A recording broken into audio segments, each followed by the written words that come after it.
Just like a movie, just like a storybook, we are the future, we're the ones they won't overlook. We'll take it all the way and live another day. We'll make a statement to the world that we're here to stay. Whoa, whoa, yeah, yeah, yeah, yeah. It's time to be the hero, rising like you've never seen, like you've never seen. We're looking for a hero, shining just like in a dream, just like in a dream, dream, dream.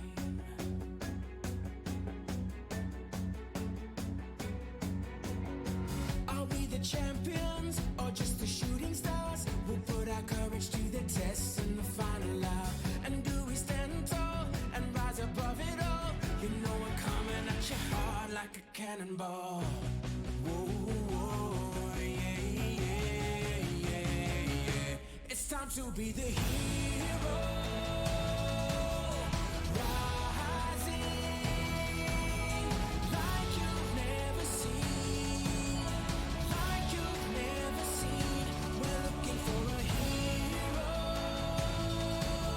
shining just like in a dream, just like in a dream, dream, dream. And we won't give up, no, we won't back down. This is where we'll save the day. When the lights go out, yeah, we'll stand our ground. You know where there's a will, there's a way, yeah. Just like a movie, just like a storybook, we are the future, we're the ones they won't overlook. It's time to be the hero, rising like you've never seen, like you've never seen. We're looking for a hero, shining just like in a dream, just like in a dream.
Good evening, everyone. My apologies for being a few minutes late. The Board of Education is going to begin this evening with a study session to engage with our administrator leaders. Board members, we have roughly an hour for this discussion. Superintendent Dorland, do you have anything you want to add before we turn it over to our guests? Yes, I do. I just want to thank JCAA for the support that they have provided me as I started in this role. It has been an amazing group of leaders who I've had the opportunity to work with, and they've been honest with me. They've told me when things I want to hear, and they've told me things I haven't wanted to hear. And it has really helped me get to know our district, and I think hopefully make some good decisions along the way, And I'm just thrilled for you guys to be able to talk to them tonight. Thank you all so much for your honesty, your support, and I'm looking forward to the conversation. Wonderful. Mr. DeStefano, I'm going to turn it over to you if you don't mind introducing yourself and all of your awesome colleagues, and then the floor is yours. Thank you, Stephanie.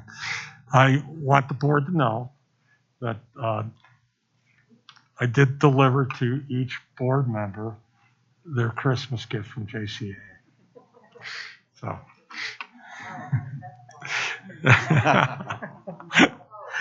anyway, thank you for doing this each year with us. We really appreciate it. Just the time to have conversation. And why don't we just start down at your end, Michelle, and introduce yourself and your school, and we'll go down the road. Hi, I'm Michelle DeAndrea. I'm the principal at Bell Middle School.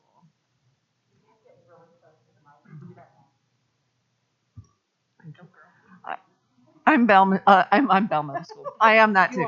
I'm Michelle DeAndrea, and I'm the principal at Bell Middle School. Hi, I'm Mindy Fear. I'm the principal at Drake Middle School and the president-elect for JCAA. Hi, I'm Stacy Bedell. I'm the principal at Iber Elementary, and I'm the past president for JCAA. Good evening. I'm Lynn Torr, the principal at Bear Creek High School and the current president of JCAA. Hello, I'm Wes Paxton, proud principal at Conifer High School. Hi, I'm Jim Jelinek. I'm the principal at Dakota Ridge High School. Greg Jackson, Executive Director of Transportation and Fleet Services, and I'm the Central Operations and Department Officer. Thank you for having us tonight. I do want to point out one thing. Greg Jackson just received a big award, which you're going to recognize him for, I think, sometime soon here. And I just wanted to share that with the board and with your peers, Greg. And it's the 2021 Child Safety Award from, correct? Pretty much. We'll have lots of clapping for you later. Yes.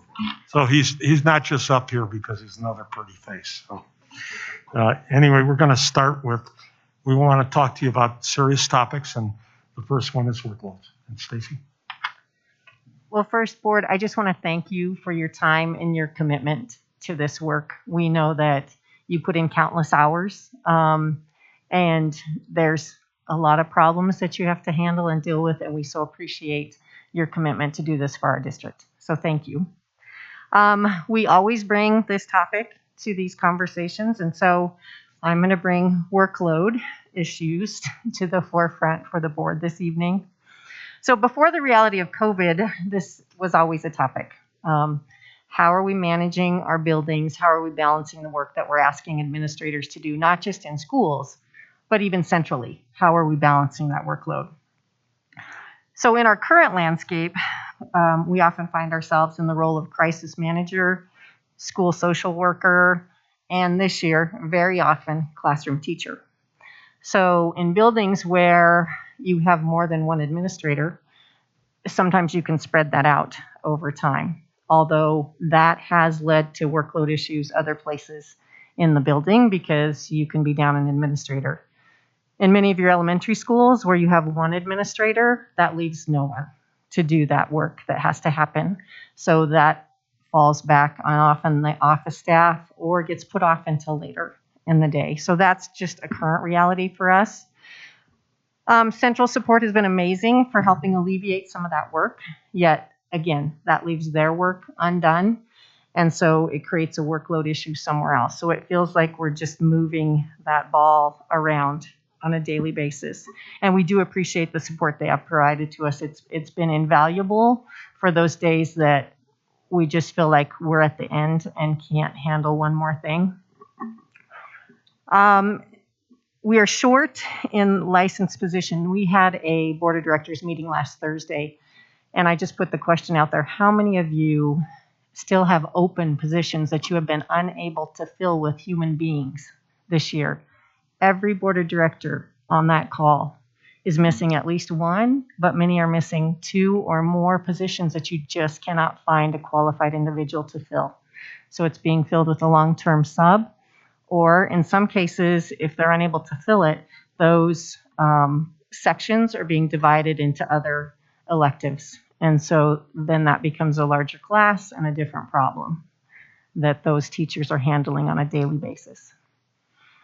In secondary schools, often teachers are giving up their planning to cover classes, and that leaves us trying to tend to the health and well-being of our staff that is stretched to their limit, just like the administrative staff is. So it just feels like we're pushing off the real issue and other things. And I know there are no easy answers to this. There are shortages everywhere for staffing, but it is something that does contribute to the workload because often we have to do the work later on a weekend, which brings me to, I think, my final point. I think. We love to have safe to tell. We love to know what's going on in the district, but often you get texts 24/7 or emails that are coming in. And so even when you try to shut down for a little bit, it's impossible. COVID has complicated that. I know all of us receive a text or a phone call or an email throughout the weekend with someone that's tested positive, and then we're in a position where we have to try to find coverage for that class for 5 days. And so it just starts that whole thinking process. So even when we need to shut down for our mental health, often we cannot. So the communication piece is also sort of a 24/7 thing. When things change, we need to figure out a way to put it out to our communities. An example is late starts. I'm in a community, and many of us are in a community where we have a second language or several second languages. Sometimes those communications don't come out in that second language. And so we need to, when that comes out, then address that with our communities. So it just tends to be, we are at a place where the health and well-being of administrators is really hanging in the balance, and it's February, which is the hardest month of the year anyway. So I think it's appropriate that we have this conversation with you tonight. But thank you for hearing, and I'm going to open it up to my colleagues if they would like to add anything.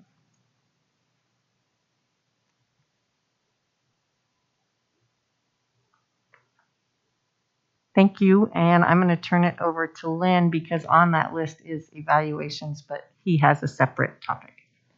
And just for you all and for our vast viewing audience, this will be a discussion engaging. We typically wait till the end to have comments and questions. We can do that if there are sort of burning issues and questions that are coming up. Otherwise, we want to hear from you and make sure your voice is present and then be able to engage in that dialogue. So I didn't want you to think we were just like not responding to all the stuff that you said. Good evening, and again, thank you, board, for engaging in this work with all of us. Tied to the last topic of workload is the topic of teacher evaluations. I want to just give you some quick stats to maybe make it more tangible and help you kind of understand what the ask is of principals when it comes to evaluation.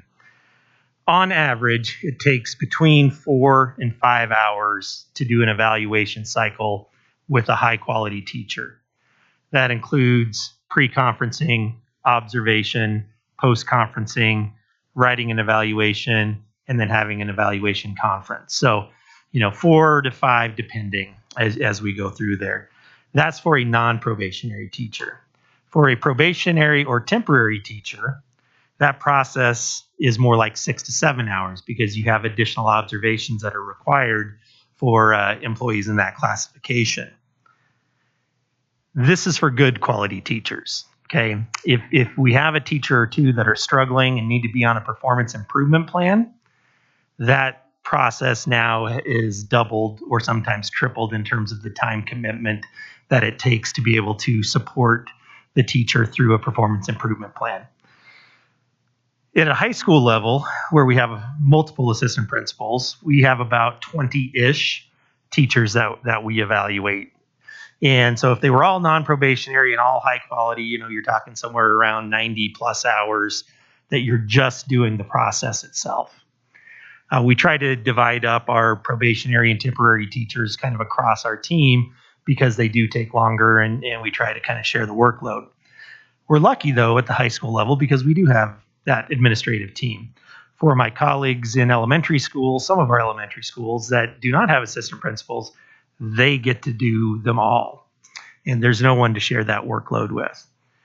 And so we're talking teacher evaluation, but that also includes other evaluations that have to happen in the building.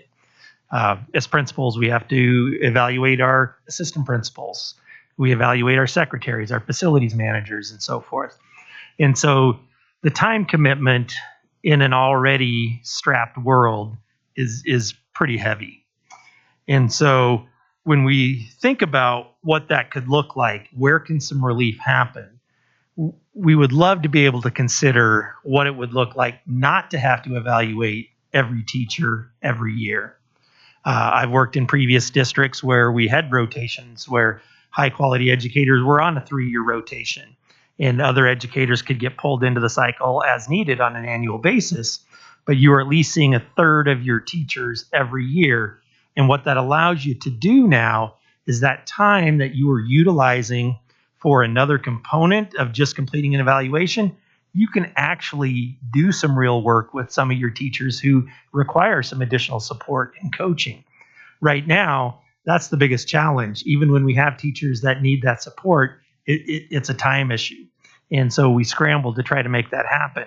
We prioritize it, but then at what cost?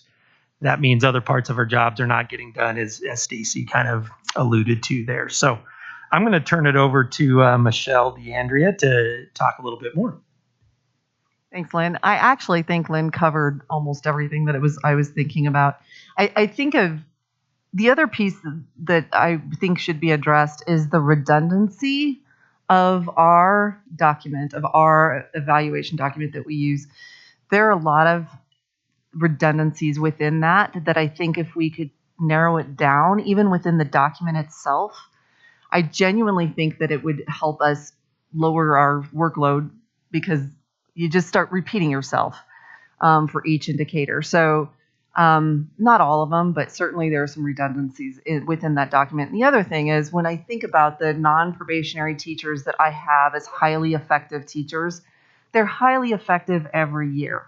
And every year I feel like I'm saying the exact same thing to them, and we're going through the process. And, it's lovely to have the conversations with them. I genuinely enjoy those. And giving them the feedback and kind of doing more coaching than anything. But it is truly a time factor. When SB 191 came through and we had to do the evaluations every single year with the teachers, the other piece was, it was, of course, once again, an unfunded mandate. So it truly tripled, maybe quadrupled the workload of a principal. I've been an elementary school principal as well. So Lynn, I really appreciate that you acknowledge that, because the workload is, in some cases, heavier on those elementary principals because they are doing paras. They are evaluating the office staff.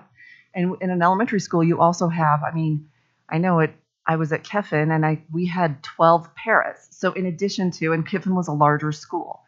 So in addition to all of the teachers, I was also evaluating all those paras. So just kind of to elevate that as well.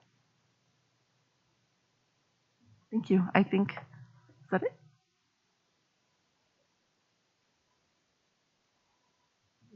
Are we ready? Move on to a new topic.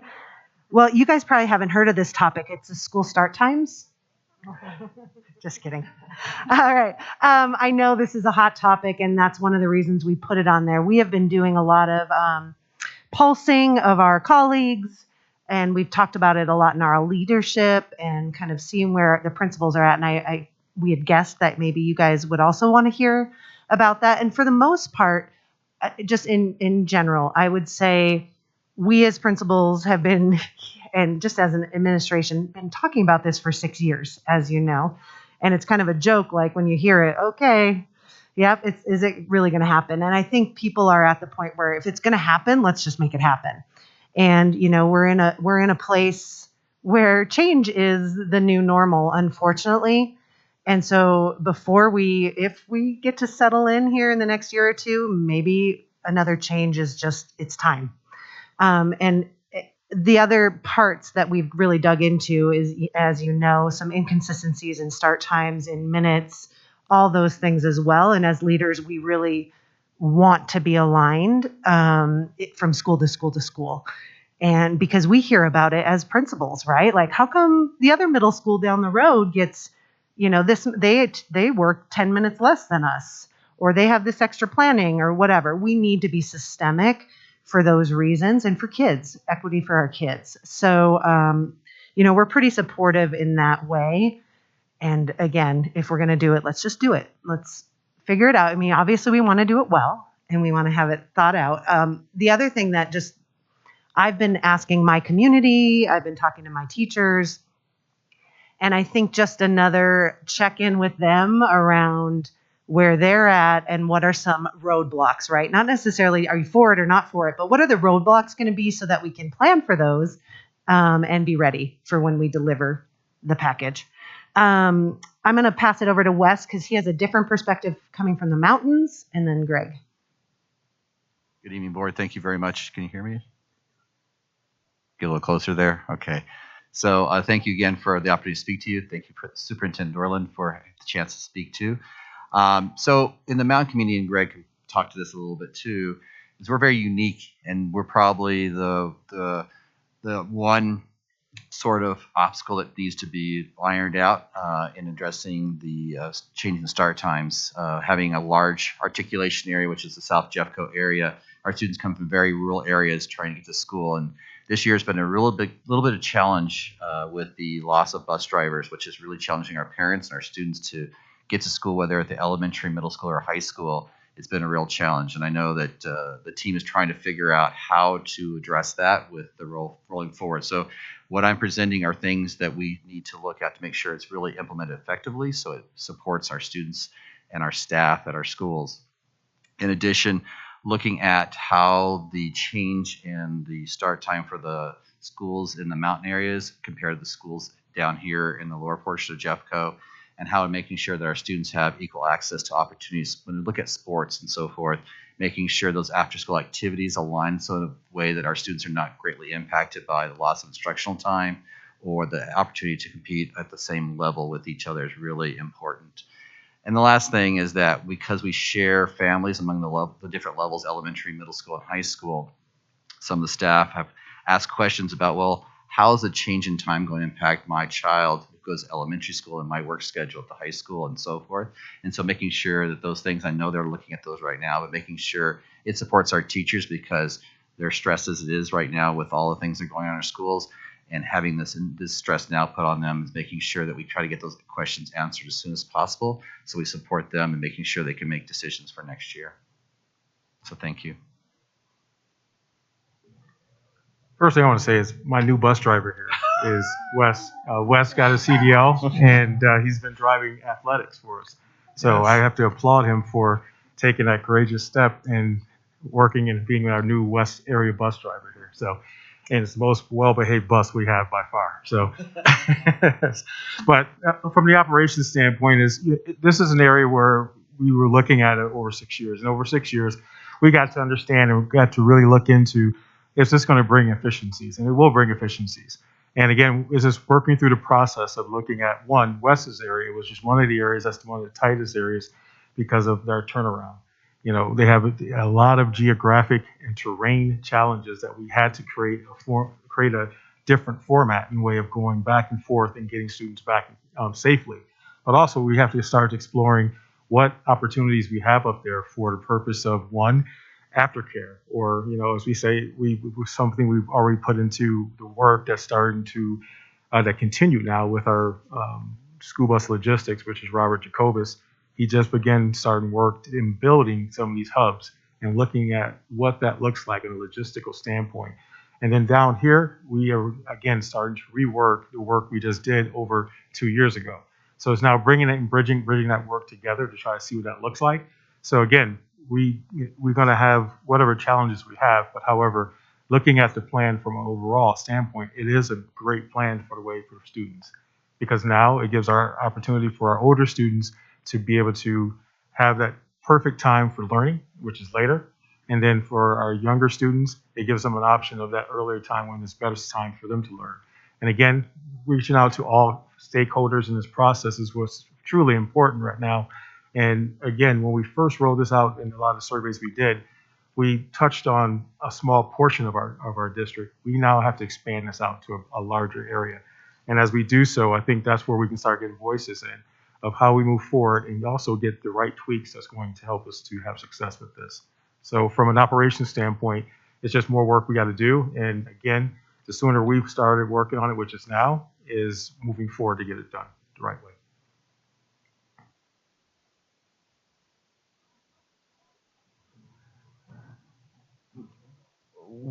Before I talk about compensation, I appreciate the words of my colleagues. I really think when you think of school start times, and we have been working on this and talking about it for years, you're really framing it in two different questions.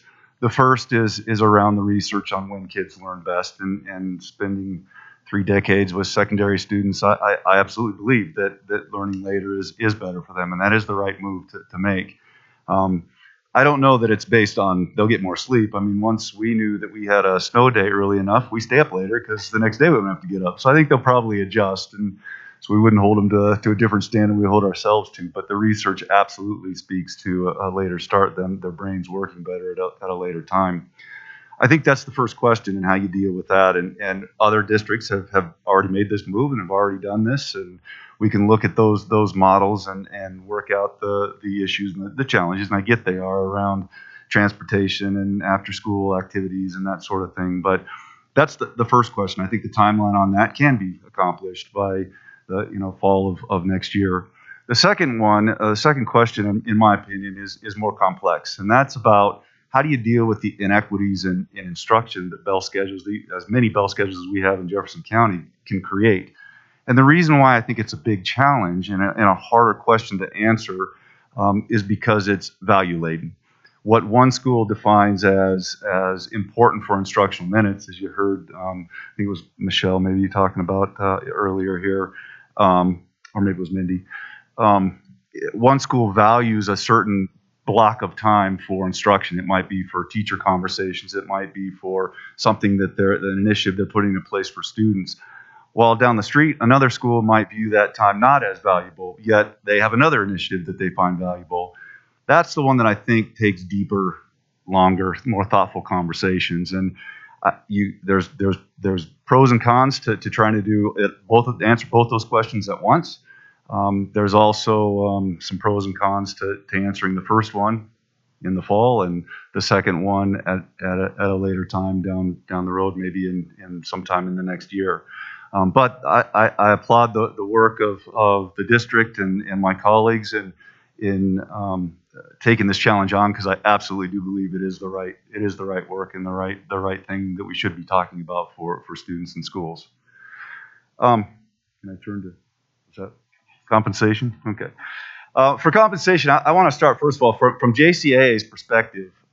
There's a real celebration. We want to applaud the work of the district and leadership of David Bell and his team over years of putting a commitment forth in total compensation for equity, equity across all employee categories. So whether it's JCEA or JESPA or JCAA, when we talk total compensation, it might look different and in each different category, but there is some equity in the dollars that we talk about for total compensation.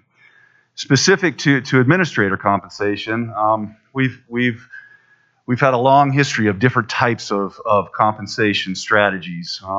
We at one point were working on performance-based, and we moved to quartile systems, and recently we've been on a set percentage increase. And all of them have their own challenges. Unless someone is willing to come along and offer to buy Jefferson County School District for the same money that maybe the Denver Broncos are going to acquire, there's never going to be enough money in the system to truly give us all our wants, wishes, and desires in compensation. But we continue to value the conversation and continue to work on what we want compensation to look like for all of our employees. I think one of the things that we've really struggled with lately in the last few years, and I get we've had some changes in leadership, we've had COVID, we've had other things that have come into play, but truly in the last 3 years, with the help of David and his team, we've looked at our systems and identified the pitfalls, if you will, in a quartile system, which can lead to discrepancies of people jumping over people, not knowing where you start when you come into the district, where you might land as you go through, or simple percentage increases. The same percentage increase for an administrator making $100,000 is much more than someone making $75,000. And in fact, when you look at the math, the next year, that discrepancy between the two salaries is even greater. So neither one is perfect. What we're looking to, and the conversations we've been having, is really how do you bring more transparency and clarity into an administrator compensation system? Understanding that the best practice, especially from an HR lens or from a school district, would be around administrator compensation that would look at some sort of a low, a mid, and an upper, upper point of the administration salary schedule instead of a straight step and level schedule. How can you add some transparency so that the administrator knows, one, when you come into the district, whether you're a brand new administrator or you're coming with some veteran experience from another area, where are you going to start? And how is that real transparent, and how is that consistent?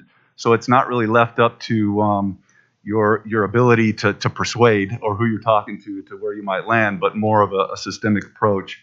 And then as you move through your career as an administrator, can you identify what you might be making in total compensation throughout your career? And then lastly, of course, at the end, as you move towards the end of your career, what are the value statements within that compensation system that value longevity, and what does that look like for the time of years that you've spent in the Jefferson County system as an administrator? So that's kind of where we are right now in working to try to bring about more transparency and clarity. There's some categories that we'd like to define, and those categories would be in the areas of differentiation. For example, we mentioned workload earlier. At the high school level, you've got athletic directors. Should they be paid on the exact same total compensation scale as an assessment coordinator, assistant principal? That's a workload issue that may be defined. There's equity issues, gender issues of where we place folks into the salary schedule and how they move through that salary schedule. Size of school, should that matter? Should that be a point of clarification? And lastly, of course, around student populations. We absolutely know that there are some student populations in some schools that create unique challenges. And so should that be a consideration? How do you define that? What does that look like so it becomes more systemic, so there's more clarity and transparency around it? And then lastly, I just go back to, in any compensation system, there's going to be discrepancies. You're going to have those. And so what would be a clear pathway for conversation to identify the discrepancy, to discuss the discrepancy, to evaluate the maybe reasons behind the discrepancy, and then hopefully to problem solve that discrepancy in the system. So ultimately, what we're hopeful that we can move towards is a system that provides that transparency and clarity in an administrative compensation total package. Thanks, John. Thank you. I would add one point to it, which I think you may have covered, but I just want to make sure. We do have discrepancies in what this person is getting paid and someone doing essentially the same thing or coming in the same time is getting paid. And they're huge, and they have a great effect on career. We would like to see, as part of the process, a way to appeal so that the person can have their thing adjusted as would be appropriate and fair. So, okay. I'll give our last major thing, and then we'll open it up to questions. This one is about a value that we want to share with you as our leaders of our whole district, and that we want you to know about our commitment to it. And we call it being a team, a Jeffco value. Jeffco Schools has always been at its best when it has been a cohesive team. If we learn nothing else, the last few years during COVID, we have come to understand how important that is. Staying connected, working together, being cohesive doesn't happen by accident. Providing and modeling exceptional leadership doesn't happen by accident. The key to it is to lead by caring. There is an old saying, nobody cares how much you know until they know how much you care. In Jeffco, we care about our children, our schools, our community, and yes, we care about each other. One of our administrators said the other day, January has been a hard year, but we got through it. After all this change and hardship over the last few years, we are getting through it. And we want you to know, Superintendent Dorland and our staff are doing what needs to be done. And we're doing good work for our children and our community. And we're doing it together. So we'll open it up to questions. Great. Thank you all so much. We appreciate your time here. And I'm going to open it up to the board for dialogue and questions with our leadership that's in front of us. So who would like to begin? Ms. Reed. Thank you all so much for coming here and for the work that you're doing. I know that it is a Herculean task right now. And I'm just in awe that you guys are doing it. So I thank you so much for that.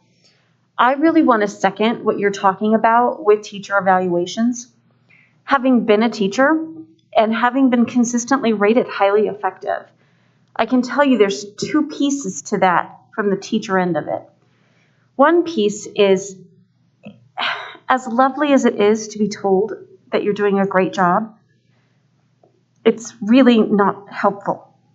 And I knew that I had colleagues who were brand new who needed that time.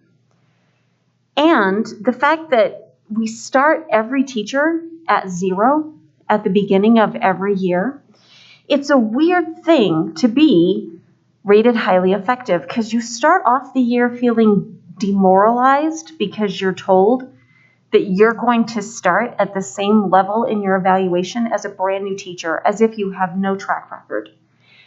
And then end it all up with being told, yes, you're lovely, you're wonderful again. It's just not helpful, and it's such a waste of administrator time. So I really want to back up this particular piece of it. I think we absolutely need to evaluate less frequently those teachers that we know are effective or highly effective. I don't think people understand how hard it is to be rated effective. I realize we have a lot of teachers who are rated effective. That doesn't mean it's easy. It means we have a lot of people busting their butts. So let's give everybody a little more space on this. Give them some time in between evaluations. It's not necessary, so that we can give administrators the time to work with the teachers they need to work with. So that particular piece, I just cannot back up enough. So Superintendent Dorland, you have at least one board member here who is passionately on their side on this one. And it's interesting. I appreciate the information about compensation, because that is something I've been less privy to and kind of wondered how all that went. And it sounds like it's still something that needs to be settled. So I appreciate the information on that. Thank you all so much for the work that you're doing. Yeah, I think that's it. Thank you. Great. Thank you, Ms. Reed. Who would like to go next? And all of you can go at once. Go ahead, Ms. Miller. And It's always a pleasure. Thank you all so very much. Good to see you kind of, sort of, and hopefully soon with smiling faces. Not soon enough, but hopefully soon. Going back to the evaluation, I guess the question would be, what do we lose? Do we lose anything by not having that, not having the consistency of every year? Or is the rolling evaluation something that gives us, like you said, more time? I'm just concerned about what do we give up if we go this route. That's a great question, Susan. I think an important element of this is principals are in teacher classrooms a lot outside of evaluation cycles and processes. So just because we wouldn't be evaluating a teacher in the traditional sense, we still have many opportunities to engage with that teacher in the classroom to see how things are progressing. Many systems give administrators the ability to pull in a teacher into a cycle if there are some concerns. And so that would be something that, I think we'd have to look at some models that exist, but I think that could allay that fear or concern, knowing that, if you had a teacher who was struggling, you wouldn't have to wait 2 more years before you could actually start working with that teacher in terms of some support and some coaching. So that would be my 2 cents. And if we did follow a similar path to what you're suggesting, you have the touch points, you go into the classroom, et cetera. What would we be in violation of SB 191, or would there be a nuance to 191? Or I don't know exactly what the term would be, but would we be able to do a waiver on SB 191 if we came up with some type of policy that did give this type of flexibility? That's a good question. So Senate Bill 191 is the state law that tells us how to do teacher evaluation. It does require every teacher every year. And we've started some conversations with David about what are the options there. Legally, there are not a lot of options in terms of being able to make some of the adjustments that I think many of us would think seem very reasonable and that you've discussed tonight.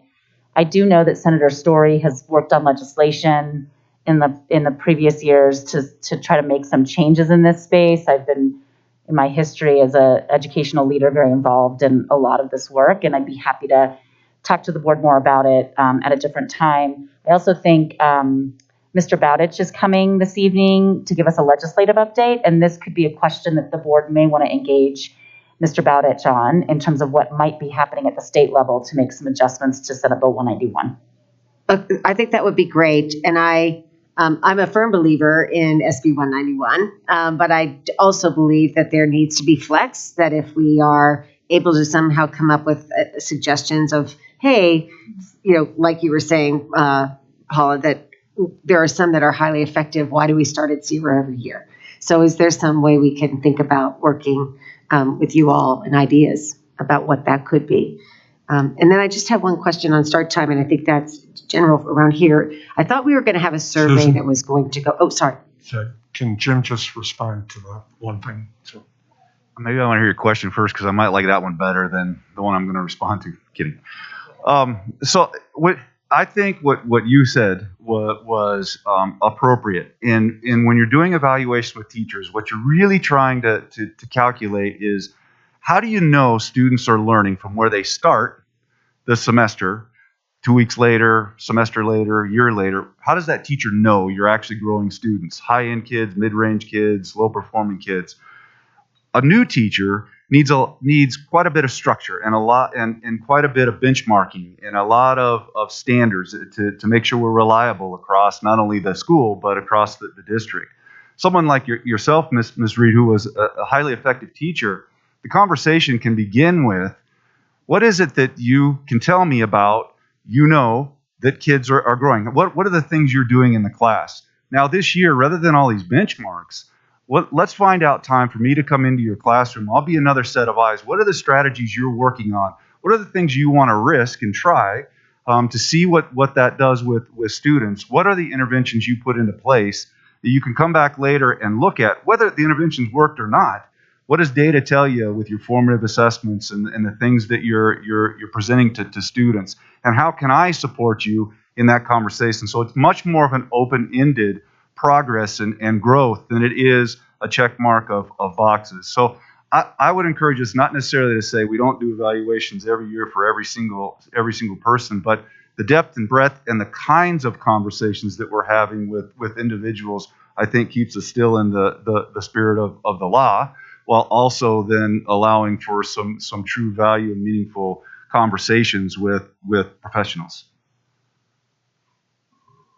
That I greatly appreciated. I think that's most valuable. And then once again, circling back to start time and understanding where we were about a month ago. And I think we were talking about putting out a survey. And I don't know if incorporating questions that you all might have had or that you want to have asked. I don't know how that is interplaying with the work that we have to do with the survey. Yeah. Mr. Jackson had mentioned that he's been working on looking at this issue with fresh eyes with our consultant. That's been happening over the last several weeks. And I know that our communications team is also working on materials to be going out to our community. And we've been talking often with our principals about what that means in terms of materials they might need to be key communicators for their community and making sure that our community clearly understands this issue as we try to move forward. So we can provide a further update for the board on where we are with start times in your weekly update, if that's of interest to the board, and we're obviously going to be having more conversation with you about it as we get some of this work complete. That'd be great. Thank you. Ms. Parker.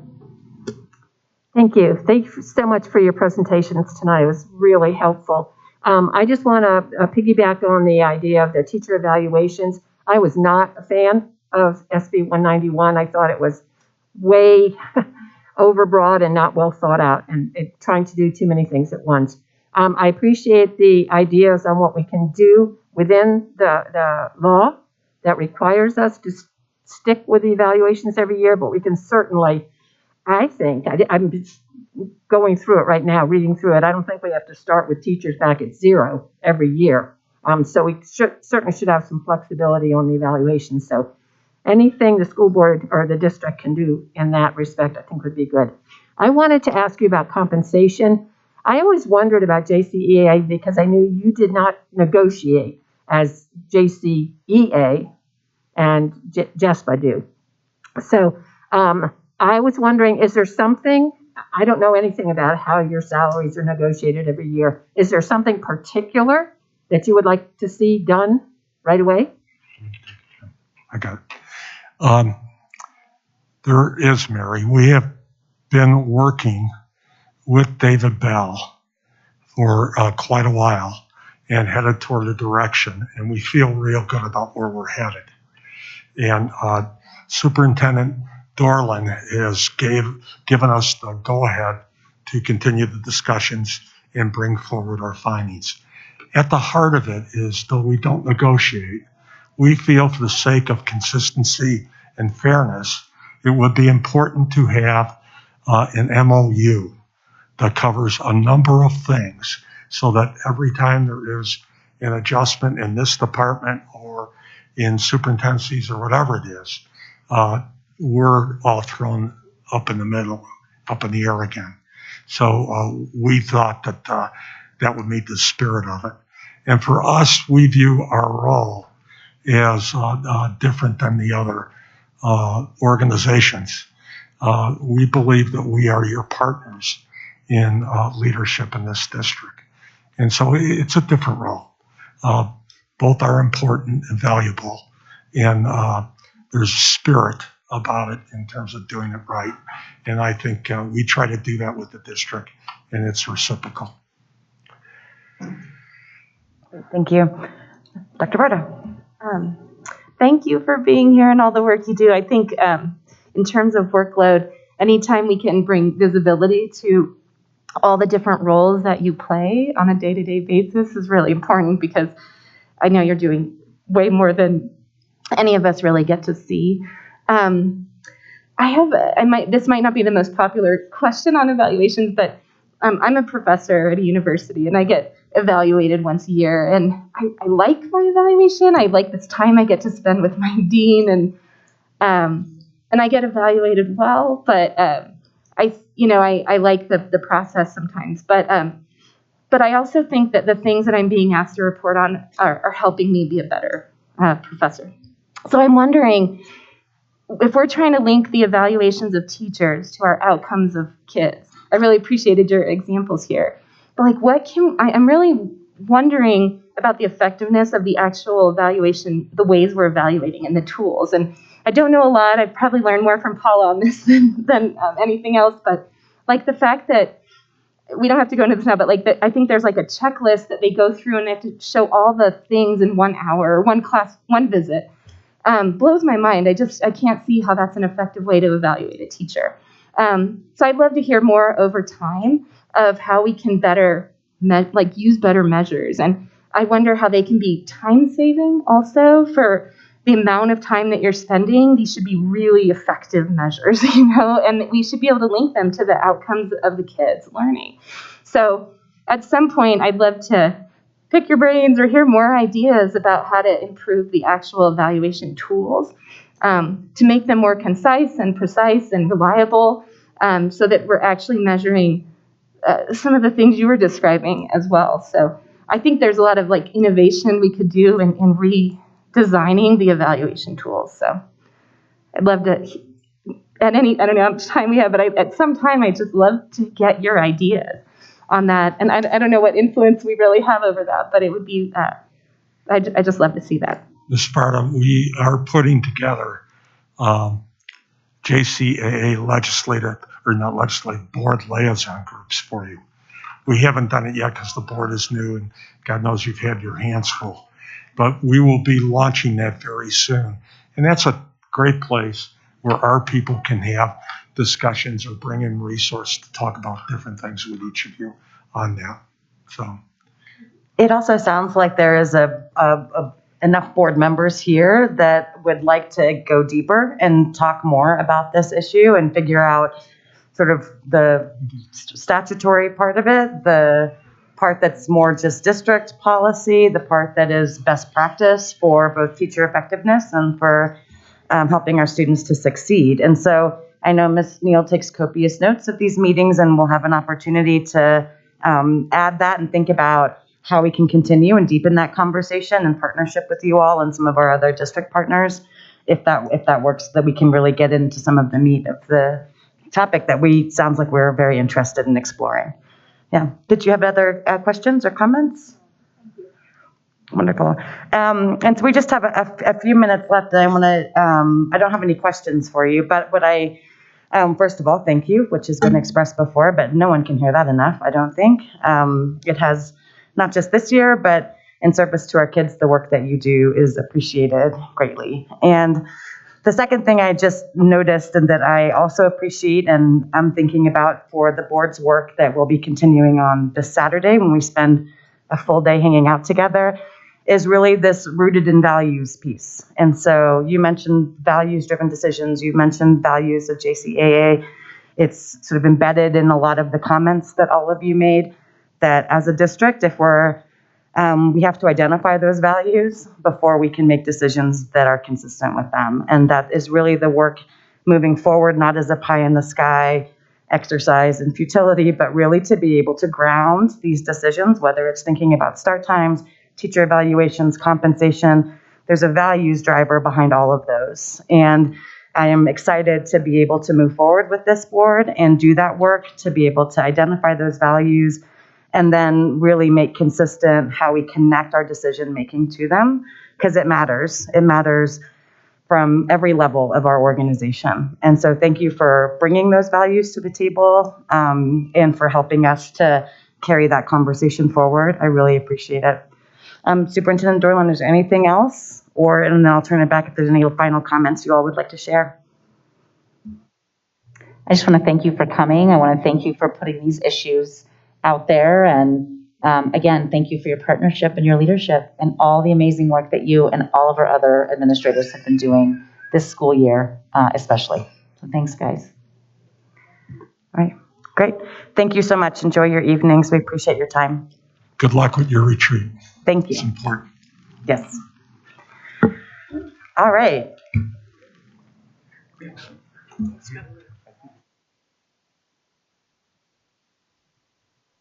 We're just going to take a couple minute break so we can transition over to begin our board meeting, which will begin in a couple minutes.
I'm dreaming wide awake. This is the life I make. I don't need a holiday to make me feel this way.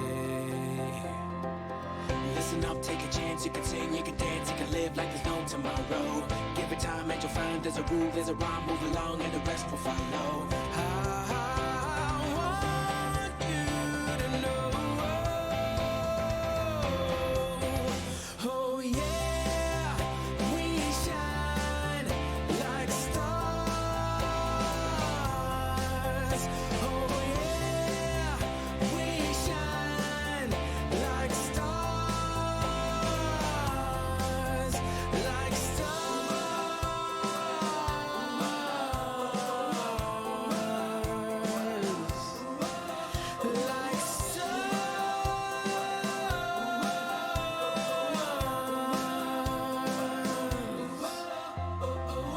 What are we waiting for? It seems we still want more. No one can take away the dreams we have today. Yeah, you can go with the flow, don't you see, don't you know there's a life, let it burn inside you. You can shout, let it out, not a care, not a doubt, this is it, let the moment guide you. I want you to know. Oh yeah, we shine like stars. Oh yeah, we shine like stars,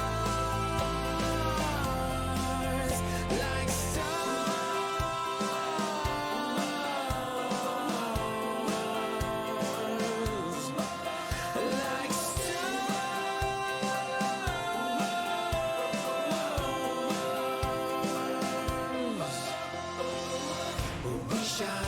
we shine like stars.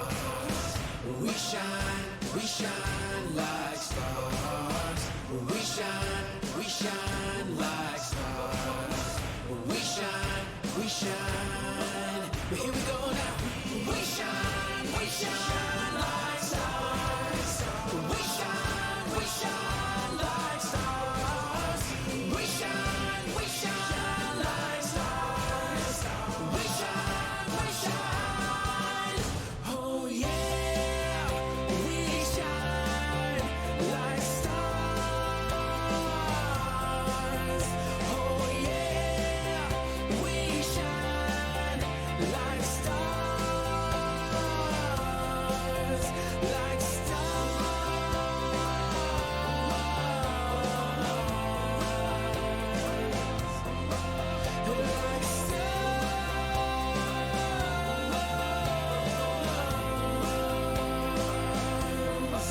like stars.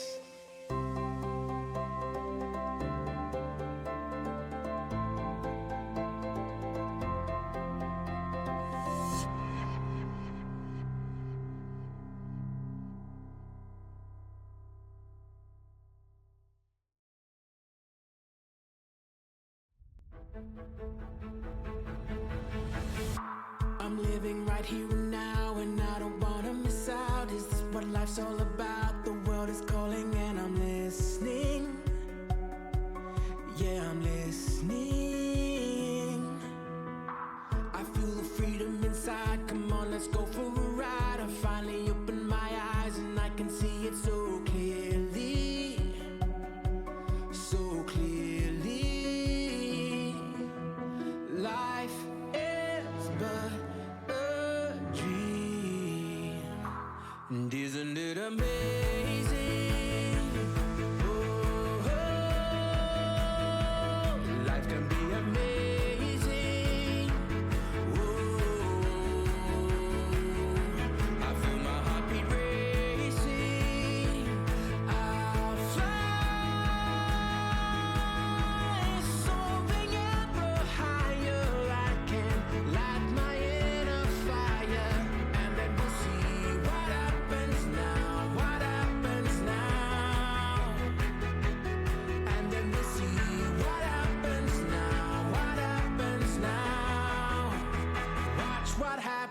happens now.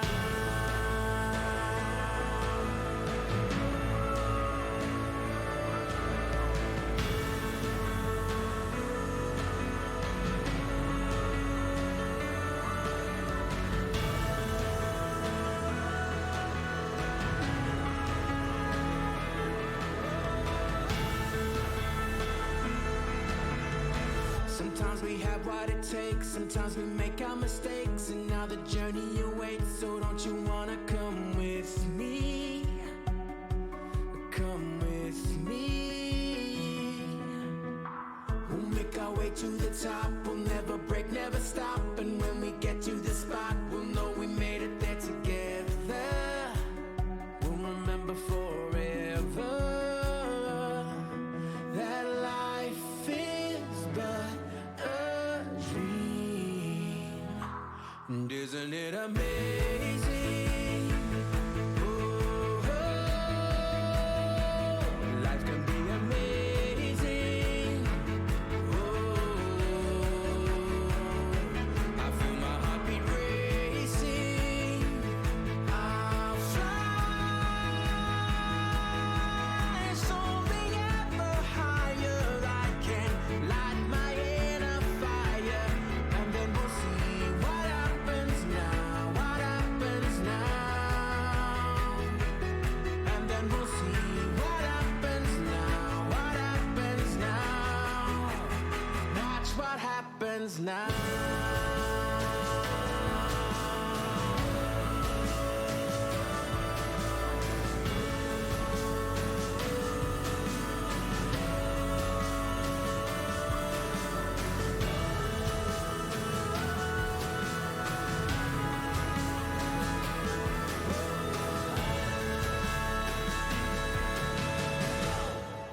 It's amazing, oh, it's amazing, it's amazing, it's amazing, it's amazing, it's amazing, oh, it's amazing, oh, it's amazing, it's amazing, it's amazing, it's amazing, it's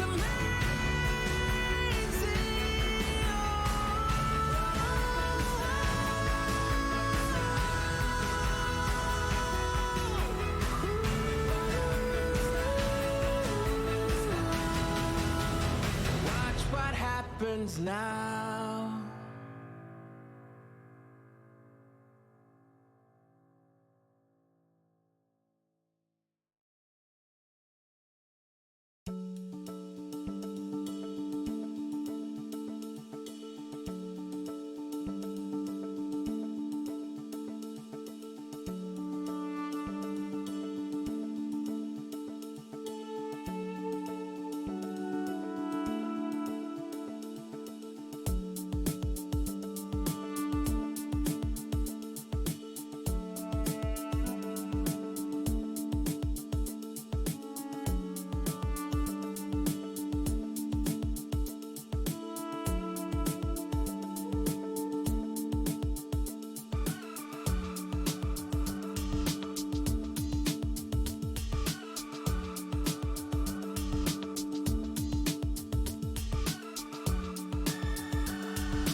Good evening. I'd like to call the regular meeting of February 3rd, 2022 to order.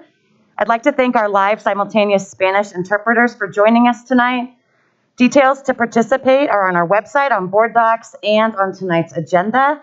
We are also live streaming our meeting for viewers that are not here in person. I'd also like to mention, as today begins the opening ceremonies of the Winter Olympics, please be on the lookout for Jeffco Olympians, Stacy Gaskell, Lakewood High School, snowboard cross, and Mariah Bell from Wilson Valley High School for figure skating.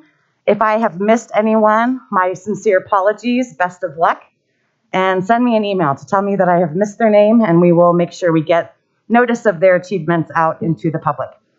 At this point, please join me for the Pledge of Allegiance.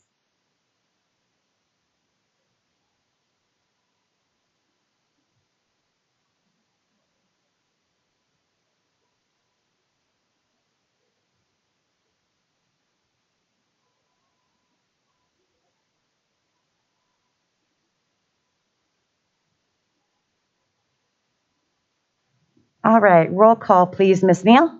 Ms. Miller. Here. Ms. Parker. Here. Ms. Reed. Here. Ms. Schooley. Here. Ms. Varda. Here. Is there a motion to approve tonight's meeting agenda? I move that the Board of Education approves the agenda for the regular business meeting of February 3rd, 2022, as revised with the removal of consent agenda item 6.12, contract award, Alameda International Junior Senior High School abatement construction, and renumbering agenda items as necessary. Is there a second? Second. Any discussion? It has been moved and seconded to approve the agenda as revised. Roll call, please, Ms. Neal. Ms. Miller. Yes. Ms. Parker. Yes. Ms. Reed. Yes. Ms. Schooley. Yes. Ms. Varda. Yes. All right. Next, we move on to honors and recognitions, which is always a very exciting and special time of our agenda. And I will turn it over to you, Ms. Reed. All right. Tonight, it is my honor to honor our Avriel Turner. Avriel is the recipient of the Colorado Music Educators Association's Outstanding Young Music Educator. Avriel, please join us in the front of the boardroom.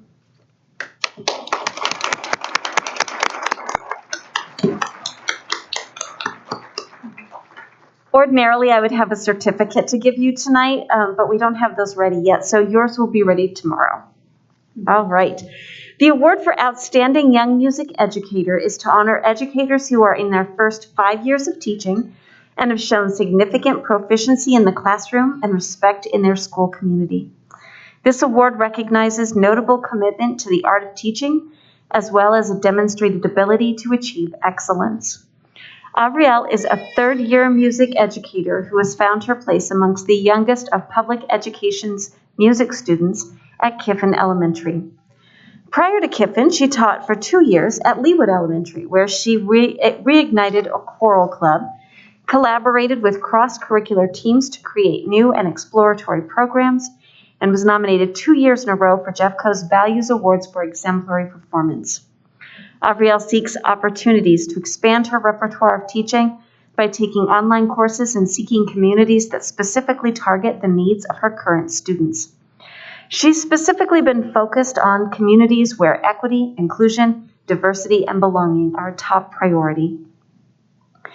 Avriel is a graduate of Colorado State University's Music Education Program and is a member of Organization of American Kodahi, Educators National Associate for Music Education, and Jefferson County Educators Association. Please join us in congratulating this talented music educator who continually seeks out opportunities to better herself professionally while raising the bar for her colleagues and students.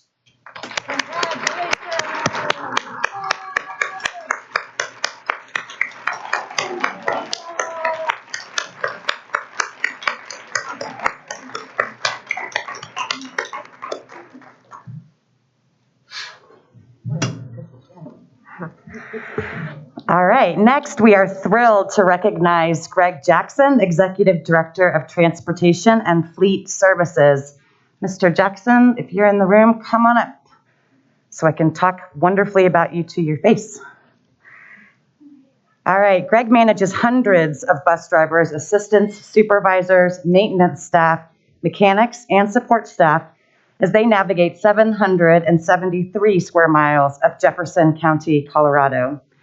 Greg's day often begins at about 2:45 in the morning to prepare for the safe transportation of 19,000 students riding on 415 school buses and route vehicles, 4.5 million miles per year. He has been with the district for over 10 years. In Greg's off time, he is a board member at the Child Safety Network, CSN.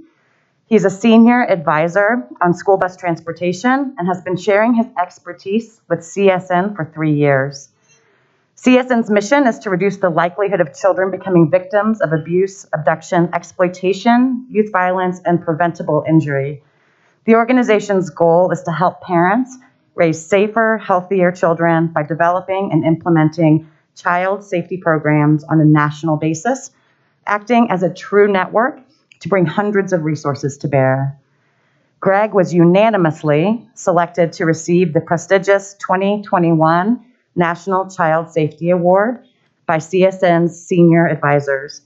The honor is in recognition of his ability to maintain the highest possible standards of pupil transportation, safety, and security under any circumstances, including weather, terrain, and the pandemic. Greg received this award on December 8th, 2021 from Ward Lieber, founder and chairman of CSN Professional Advisory Board, and will receive recognition by the Colorado General Assembly at a future general session. Let's give a warm round of applause to Greg Jackson for this amazing recognition.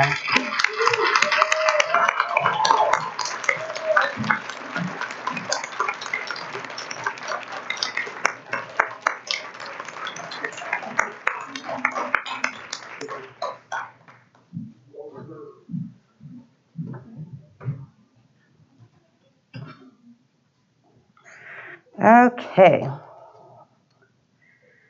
Gotta find my place again. All right, so now we move on to public comment. Part one, the portion of our agenda which is for comments related to business items on this evening's agenda. This year, sign up for public comment occurs online Sunday 7 a.m. through Wednesday 5:30 p.m. prior to our Thursday regular meeting. The guidelines for addressing the Board of Education ensure comments are shared in an orderly and efficient manner, and will be followed by introduction of our speakers. Public comment provides a forum for the board to hear viewpoints of our citizens across the district, and we really want to hear from you. Please know that students also often listen to our meetings or attend in person. Therefore, speaker remarks should be suitable for an audience that includes kindergarten through 12th grade students. In the event it is necessary, the board may warn or interrupt or terminate a participant's statement if it's unrelated to the business of the school district or inappropriate for our students. Public comment periods are scheduled to last no more than 1 hour. Due to the number of people that have signed up tonight, individuals will have 1 minute to address the board, and groups will have 3 minutes. You may also always submit your written comments either via email to the board or submit them with Ms. Helen Neal. Thank you for attention to these guidelines, and we will begin with our public commenters who are in person, beginning with Ann Hudson.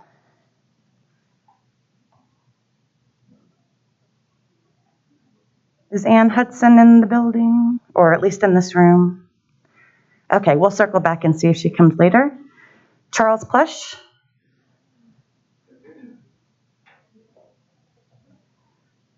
Welcome. Thank you. So 1 minute isn't going to be very much time since I kind of prepared for 3 minutes, but I'll do the best I can with just one. So can you guys hear this right here? So here I am after the third time of being here at the school board meeting and addressing things. And I once again wanted to share my concerns again with the policies of COVID-19 that we're having across this. Things have changed in this country. Thankfully, we have Omicron that's come on. That's, even though it's contagious, highly contagious, we've shown contagious to both vaccinated and non-vaccinated alike. And yet we're still in this county. We're seeing policies that are damaging to our kids. It's time to take the mask off of them. What we're over and over again, people have had plenty of opportunity to get vaccinated if they need to. We've seen over 2 years of this that our kids are not susceptible to long-term effects, but we don't know what the long-term effects of some sort of the vaccines that even you guys are pushing on them and causing them to have different types of protocols of where the kids choose, that their parents choose to not have them vaccinated for an experimental vaccine, that they have to quarantine longer if their family has, if the classroom has it, whereas we know with this variety, more and more kids, both vaccinated and unvaccinated alike, are contagious and can get it. So just stop the lunacy. This is just enough.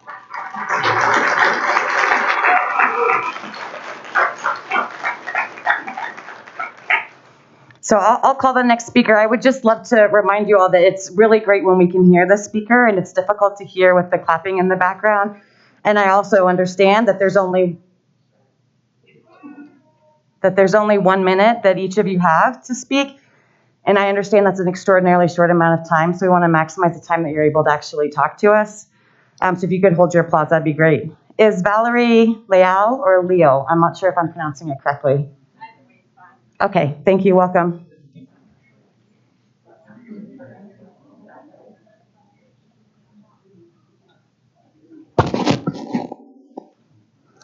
I'm ready. So today, you tried to make a deal with the devil, and the devil burned you, i.e. public health. You tried to make a compromise and say, let's do the 11th.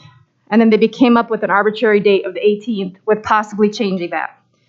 So I'm here to ask just for a few things that you can possibly learn from this whole situation from all of COVID. 1, issue an apology. Be humble. Show kids what it's like to be humble, especially the 3 of you that ran on the thought that kids are resilient, and obviously we're seeing they're not.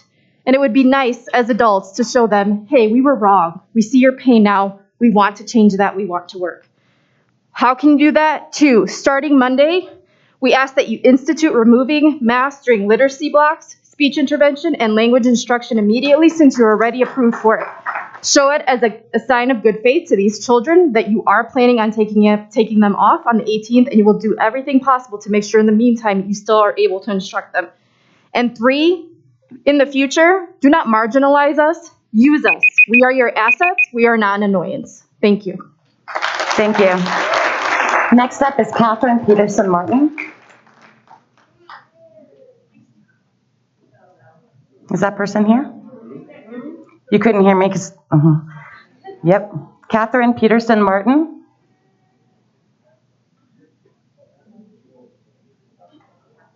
All right. How about Karen Eisenring?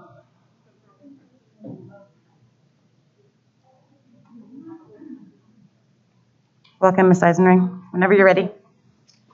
First, thank you for letting us speak.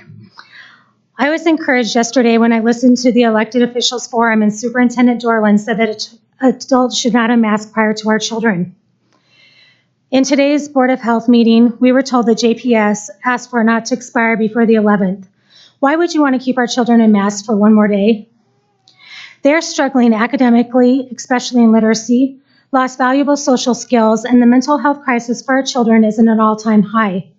You had the power to improve things immediately for our kids, and you chose not to do that. Our children have been failed over and over, and their failures as students and their struggles sit squarely on your shoulders as well as the shoulders of JCPH.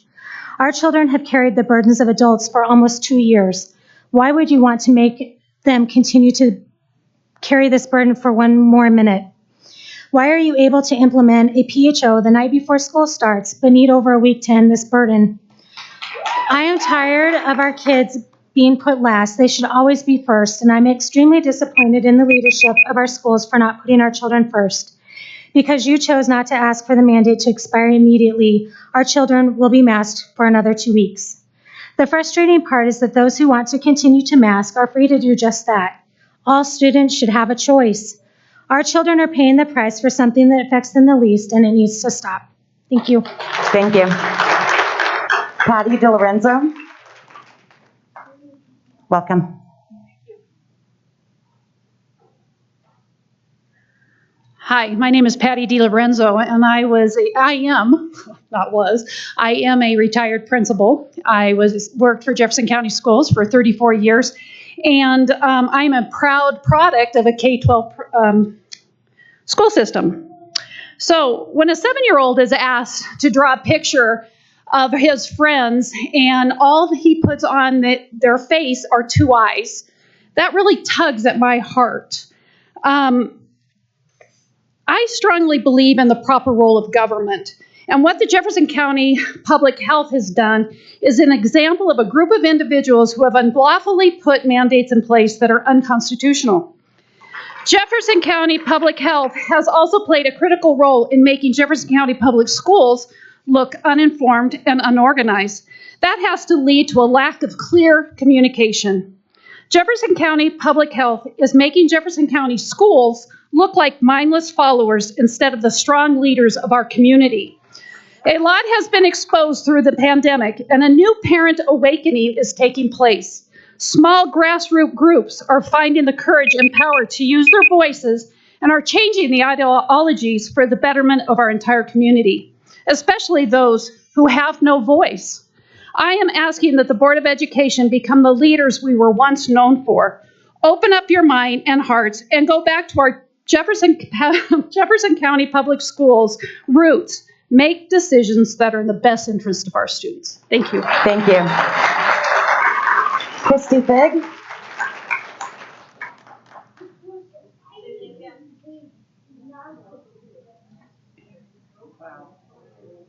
Welcome. She couldn't make it. Am I able to? Oh, sorry. Ms. Figg's behalf. Yeah, do you have her? I do have her statement. Yeah, statement, that's what I was going for. I'm Carrie Wallace. Go ahead, Ms. Wallace. Hi. Thank you for allowing me to read her statement for her. Tonight, I had planned to thank Superintendent Dorland for publicly standing up for our kids and telling JCPH and elected officials that schools should not be treated separate from the county. What I didn't know was that it was a conditional request. It was not publicly shared that the request was to have the mask mandate for the county and schools lifted together, but no sooner than February 11th, because Jeffco needed to prepare. Why are you not already prepared to remove the masks that Superintendent Dorland herself stated are negatively impacting learning? Why is needing to address air quality being mentioned now when Susan Miller has been asking about this for months?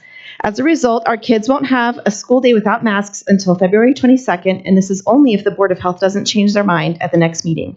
Our kids have already spent 280 days learning in masks. For the reason to delay this decision to be because the adults weren't ready to make this change is a failure on behalf of our kids. I am beyond disappointed in Jeffco schools today for failing to deliver on removing this barrier in a timely way and asking the Board of Health to delay. Thank you. Thank you, Ms. Wallace. Thea Campbell Rieger, and I apologize if I mispronounce your name. Welcome. Thank you for listening to me. I'm ready to go. Okay. I have 2 kids in the Jeffco public schools.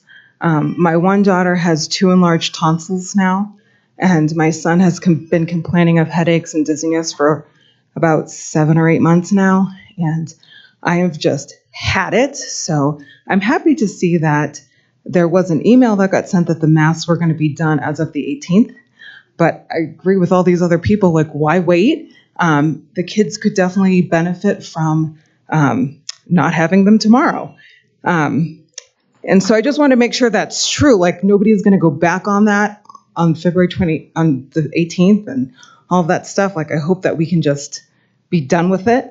And then I had other questions like, okay, how do we prevent you all from mandating masks again? Like, especially since they don't work. Is Jeffco going to provide free therapy for students and parents? Because I've been traumatized from the past 2 years. And is Jeffco going to provide after-school education for free so that they can get better educated from what they've been doing the past 2 years? Thank you. Thank you. Deborah Hines or Hines? Deborah Hines? Deb's not here, but I can speak in her place. I've got my dad. She and I work together. Okay. I think, yeah. Well, and I see you on the list, sir. Julie Johnson?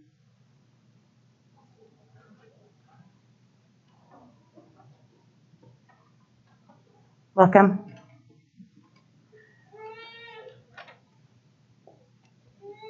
I prepared for 3 minutes and then we're only given a minute. This isn't right. This is all broken.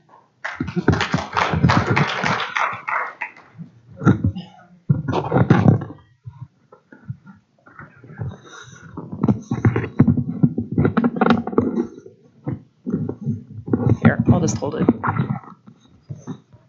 Thank you. My name's Julie Johnson. I have a younger daughter. She's a senior at Golden High School. I can't believe our students have had to endure being behind the mask for the past 2 years. My daughter has a severe visual field deficiency along with glasses that fog up when she tries to read with a mask on, even if that mask is fit snugly over her nose. The only way to read was to pull it down to the tip of her nose. I recently received an email from her history teacher complaining that she wasn't wearing her mask to the teacher's liking. I understand that school teachers and administrators are just following the rules, but this overzealous attitude regarding mask wearing has got to stop. My daughter was docked points in her history class because of how she wore the mask. This affects GPA, college acceptance, and scholarships. Grades are no longer a reflection of just academic performance. They're an indication of mask compliance. We were finally able to obtain a mask exemption for her a couple weeks ago. We submitted her paperwork to the county, and it took Jeffco Public Schools almost a full week to process it. In the meantime, we pulled her out of class because learning wasn't happening anyway. Now we worry about retribution. Will her teacher hold her mask exemption against her? I'm almost finished. I'm skipping over a bunch of paragraphs. How long is this going to go on? Until there's no more COVID cases? Until no one has the sniffles ever? How many students has Jeffco lost to COVID? I think that number is 0. I could be wrong, but it's very small. How many students have we lost to suicide? I know that Golden High School has suffered the loss of a student to suicide this year. Let that sink in. We lost a student to suicide. This is affecting their mental health. When are you going to wake up? You have blood on your hands. Thank you. All right. Jenny Guzman Bautista. Is Jenny here? Jenny Guzman?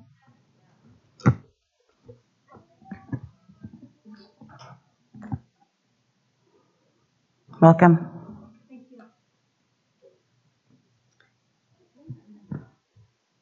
I'm actually tall enough for this one.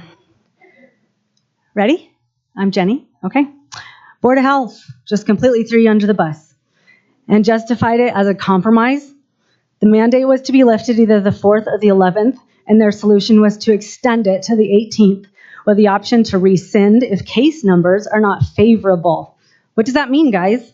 Case numbers mean nothing, especially in regards to this demographic. This is just an excuse to throw more arbitrary, vague parameters at us, parents, moving the goalposts, leaving us to navigate through with our kids again. When will you learn there is no compromise with these people? Our kids are the ones who have no voice in this and can exercise no discretion at the hands of adults who they are told to respect and trust, but who nitpick at them to wear this damned piece of ineffective cloth over their mouths and noses every day, all day long. Please stand up to these people. Remove the masks at least during language, exercise, and music, things that you can do. And as the ones holding their futures in the balance, I pray that you do. I have one more paragraph. Hope is a precarious notion, one that takes good intention to foster and sound strategy to preserve. Any good leader knows it is not wise to undermine and deconstruct such a beautiful and miraculous thing. Please help our kids to embrace optimism, trust, and stability into their daily lives, once again, with liberty and justice for all. Thank you. Jenny Lucero.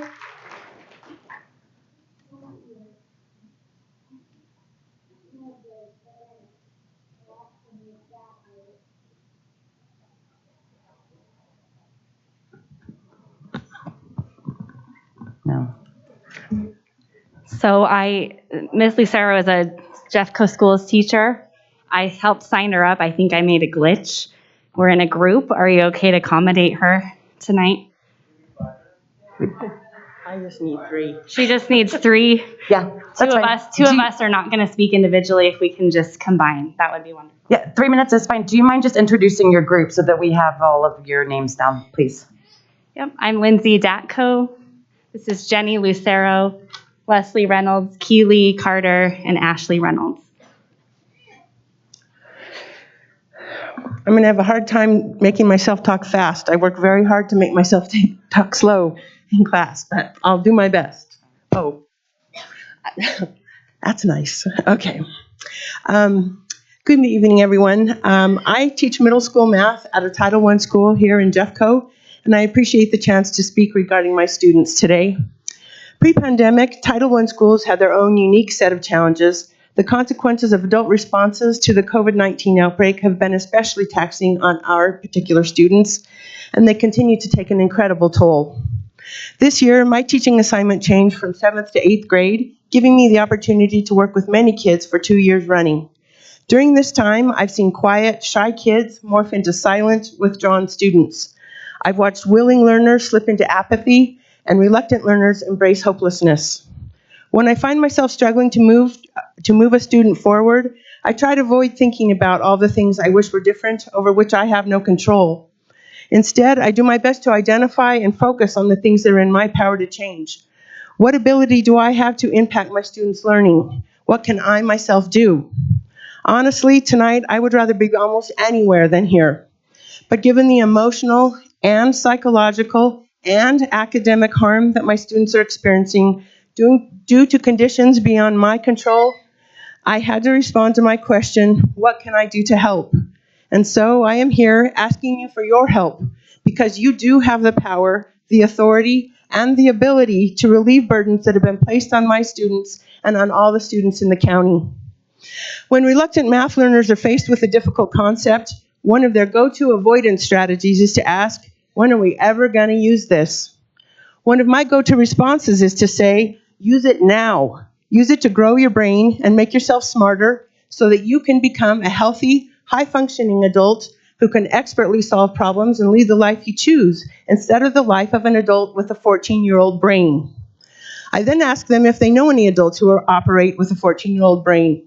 Never once has a student said no or asked me what I meant. They all know someone who fits that description. My students are 13 and 14 years old, but because of our response to the virus, their brain development has been stunted. Their ability to analyze and problem solve and practice good judgment is underdeveloped. How did we allow this to happen? How did we get on board with the idea that our children's present and their future are ours to take? I'm here to ask that we change course with the adult response to COVID-19, to respond to challenges with healthy, clear thinking, high-functioning brain work that is dead set on problem solving with the well-being of children as its single-minded purpose. Not one of us would be here were it not for the children in our care. They are the sole reason that schools and boards of education exist. The only reason that teachers and administrators and teachers union officers have jobs. Please help my students to learn and help me to teach. Please let us take off our masks without further delay. Thank you. Thank you very much. Jody Calm. Welcome.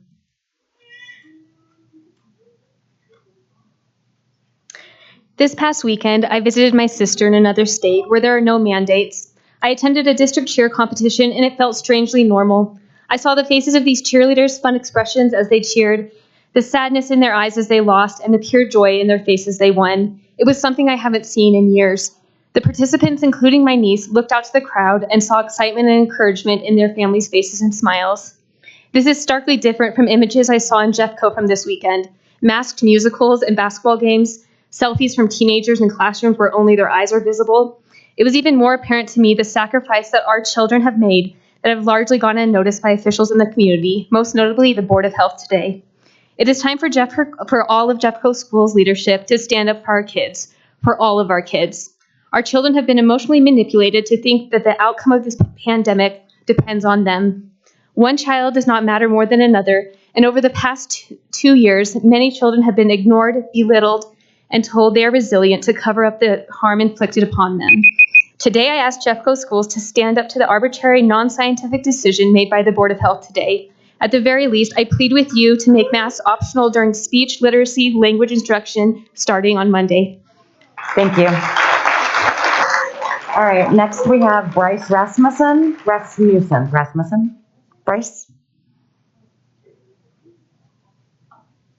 Okay. Ryan Farron?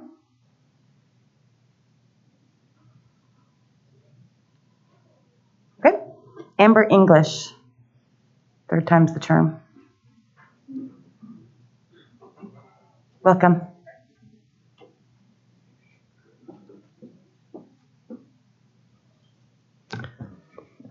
I also prepared for 3 minutes. It seems like we have a couple people missing, so I'm going to do my best here. I'd like my time to start after I explain who I am and my background a little bit. I'm a Jeffco graduate. My husband and I both attended Jeffco schools, came back as teachers. He's been a teacher in Jefferson County for 22 years. My dad was a teacher for 35 years. Our Jeffco ties run deep. I was a teacher for 7 years, and I have owned a child care center, a daycare, a preschool for the last 10 years. Our dedication to Jeffco has run very, very deep. But I am extremely disappointed with what has gone on in Jeffco. A year into this pandemic, it became obvious that kids were not the priority, and we pulled our last daughter out of Jeffco Public Schools, even though we have raised our other two who are now in college. Jefferson County has failed to make our children a priority. At the beginning of this mess, I get it, we were all scared, but the data is in and it is clear. It is clear as day. They are safe. We have the science to back it up. Our children are safe from COVID-19, but they are not safe from the ramifications of mask mandates. When we know better, it is our job to do better, and we are not. Make no mistake, these mandates are destroying our children at record rates at every age, and Jeffco is sitting by and letting it happen. This is absolutely inexcusable, and it's on your watch. I am asking all of you to put the whole child first. Children are our future, and never before in a civilized society have we asked our children to pay the price for our adults. And it's exactly what you are asking our children to do. I'm watching our children fall apart. I have COVID babies in my center who are born during COVID and have been completely isolated and have not had a teacher smile at them in 2 years. This is basic early childhood cognitive growth 101. It's basic bonding. Not seeing caregivers with a smile or facial expressions or being able to read the mouths of their teachers is beyond debilitating for children that are learning speech, language development, not to mention all the children that are deaf or learning English as a second language. Our children have missed critical growth. They've missed 22 months of critical learning that can never be made up. It cannot be undone or redone. They're extremely impressionable years and dictate the trajectory of education. Masking our teachers and of infants and toddlers and masking 3- and 4-year-olds is setting them up to fail under the guise of protecting them. Your decisions over the last 22 months have set all of our children up to be behind in speech, in language development, in social development, in cognitive development. Suicides are off the charts. Eating disorders are off the charts. Cutting and drugs and substance abuse are off the charts. I have preschool kids that live in fear. They are afraid to be near their friends. I have 3-year-olds that live with anxiety and depression. This is inexcusable. Miss English, I'm so sorry to interrupt you because I'm listening closely to what you're saying. Is there a way that you can submit your full remarks to Miss Neal or forward them to her so that we can have a chance to read through the entirety of it? Yes, and I'm going to finish right here. I'm begging you take the masks off our children. I understand that protecting the elderly and vulnerable is important, but these children do not have to be our pawns anymore. I'm begging you to take the masks off. The only thing worse than doing this to our children for 22 months is doing it to them for 22 months and 1 day. Put the children first. I am begging you. All right. Leslie Reynolds. Leslie? Okay. No? I see. Gotcha. Thank you very much. So we will move to, okay. Katie Clark. Oh, good gracious. I'm just trying to say your names over and over again. Pardon me. Lucille Zimmerman.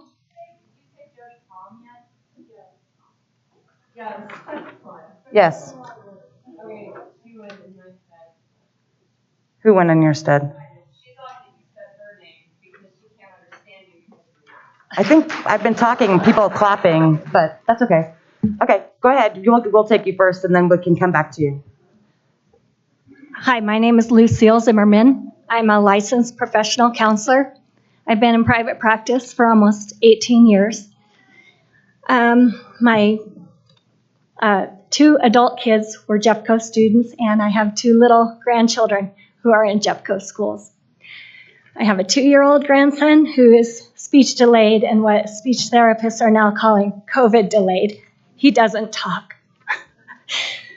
I have a kindergartner granddaughter who's learning to read from a teacher with a mask on while she's masked. You guys, you know the data. You know it. I've got pages and pages of psychological data and what this is doing to our kids. We can't undo this. You can't give a child another childhood, okay? And today I joined that meeting and I was appalled, the Jefferson County Board of Health meeting. What I heard from those leaders was, I fear, I feel, I worry, let's compromise. I didn't hear data, I didn't hear facts, I didn't hear anything that's gonna change in 2 weeks. We need to end it today. I'm mad and I'm sad. I want to read a quote. It says, one of the luckiest things that can happen to you in a lifetime is to have a happy childhood. Jeffco, you have let those kids down.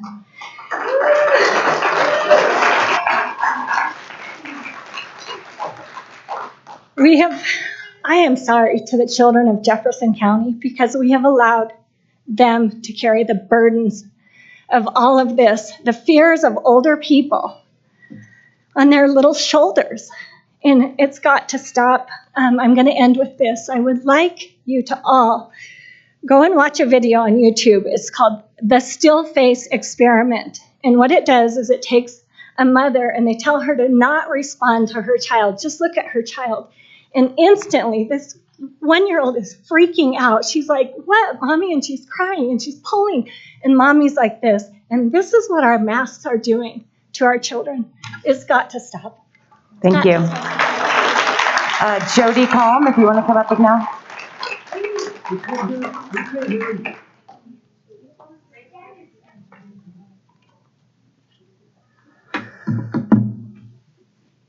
Okay, 1 minute. Goalposts moved yet again. Milgram experiment in real time. That's what we're doing right now. Masking our children is egregiously ineffective, psychologically, physiologically, and emotionally harmful, and you know it. This, like so many other overreaching, parroting, sadistic, cruel, and often dumbfoundingly asinine measures, is not following the science. It is abusive, and you know it. Organizations like the NIH have conducted double-blind, peer-reviewed studies and published articles at least every other year since the 1980s that say, all have the same conclusion, that masks do next to nothing. And you know it.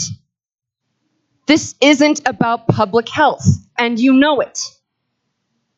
This afternoon, Dawn Comstock announced that if they lift the mask mandate, it won't be today. It will have to wait until the 11th. They've already moved those goalposts to the 18th. This is ridiculous. Who are the science deniers? Really? Thank you. I'm almost done. Oh, I thought you were done. Any of you not calling for an immediate resignation of Dawn Comstock, you do not care about the children. Any of you who support this insanity are either malevolent, brainwashed, cowards, or some combination of the three. All right, thank you very much. Teresa Stauber. This is not about the children. This is about politics, and you know it. Thank you, Ms. Calm.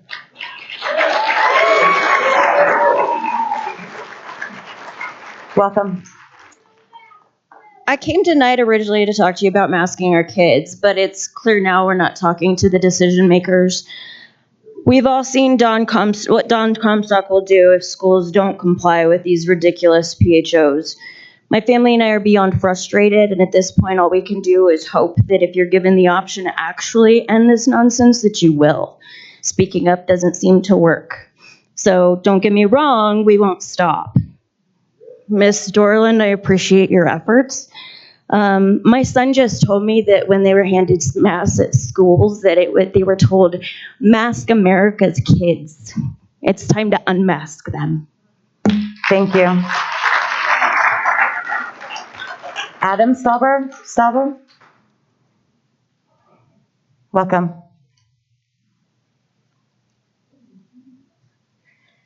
My name is Adam. Can you hear me okay? So I'm here today because I've heard the complaints of many parents who feel the mask is meant to be a choice, and I can't agree more. When I'm in school, I forget what some of my friends look like. I don't even know what some of my teachers really looked like until halfway through the year because of the masks.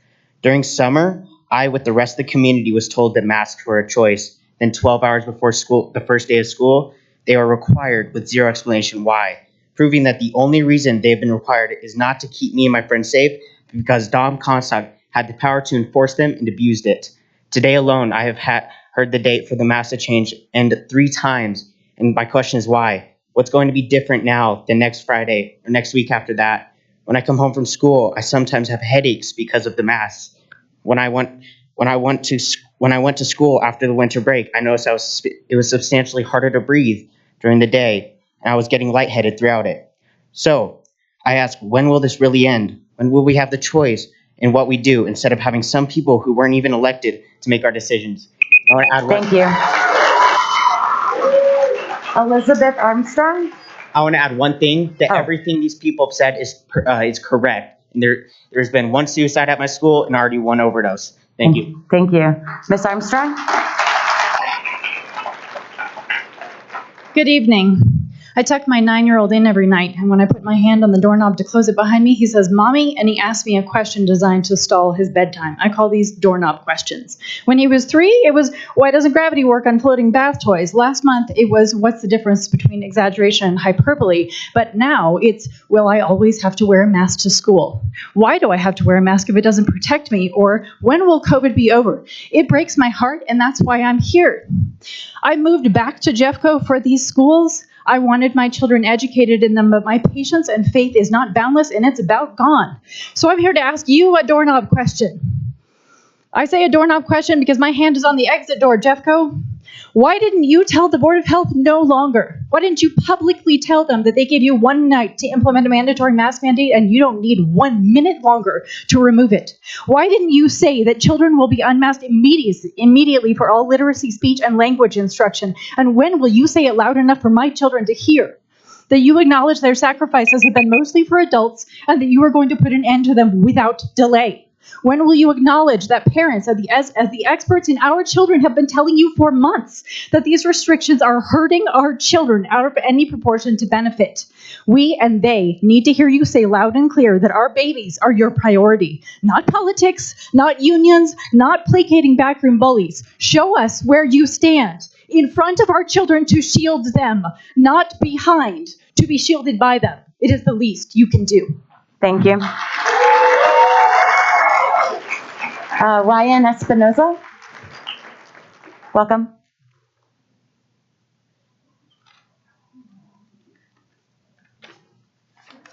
All right, thank you for this time. My name is Ryan Espinoza, and I'm a parent member at Collegiate Academy of Colorado, and so we do have a charter renewal coming up this year, and it should be on the consent agenda. And so I just wanted to let the board know that Collegiate Academy has a 28-year success rate here, partnering with Jefferson County. We have a great relationship with the district staff, and the board has a commitment to professional development for the teachers and the staff. We do have a diverse student body, both academically and socioeconomically. We do have a track record of academic success that we're proud of. We do implement problem-based learning, which helps prepare our students to solve real-life problems once they graduate from our school. And so any consideration to renew our charter will be very much appreciated. So, Thank you, sir. Michelle Brownlee? Welcome.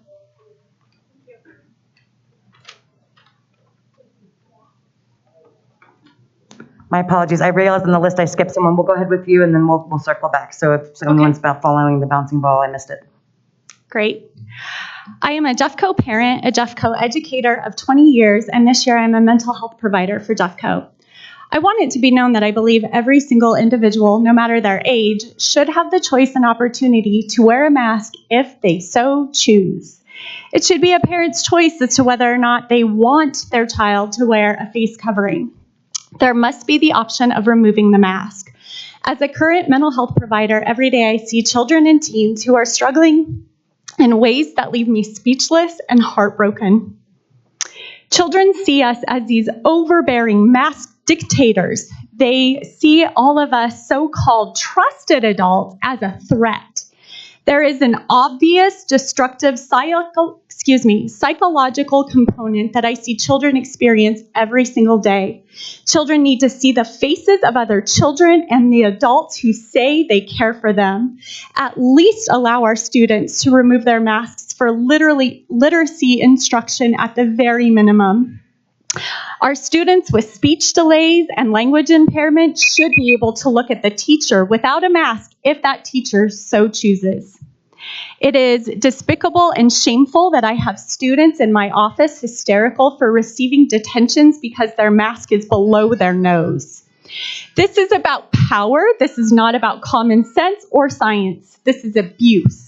Children deserve to have a positive school experience free from unnecessary and oppressive restrictions that are diminishing their school and childhood experiences. Choice. I am asking that you give our children and families choice in these mandates, in the ruthless dictatorships and cruelty to our children. Let's stand together, Jeffco.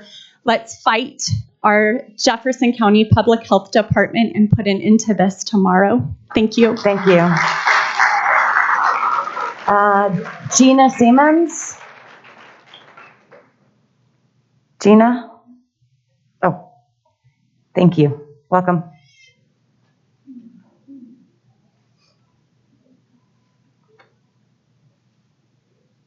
Good evening. My name's Gina, and I don't have children in Jeffco Public Schools. I give you a lot of money for my taxes, so I'm here to support all these parents, and I support what they've said. But tonight's COVID update reminds me of this quote: "The definition of insanity is doing the same thing over and over again and expecting a different result." Each month, your PowerPoint promotes 3 top mitigation strategies of masking, vaccines, and testing. Yet no matter how hard you mandate these, data is staring you back in the face and saying, these don't work. So let's look at some strategies that might actually work. How about completing the improvement of the air filtration systems in all the buildings, especially the trailer classrooms that spread virus like crazy? How about promoting and encouraging healthy diet and exercise to improve physical and mental health and reduce comorbidities? How about dialing down the COVID fear? COVID-19 is serious, but it must be kept in perspective like all diseases. Our public health department says less than 1% of the 1.2 million people in Colorado who have gotten COVID have died, and 83% of them were over the age of 60, which is not relevant to a school population. So I'm asking that you look at different strategies that can actually work, and why don't you focus on educating our children instead of being the public health department? We already give taxes to one of those groups, and we don't need you doing their job. Spend your money educating our kids, please. Thank you.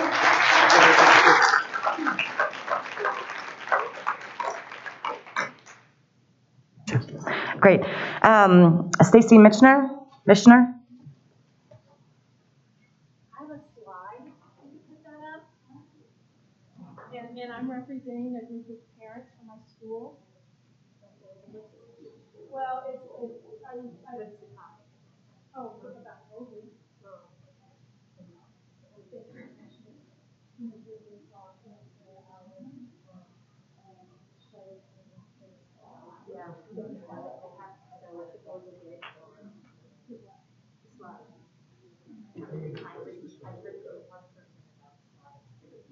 That's okay.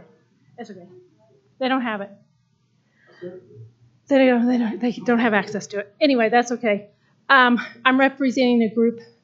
My name's Stacy Mitchner, and I'm representing a group of parents from my school. Our school, and I cut my thing down considerably since I was representing the group, but our school district has been overly influenced by the tyrannical Dawn Comstock at JCPH. It's common knowledge that Dawn Comstock exerted her power over the school district at the 11th hour before our school started in August with her moralized mask mandates, regardless of vaccine status, imposing masks on the youngest, all because at the time there was no vaccine available to them. Dawn Comstock clings to her mandates like a life jacket on a sinking ship. I have zero confidence in her. I do not trust Dawn Comstock to make any decision about what is best for my health.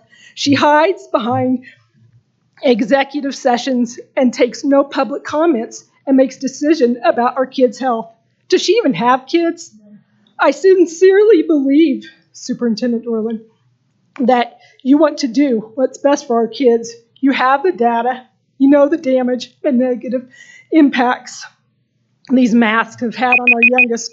You had an impossible task in deciding what to do, what's best for the kids, but the bully that is Dawn Comstock exerts her influence in the most damaging way for our kids. I know you want to make this right, but parents are always going to do what they think is best for their kids. And if you take away the choice for these parents, they're going to take away their kids, as proof by our dwindling enrollment. Jeffco's been hemorrhaging students due to the lack of leadership and blindly following this JCPH. And now, Superintendent Dorland, you could make this right. Even as there is a vaccine deemed safe, many parents are making this decision not to get their kids vaccinated because they know this virus poses very little risk to their kids. Kids get the sniffles, sore throats, and in the old days, they called it a cold. I work at an elementary school, and I've been there for 10 years. I've witnessed so many cold and flu seasons with no shutdowns, no mandates. The kids get sick, they get better, and they build their immune system. That's what kids do. You know what the kids are doing now? They're getting bloody noses in their masks. They're sucking on them, they're chewing on them, and then after that they do get the vaccine, they're throwing up in them. Could you imagine if you felt sick and you couldn't get your mask off your face? COVID has been a polarizing disease because it's been politicized. It never had to be that way. It's time to set our kids free. Thank you. David Chapman. What'd you say? David Chapman. Oh, well, that's me. You're going to find my slide. So I'll tell you a little bit. First of all, your anger is directed the wrong place. We need to be in front of the Board of County Commissioners, and I'm going to tell you all about that while she's getting my slides up. Some of you. Mr. Chapman, you can begin your remarks to the board, please. All right, I'll start. Thank you. I tell you what, I think the world of Susan Miller and Tracy Dorland. You're a huge improvement. So don't start it yet. Give me a second. I worked with Joel Hirschback. I worked with John McDonald in the past. We corrected a coaching problem up in Evergreen. Marnie Messer, Jamie Grimm Rice. Believe it or not, this old cowboy is on the curriculum review committee. And they do an outstanding job. Part of it's an act. No, I'm serious. We have a dear friend that worked with Stacy at Bergen Meadow Elementary that's an executive assistant in this building. And Maureen is awesome. And she tells me at dinner, and people complain up in Evergreen, I don't know why, because this is the school you compare so many schools to. That is marvelous. We have a dedicated staff. We've got a principal at the high school, Brandon Brecky, that's just 40 years old. And this young man, even though I don't agree with a lot of things he does, and I shouldn't even say a lot, some of the things he does, he's an outstanding young man. You are building leaders. So I'd like to just address something over here, please, if I may. Tracy, Susan, this is important. This is, if you gentlemen and ladies would turn around and look at that screenshot, and if you put it on display, there you go. What you're looking at are children playing basketball with masks on their face. You'll notice that in Montrose, Colorado, They're not wearing any masks. You'll notice the boys are wearing them around their chest. That's Evelyn and Alita. And you'll notice the girls down there are wearing the mask up. I don't see any gender equity going on there. I see a bunch of kids that are having issues. Do you mind, sorry, people that are watching at home can't hear you when you're not speaking into the microphone. I'm just Just a passionate few more about this. seconds. Yeah. Craig Hess would have never put up with this when he was chief counsel. No way. I'll never forget the day I met that man with Joel Hirschbeck. They looked me over. I was wearing a suit and tie. I worked for Perot. And I mean to tell you, you talk about decisive. Craig Hess was decisive. Kristen Moulton, decisive. I don't have to look at my notes because I know this school district. So what I would ask of you, since I spent an hour and a half with Jeff Schrader and J.D. Jeff Kimmel, Chief of Investigations, as well as Counterterrorism, the sheriff's not going to enforce this thing. He just is not. I say take your mask off and tell Dawn to shove it. She has been in. I think your time is up, sir. Thank you very much. 1 second, I'm almost finished. This is important. Seriously? Okay. She is unstable. She's moved 21 times in 25 years. Don Comstock is not on our agenda tonight, so I understand, I know. but it's the truth is the thank truth. you very much for your comments. Thank you very much. And John, thank you for being a good leader because you have a tough job. You keep our kids safe. All right, I'm next looking forward up, to you two doing something about that. we have Bruce Strahan. Did I say it? I probably didn't say it right.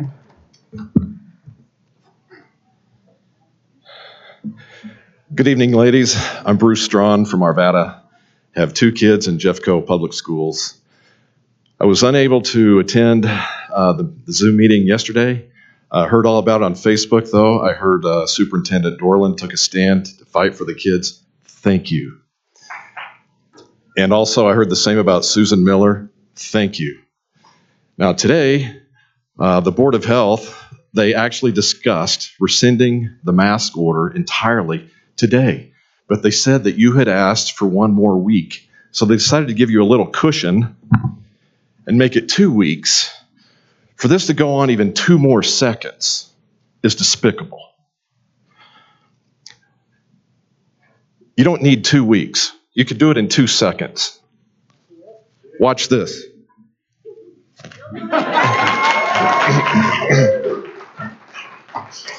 This is heartbreaking. I've heard the stories, the horror stories from all these parents for too long.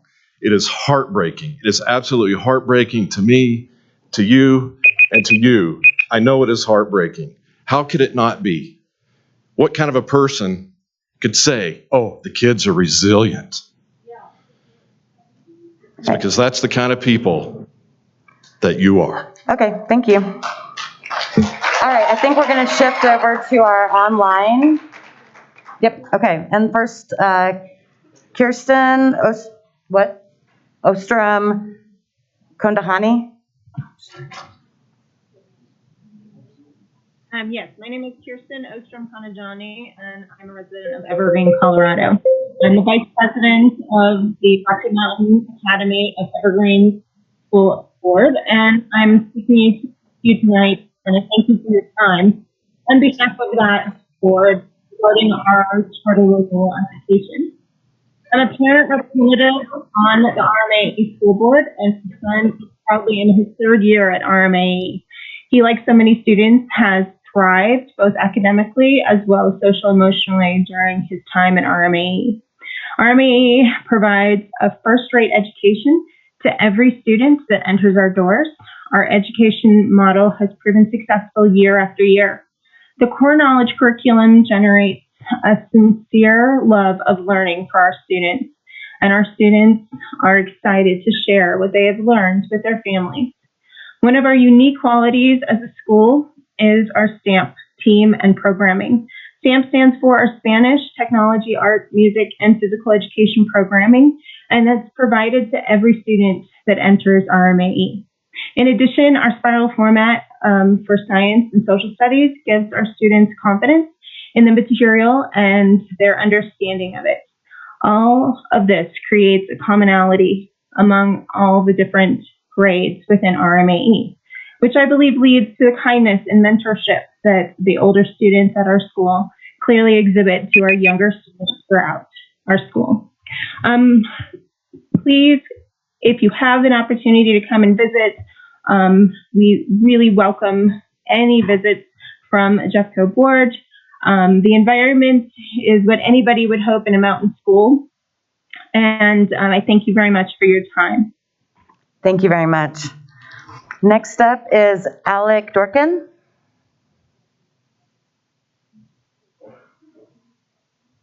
My sheet says Alec. Oh, Jesse Dorkin. Yep. Hello. My name is Jesse Dorkin, and I am an 8th grader at Rocky Mountain Academy of Evergreen. This will be my 9th year at Rocky Mountain, as I will have gone from kindergarten to 8th grade at this school. This school means a lot to me and my family for a few reasons. For me, I've been able to build relationships with all of my teachers, and they are able to adapt to every kid's learning style. I recently toured Evergreen High School and was very scared at first. After talking to my teacher's brother and a few other graduates, I now am prepared to enter honors and AP classes as well as Spanish too. One of the things that I love the most about RMAE is that the teachers educate us about how to think and not what to think. My second of many favorite things about the school was that the teachers expand on the curriculum and are able to make the activities fun and interactive for all students. Overall, I will miss going to RMAE. It's been my second home for many years, and I'm going to enjoy as much of it as I can before I go to high school and start a completely different chapter of my life. Thank you. Thank you very much. Next up, we have Alec Dorkin. Hi, if you can hear me. Hello there, my name is Alec Dorkin, and I have been a resident of Evergreen for roughly 12 years and an RMAE alumnus for roughly 3. For a long period of time, it was as if I had lived in 2 homes, my real home and my educational home. That second home was known as Rocky Mountain Academy of Evergreen. At this place, I experienced an immensely nurturing environment effectuated by the many exceedingly talented teachers and dedicated staff. As a current junior at Evergreen High School, I firmly believe that the well-versed and well-educated teachers such as Mr. Tony Bryant played a key role in my ability to adapt to the high school curriculum and environment. For that, I express an insurmountable amount of gratitude within my heart. I've been with RMAE through a multitude of its turning points, and if the school hasn't already taught me enough, those turning points have also confirmed in my mind that regardless of the hardship faced, RMAE will also stand back on its feet, dust itself off, and continue forth as a better, stronger school and community. Thus, I am also a staunch advocate of the renewal of the school's charter, as it will allow many more individuals to experience the incomparable quality of education and powerful sense of community that I once experienced. Thank you for your time. Thank you very much. Next up is Aaron Parrott.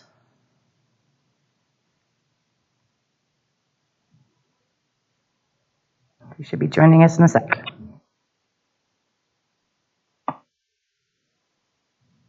Hello. Hi there. We can hear you. You're welcome to start whenever you're ready.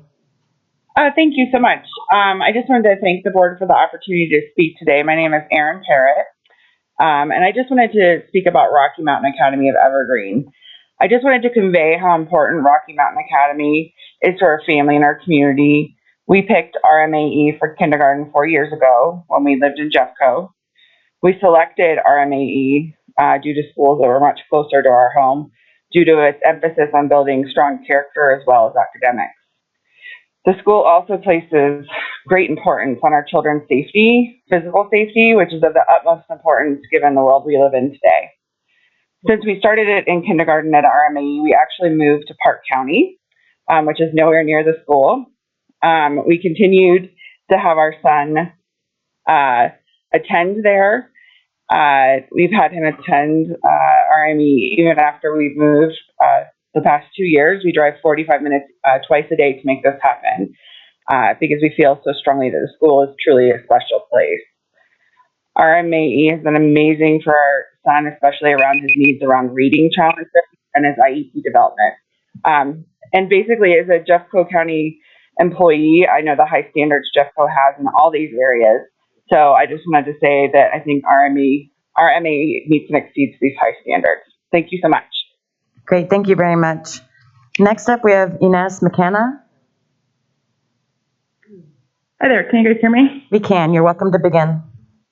Awesome, thank you so much. I just want to start off by saying it took my husband and I since 2015 to actually move to Jeffco, and this was our first year putting our kids into Jeffco public schools. I was really excited up until we started the school year, and I've been disappointed ever since. You're welcome to begin. So much. I just want to start off by saying, hello? Yeah, if you turn off if you're watching the live stream, if you mute that, it'll help with the echo. Hold on a second. Let me see. I thought I had disconnected it. Can you hear me better? I think so. Yep, please continue. Okay, perfect.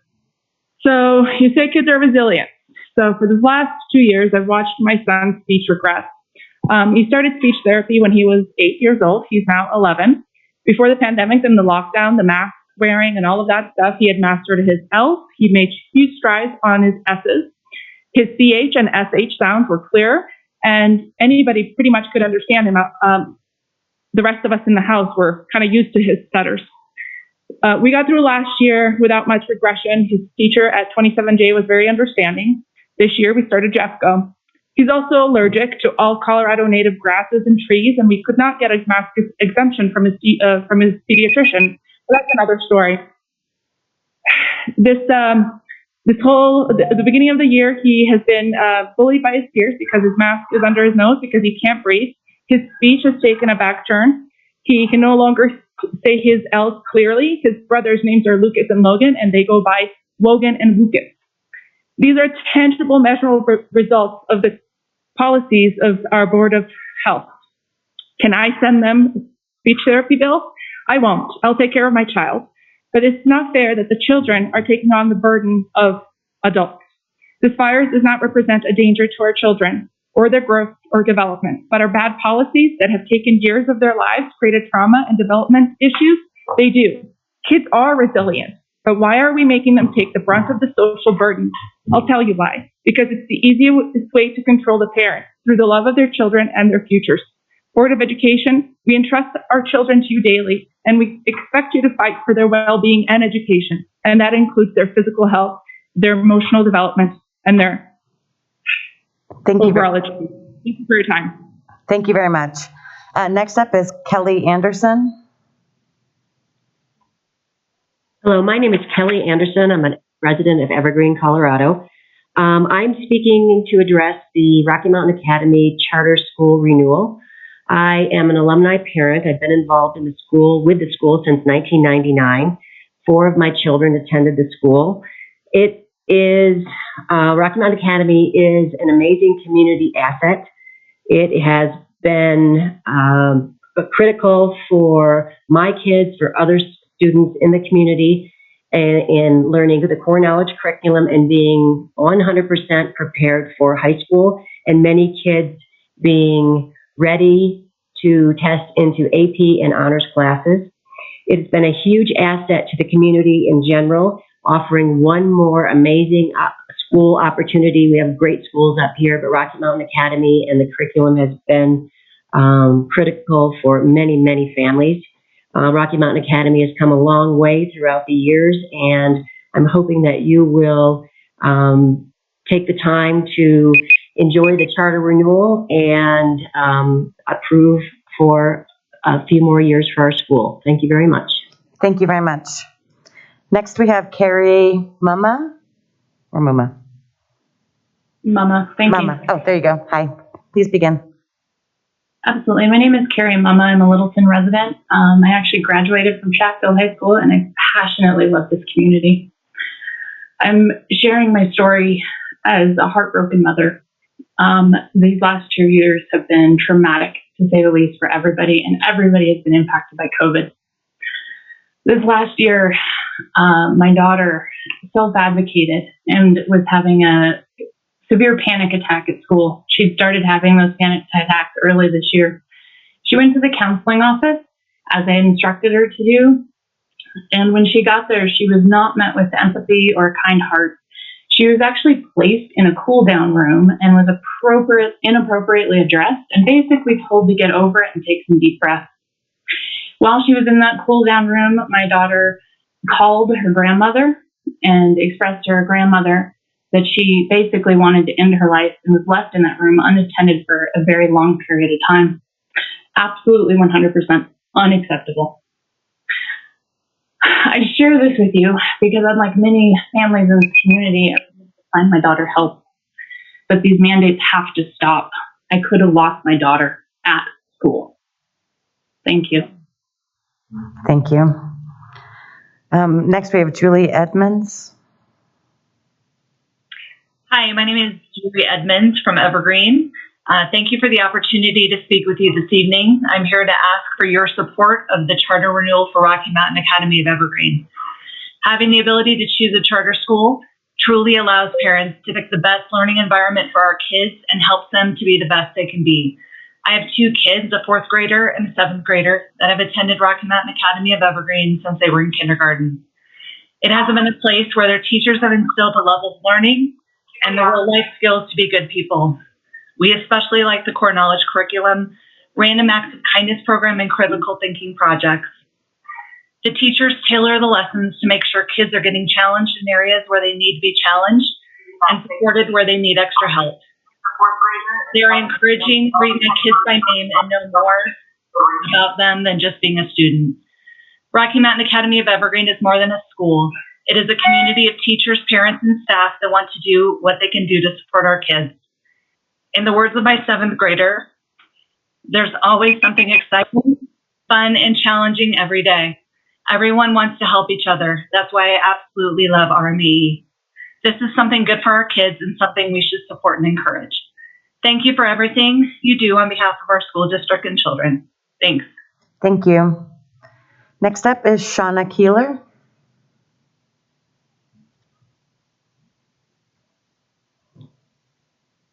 I'm not sure we can hear. Can you say, I think you may be on mute. Oh, I'm sorry. No worries. Is that better? Yep, you may start whenever Okay, you're ready. sorry. Thank you. My name is Shauna Keeler, and I'm from Lakewood, Colorado.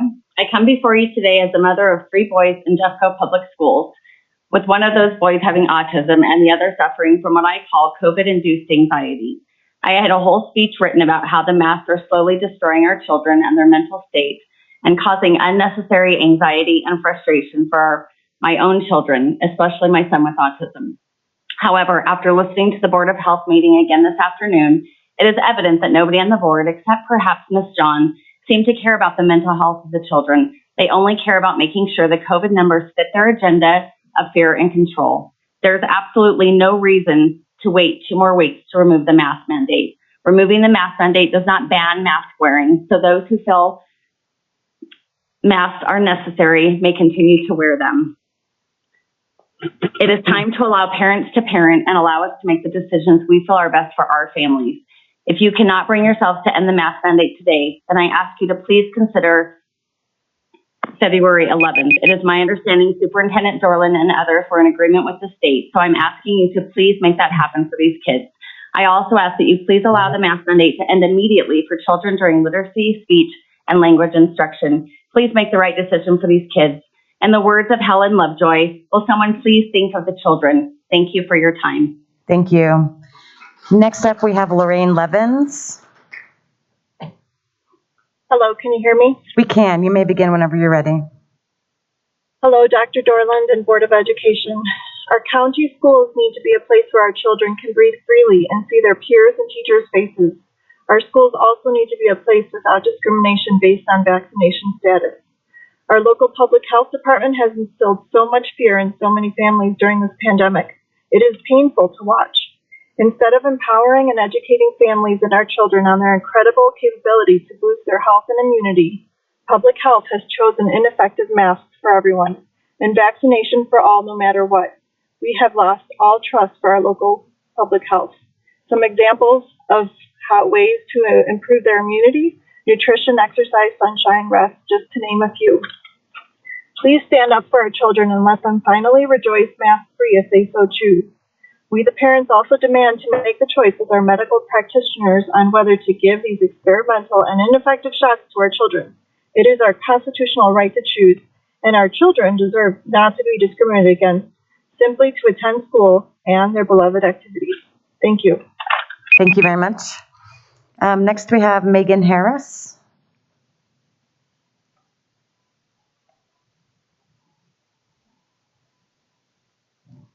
Ms. Harris, are you there?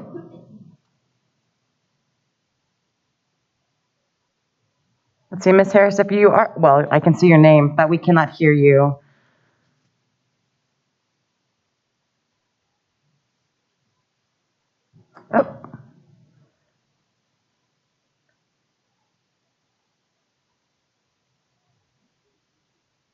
can't see clearly. Oh, Ms. Harris, are you there?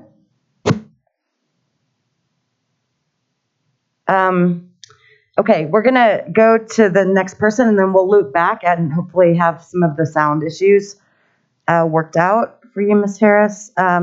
Holly Cast, what? Kristen Wilkins, you're ready to go? Yep, there you go. Yep, I'm ready. Perfect, thank you. Hi, thank you for your time. My name is Kristen Wilkins. I live in Denver. I have a child in school in Jefferson County, and I wanted to speak today to respectfully ask this board why these kids and their teachers are still in mask. With surrounding counties operating with different mitigation strategies, including no mask requirements, we have the data we need to understand what will happen to our children and their teachers if we remove the mask. Douglas County health officials have not seen an increase in transmission of severe COVID cases in their schools that have been maskless since August. And if COVID behaves the same across county lines, how can we still justify masking our children when our neighbors are not and they are doing just fine? What I don't hear our public health officials discussing are the detrimental consequences for our kids and their teachers unable to see each other's faces. The learning loss, literacy, and speech delays, the lack of social and emotional growth. This is now the real risk to our children, not COVID. Our children are wanting to kill themselves at rates never seen before. We have to save these children, and I believe you have been on a mission to do that and get them through COVID, but now it's time to be the hero and get them back to normal in order to truly save them. I'm begging you. Thank you. Just move on, okay? Ann Hudson? Yeah, Ann Hudson, go ahead, please. Hi, good evening. I'm Dr. Ann Hudson and have been lucky enough to be a part of the Rocky Mountain Academy of Evergreen, an exceptional school community for the past 5 years. In that time, we have increased enrollment 71%, increased academic achievement, developed a 5-year strategic plan, and our own facility among others. College work with knowledge education. We continue to focus on meeting the needs of each student in academic, safe, supportive, and nurturing environment while sustaining the financial and structural viability of the school. I'm proud to say we have the most impactful staff I've ever worked with, involved families, and students who will positively change our world. With that said, we are aware that sustaining our unique and authentic culture takes continuous effort. Our school community is vested, collaborative, and will keep that priority. On behalf of our board, parents, students, and staff, I thank you for your time and consideration in renewing the Rocky Mountain Academy of Evergreen's charter. Thank you very much. Jacob Fogg?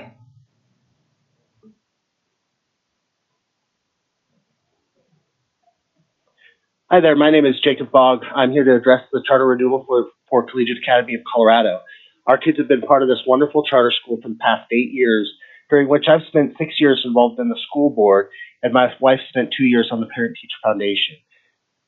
Collegiate Academy has been an integral part of our children's life, building confidence and leadership skills while providing an excellent educational experience. By supporting charter schools such as Collegiate Academy of Colorado, you're giving parents the best opportunity to make the best choices for their children. Thank you for your consideration in the renewal of our academy.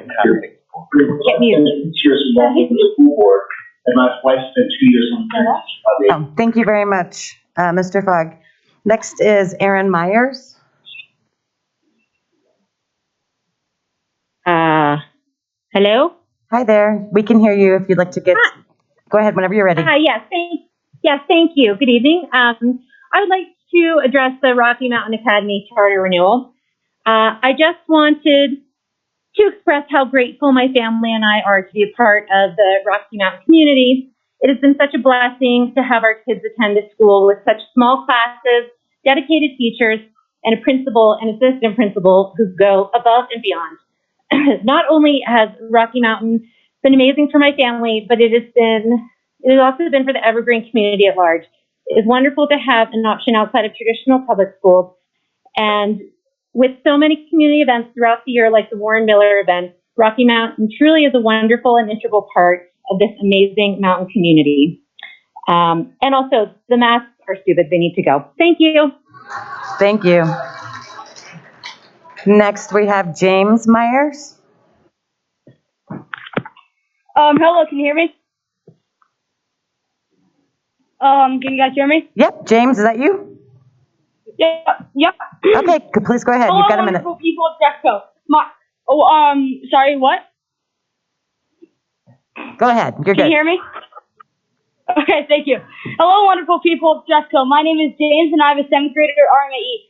Today, I wanted to talk to all of you about masks. I think they have not only affected my learning environment as well as my friends, but the CDC has proven cloth masks ineffective. If so, why are we required to wear them for 7 hours a day? One of the worst parts has been enforcing them among young children. Seeing them cover half their face for a disease that only severely affects comorbidity or ages above the age of 70 is silly. And if they want to wear a mask, feel free, but making us do it is unacceptable. Another thing that has effects on me is hearing my friends as well as my teacher has been a struggle. Headaches and difficulty reading have become the regular, and yelling is also getting out of hand. Being yelled at and hassled to put on a mask has become a common thing. We are good kids, and we should not be being yelled at for a mask slipping off our nose. It is extremely unfair to kids and even teachers because I am positive they do not enjoy wasting their time and energy yelling. Thank you for your time. Thank you. Next up is Jamie Conda.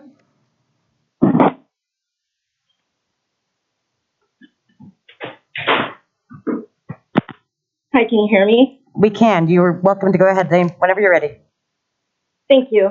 My name is Jamie Kawinda, and I live in Lakewood. I'm speaking tonight on behalf of the Charter Renewal for Collegiate Academy. My husband and I have 3 children, boy-girl twins in 7th grade and a son in 5th grade. All of our children have attended collegiate since kindergarten. If I had to describe collegiate in a word, it would be community. Our family has been a part of several communities, neighborhoods, churches, sports teams. However, none have compared to what we have at collegiate. The small class sizes makes it so that everyone knows everyone, and if any of my kids have an issue, they feel comfortable speaking to any of their teachers, whether it's from kindergarten to high school, or any of the staff, the front desk, aides, or administration. This is because of the community that collegiate has worked hard to build. I don't believe that my children would experience the same depth of community in a larger school, and therefore request that you renew our charter to continue to support families such as mine. Thank you. Thank you very much. We have Paul Guy up next. Yes, good evening. My name is Paul Guy. I live in Littleton, Colorado. Regarding the renewal of Collegiate Academy's charter school contract, short and sweet, I'm all for it. My child is in their 3rd year at Collegiate Academy. The caring, engaged, talented educators at Collegiate are the best a parent can hope for. They consistently keep our children's education. If so, why are we required to? If you turn off the live stream volume, it's just echoing in the Zoom. My apologies. No worries. And you can pick right back up. Okay, my child is in their 3rd year at Collegiate. The caring and engaged, talented educators at Collegiate are the best a parent can hope for. They consistently keep our children's education, safety, and well-being at the forefront of all their efforts. The administrative staff are friendly, efficient, and communicative. The balanced STEAM curriculum at Collegiate is laying a solid foundation for the next generation of scientists, engineers, artists, entrepreneurs, and leaders to take our city, state, and nation into the future. It's exciting to see and to be a part of. Thank you for your time and attention. Thank you very much. Next time, we have Sandra Sullivan-Semin. Hi, yes. Start whenever you're ready. Yep. Thank you. I am a parent at Collegiate Academy. My oldest child graduated from Collegiate last year and now attends college to pursue a career in engineering. I moved to Colorado almost 3 years ago, and I still have 2 children that are in school there in 6th and 10th grade. And finding a good school when we moved was always the priority for us. A good school, in my definition, is a place where I want my children to make a strong start in life, a solid foundation that will motivate learning even later in life, and empower them to want more in their pursuit of academic achievements. In addition to being a parent, I'm also a mental health therapist, and I work a lot with children on a regular basis. I understand how important it is to provide children with not only a healthy home environment, but also a good school environment that will foster good communication skills, responsible decision-making, healthy social interactions, and such. And we found all this at Collegiate Academy. They have provided my children and a classmate with a place where they thoroughly enjoy learning and where they are constantly engaged and challenged. And I respectfully ask the board to approve the renewal charter school contract for Collegiate Academy. Great, thank you very much. Next up, we have Pamela Jo Butcher. Hello, can you hear me? We can. You may begin when you're ready. Okay. My name is Pamela Butcher, and I live in Lakewood. And I am speaking on behalf of Collegiate Academy and our wish to renew their charter.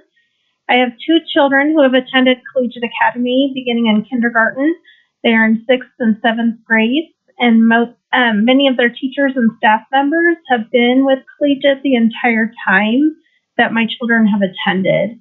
This includes the principal, Christian Becker, and I have also worked at the school for a couple of those years and been part of the foundation, as well as being a parent. The consistency of the long-term adult relationships that they have had since being there in kindergarten has really fostered their confidence, and it leads to a different level of accountability with the children as well. Because of those relationships that they've had. Both of my children are naturally introverted and are not inclined to put themselves up in front of a group. However, they have thrived in the smaller classrooms and have taken on leadership roles, including middle school student council president. Sorry, really quick. They also have been very academically challenged. Children are put into the level of classes that they need based on where they are at instead of the grade level. And both of my kids have been able to be 2 grades above level in math. It keeps them interested in growing, and I think it's a game changer for my children. And I wish I had known about Collegiate when my older 2 in their 20s were in school. So I support renewing this contract and love Collegiate Academy. Thank you. Great, thank you very much. Next up, we have John Morrow. Thank you. I appreciate the time to address the board. My name is John Morrow, live in Evergreen, Colorado. I'm a 19-year veteran. My wife and I have had children at the Rocky Mountain Academy, and I'm petitioning for you to approve the renewal. We've been in the Rocky Mountain Academy for 19 years, 1 year since the inception. We've had 36 kid years going through there, sat on the board for 7 years. You know, there's charter schools are an interesting opportunity and alternative to the neighborhoods.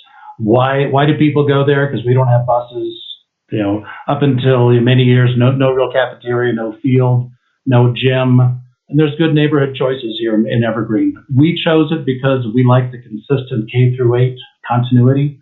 It's not moving from 2 elementary schools into a middle school.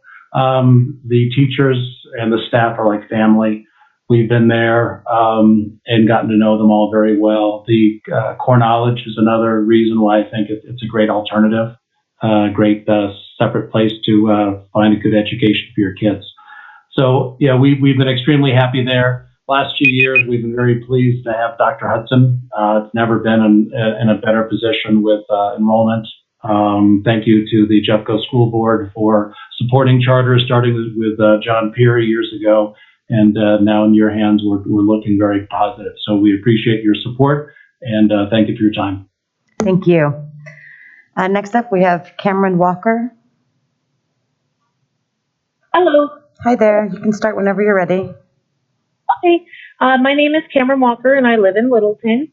In regards to the charter renewal, I'd like to take a minute to just list a few examples of why Collegiate Academy has been so important to our family.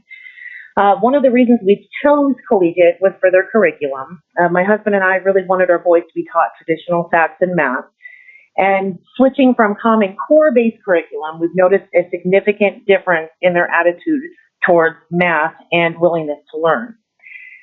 Collegiate Academy has small class sizes, and there's a special dynamic between the students and teachers when there's an opportunity for individual instruction and help.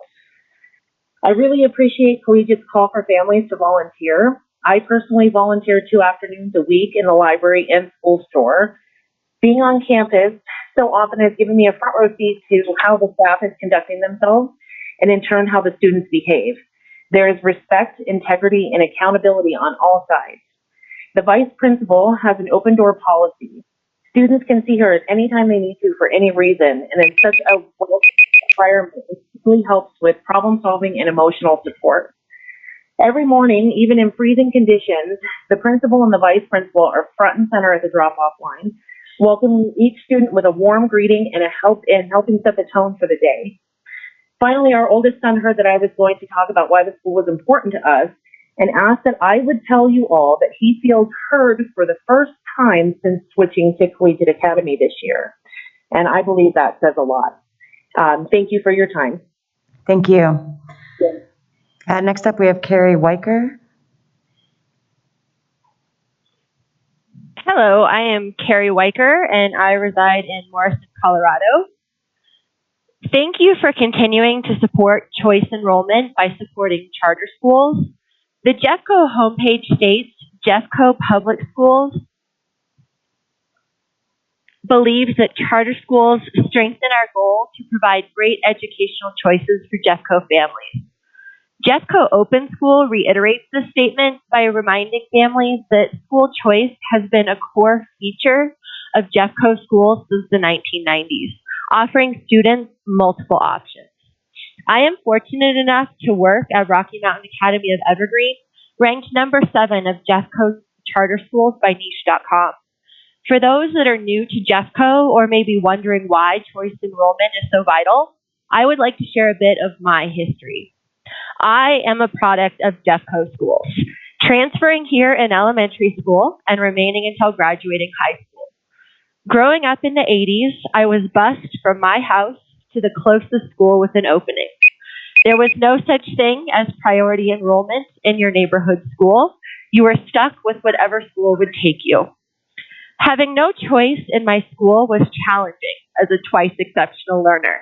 I wasn't self-directed enough for the advanced classes and was too advanced for the regular classroom. So I became a challenging student, to say the least. I was put in the groups with the fewest students and the most teacher support, the low groups, practicing my ABCs even though I learned to read prior to kindergarten. I grew up thinking Jeffco was not a good fit. Becoming a teacher changed my understanding of the school experience. Becoming a parent changed my understanding of Jeffco. I learned that not every school is a good fit for every student, but that doesn't mean that every school is not a good school. And we are lucky to have so many options to be able to find the right fit. Thank you for allowing every child to be different and every child to have a place. Thank you. Thank you. Next, we have Julia Henricks.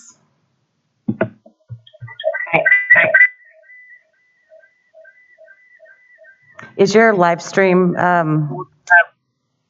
sound on? I just hear.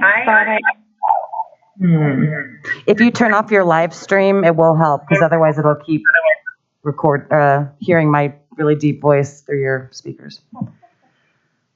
Okay. I don't know. Can you hear me? It sounds okay right now. Yeah, please proceed. I'll try. Okay. Julia Henricks. I'm from Lakewood.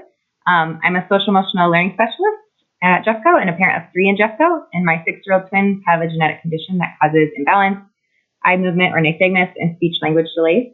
And while my girls are so fortunate to have been eligible for a mask exemption, I just want to show my support here today for families to also be able to make decisions in the best interest of their children and their unique needs. I'm grateful and hopeful and optimistic that Jeffco and DCPH are going in that direction, and I thank you for that, and want to be to begin honoring people over policies and individual needs. When Jeffco decided students were not allowed to be retained due to COVID as like an overarching policy, I feel like that's not making decisions based on individual student needs. And when Children's Hospital promised Jeffco nurses, as I heard in a staff meeting, that they would not be writing mask exemptions, I feel like that makes it clear they were not making decisions based on individual patient needs. Last year was, we had a lot of math and interrupted learning, but this year I've just realized I'm the only one who's going to advocate for what's best for my girls, and that's what parents are doing here. And my girls showed up red on every assessment they took. This year, I finally realized that, as their mother, I'm going to advocate for what's best, and they're repeating kindergarten, even if that's against advice, and they're with the mask exemption, and they are doing fabulous, and they tested green and blue on each of their assessments, and I'm so fortunate to have found educators and doctors who are willing to put people over policies, and I want to thank JCPH for finally extending the student freedom and dignity to other students and parents as well. Thank you, guys. Thank you. Next is Oliver Armstrong.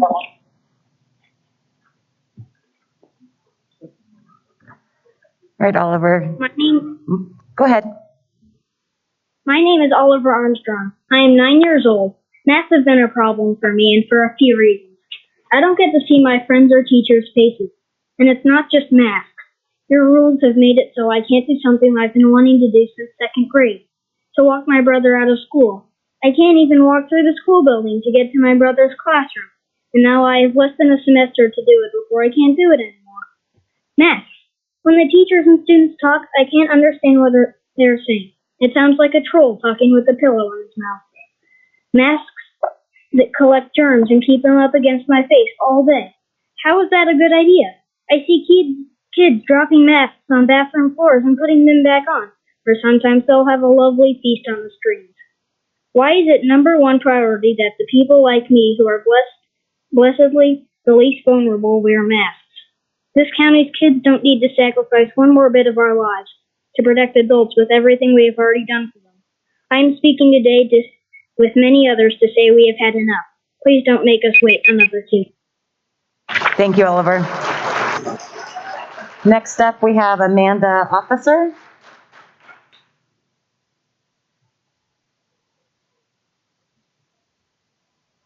Is Amanda Officer on? Yep. Can you hear us?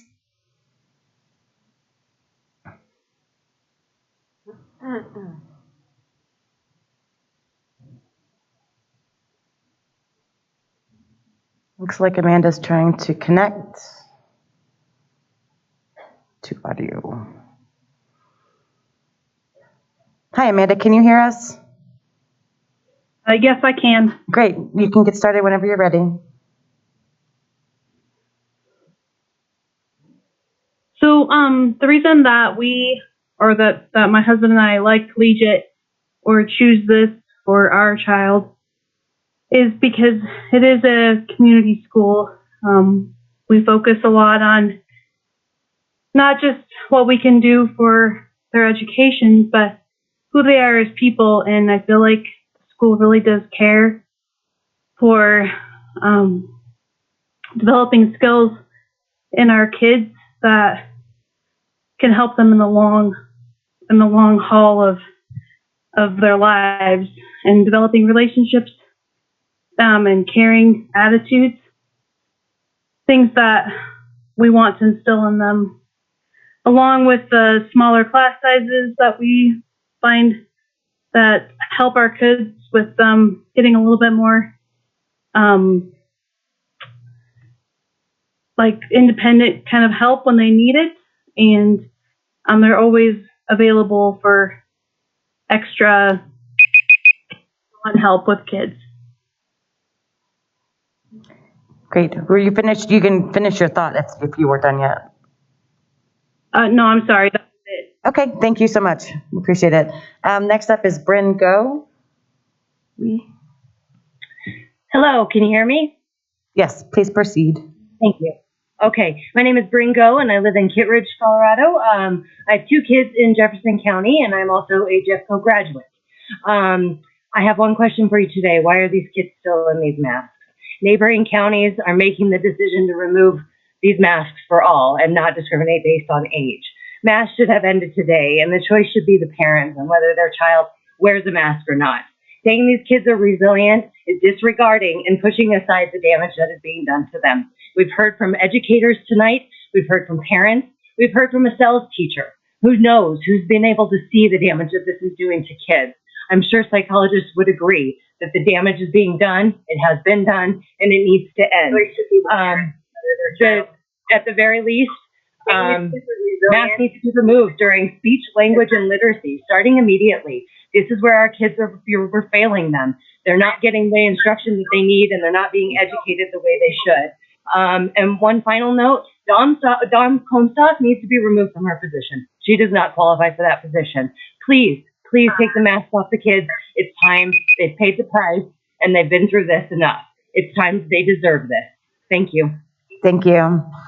Next up is Gretchen Christ. The way they should. And one final note, Dawn Comstock. Thank you. We revisit. Do we have Gretchen? This is Gretchen. Can you hear me? I can. Is your live stream audio on? Next up. If you can just mute your live stream audio, then it won't feed back and we'll be able to hear you clearly. Do we have Gretchen? Is that good? Sorry. It's still playing.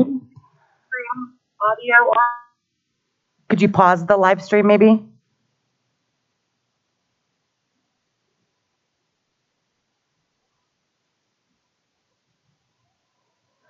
And now you have to unmute.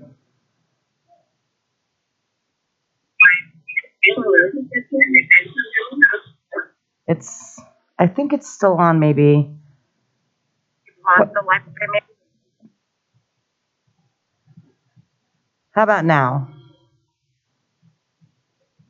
Do you want to try getting started? Yeah. Okay, thank you for allowing me to speak. I'm Gretchen, and I'm in Littleton. My daughter has been attending collegiate academy since fourth grade. My daughter has excelled tremendously through each grade level, achieving high quality academic. How about now? Do you want to try getting started? Yeah. Sorry, it's going to keep doing that because the live stream is just delayed behind what we're talking about now. So if there's a way you can mute it or pause the live stream, it'll take that echo out of the Zoom.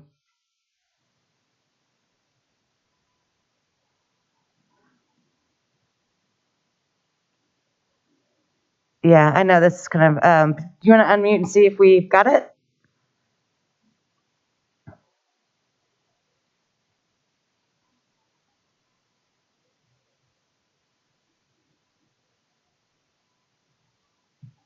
So sorry. Do you want to try? Let's see if it's still there. You want to unmute and see if we got it? There I am. Yeah, there's nothing like hearing myself in surround sound. Yeah, is there a way you could close on? Clearly that we're not like IT support here, but if you can close out the window with the live stream on it. Do you want to try it? Is it? And if this doesn't work, we can get your written comments also, but I want to give you a chance to be able to speak here if we can get that figured out. I'm sorry. Does it work now? I closed. Oh, that sounds promising. Why don't you go ahead and get started and we'll go. So sorry. Thank you for allowing me to speak tonight and for everyone else as well. My name is Gretchen. I'm in Littleton with Collegiate Academy of Colorado, and my daughter's been attending since fourth grade, and my daughter has excelled tremendously through each grade level, achieving high-quality academic, social, and civic successful standards. Collegiate Academy of Colorado brings out the best in my daughter. This is a testament to all of our teachers and our school as a whole. Our teachers are specially focused and highly trained with the flexibility in navigating through tough and ever-changing challenges in maintaining a high standard curriculum and professionalism. Through COVID, virtual, and back in person, our teachers are strong and resilient as this shines through our students, raising the standards to exponential levels of learning and allowing students to experience the real world with many programs like our honors and AP, STEM, outdoor lab, base electives in sports and foreign language to achieve their greatest potential to succeed with high grade levels to allow a path to college and to the community members. This allows each student a right for the best education for them. Thank you. Thank you very much. That concludes our public comment for part one, I believe. I'm just going to visually check with Ms. Neal. We're going to take just a few minutes of a break to transition, and then we will move forward with our scheduled program.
Dreaming wide awake. This is the life I make. I don't need a holiday to make me feel this way. Listen up, take a chance. You can sing, you can dance, you can live like there's no tomorrow. Give it time and you'll find there's a groove, there's a rhyme. Move along and the rest will follow.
shine like stars.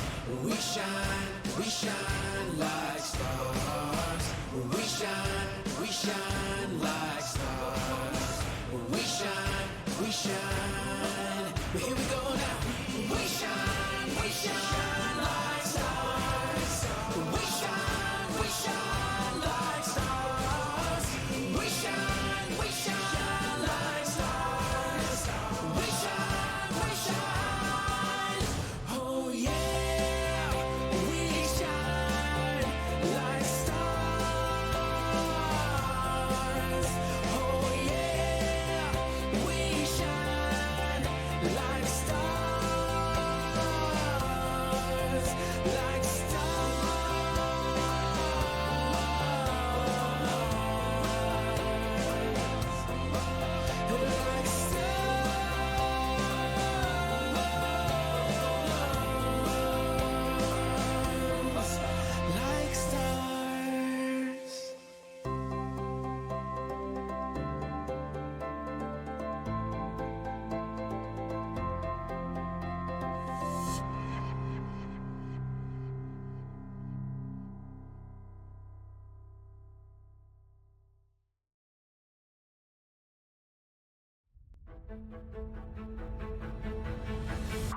I'm living right here and now, and I don't wanna miss out. Is this what life's all about? The world is calling and I'm listening.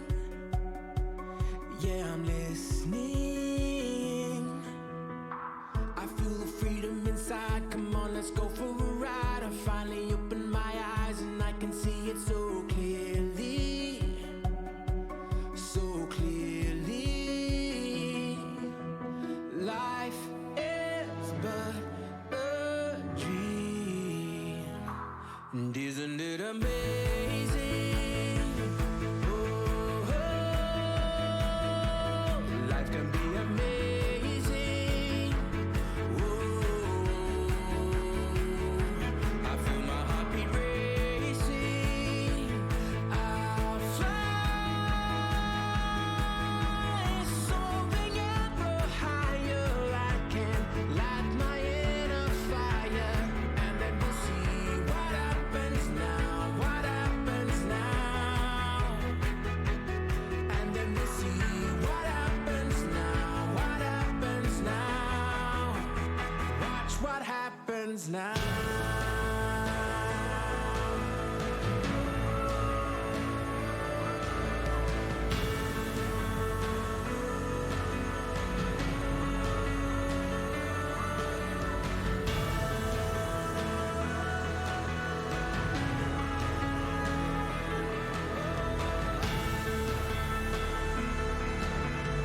Sometimes we have what it takes, sometimes we make our mistakes, and now the journey awaits. So don't you wanna come with me? Come with me. We'll make our way to the top. We'll never break, never stop. And when we get to the spot, we'll know we made it there together. We'll remember forever that life is but a dream. And isn't it amazing? Oh, life can be amazing. Oh, I feel my heartbeat racing. I'll fly soaring ever higher. I can light my inner fire, and then we'll see what happens now. What happens now? And then we'll see what happens now. What happens now? Watch what happens now.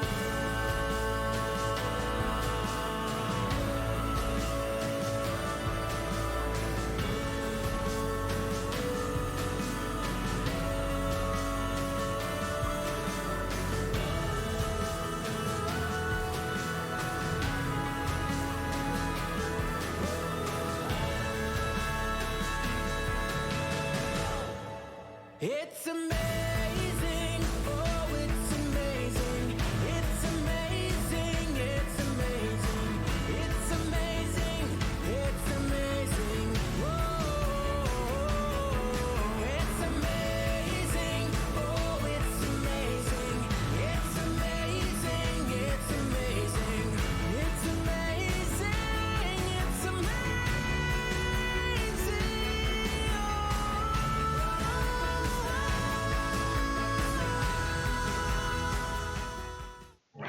All right, we are back, and we're going to begin again with our leadership report and board updates.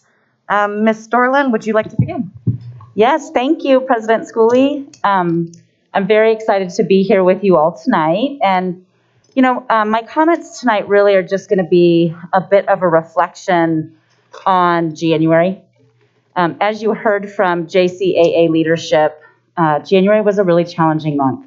As we started this semester, we were in the midst of Omicron. We had many cases. I want to quote one of our principals who said, "January has been a hard year." I love that statement that was made by our principals because it is so true. It's true for our families. It's true for our students. It's true for our staff. And it has been really challenging with all the staffing issues given the surge in the Omicron cases. I just want to say we have been very head down, keeping schools open as best we can, implementing temporary closures when our staffing levels and our sub rates are such that we need to. And I want to thank our principals for their flexibility, their commitment to keeping schools open. I want to thank our teachers who have been covering for each other all year, given when people are sick and the low sub rates that we have. Our educational support professionals and other staff that just keep our operations going and also do so much to take care of our students have also been working extra to cover and make sure that our operations are taken care of. And our central administrative staff has been as flexible as they ever have been. And I especially want to thank our central teams who have put their primary work on hold to go into our buildings and substitute for our teachers who need them. It really is, I think, a great example of Jeffco being better together and how important it is for the Ed Center here and the folks who are in this building to be in support of our schools. And so I thank them for that. I also just want to thank our cabinet team because they lead these teams that are doing all this work. And they have had a hard time working through the sub issues. We've been doing a lot of interviewing for key leadership positions. They've built that into their schedules. We have had a consistent slew of communications needs that have had to go out that they've kept up with. Snow days, 2-hour delays, and all of these things are critical operations that our cabinet team takes care of all the time. And they even are chair wranglers when we need them to get extra chairs out for us. So thank you, team. Thank you to our principals and our teachers and our ESPs and our central teams. It's been a really challenging month. The data that I have seen in terms of COVID gives me hope that we really are going to see a drastic decline and hopefully move forward in a positive direction. So those are my comments, and I'm really, really looking forward to February. Thanks, Superintendent Dorland. Board members, we have about 10 minutes to go around and share updates that we would like to share. Is there anyone who would like to start? This is like me teaching my class. Bueller? Yes. Okay. Dr. Barta, take it away. Also looking, I think everything you said happened in January, in that update. Yeah, it's a lot. Well, I know that it's budget season and our school accountability committees are working hard to get feedback from parents. I was invited and attended the district accountability committee and just was really glad to participate and see the kind of community input that's happening right now for that. And they did a survey while we were on the call together to look at priorities. And I think there's going to be a lot of consensus that will really align with our values, our vision statements going forward. So I'm really looking forward to the feedback and the report from the District Accountability Committee coming soon on that.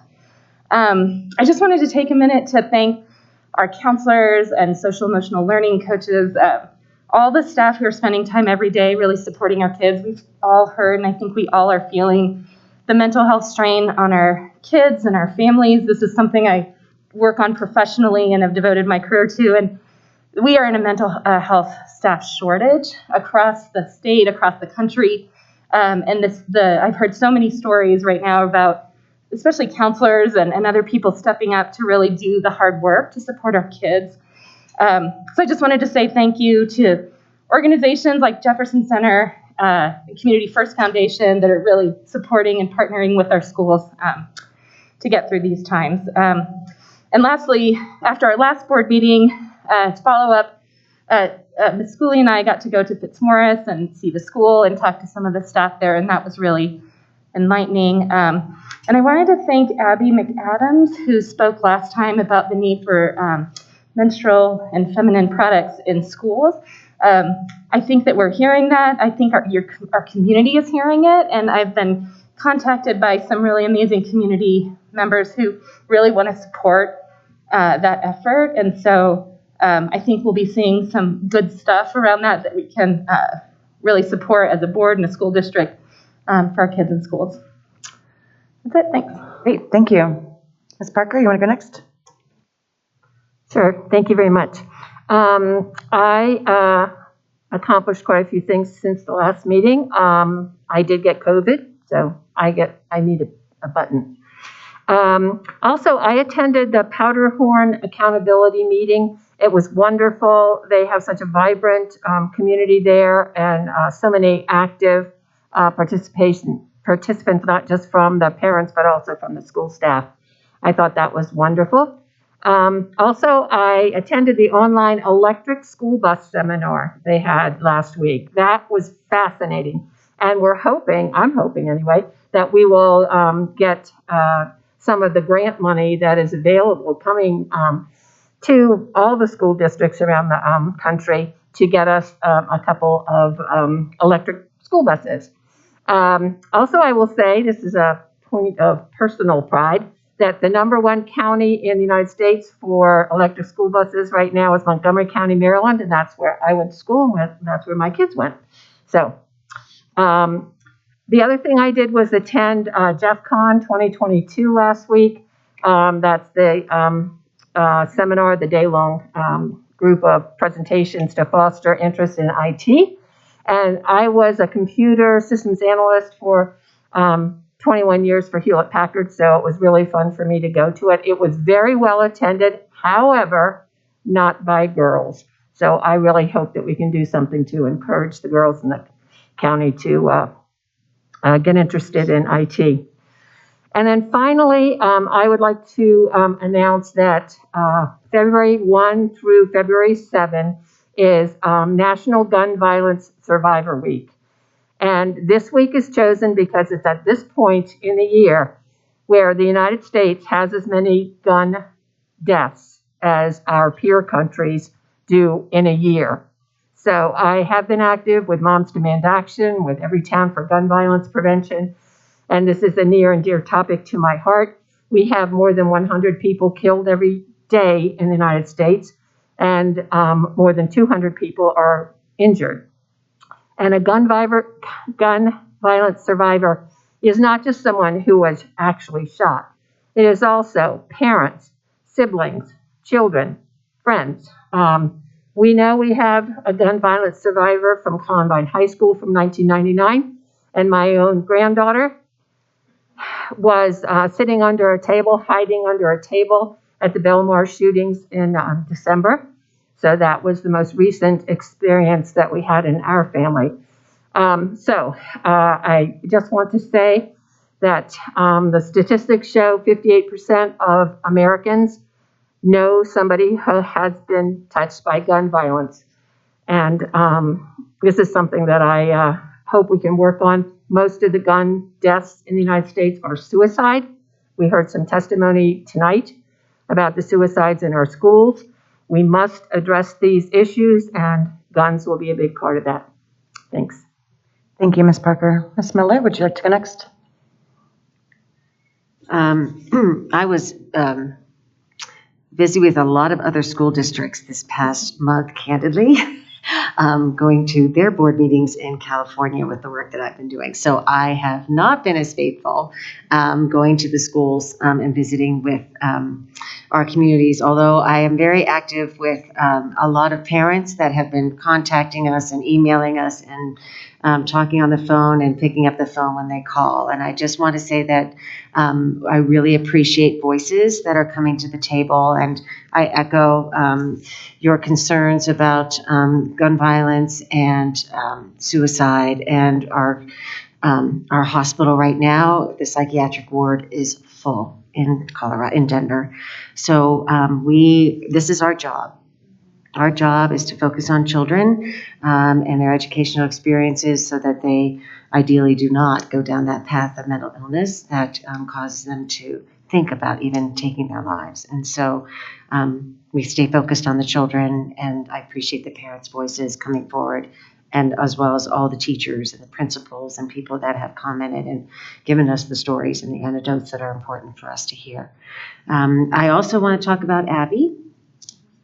She spoke, I guess, last month, and I had a number of students from Creighton send letters to me as well about expressing how they would also be interested in how do we provide the menstrual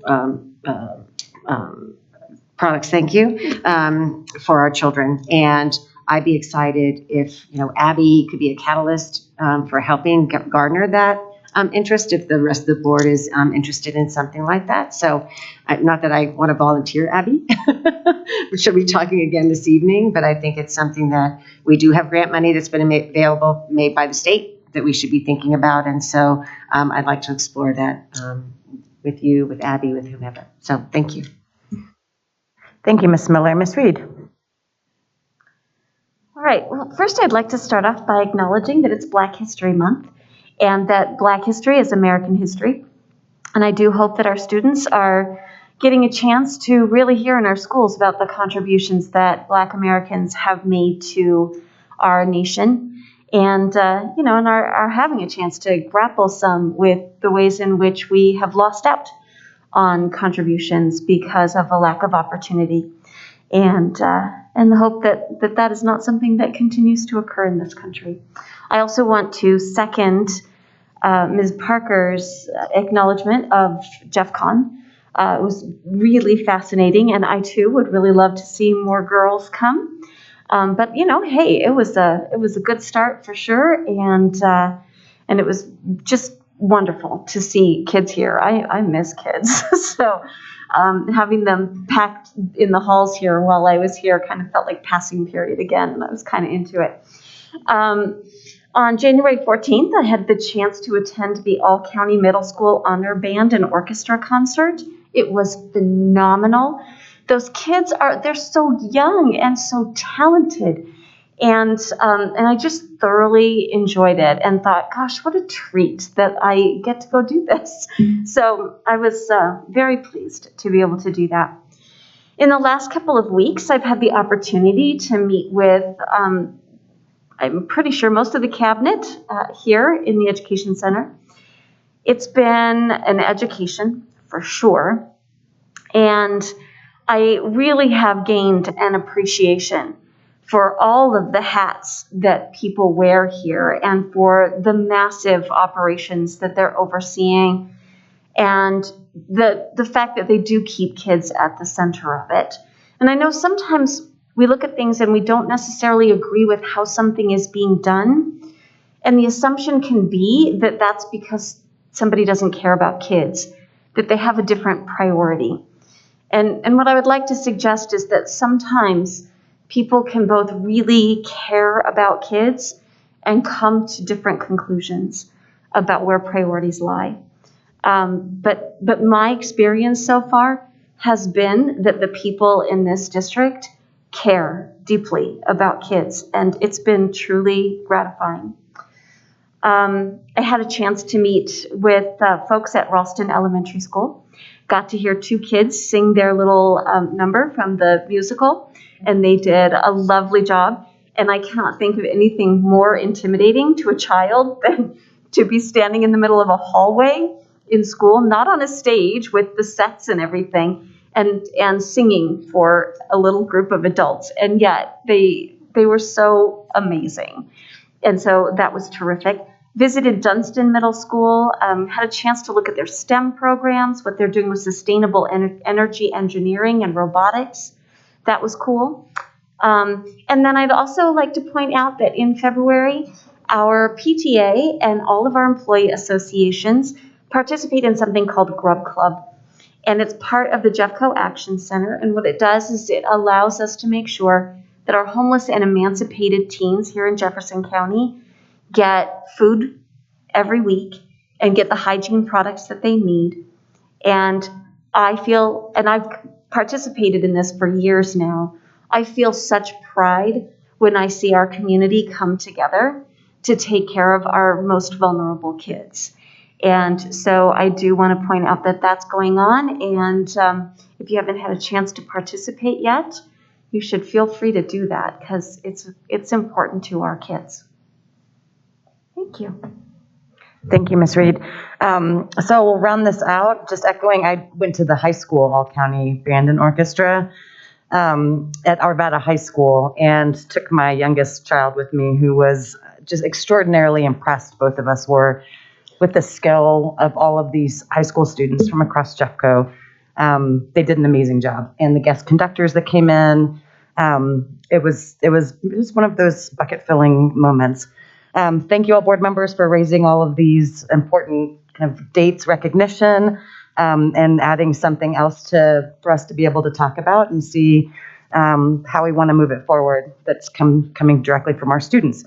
With that, we are going to move forward into the consent agenda. So is there a motion on the consent agenda?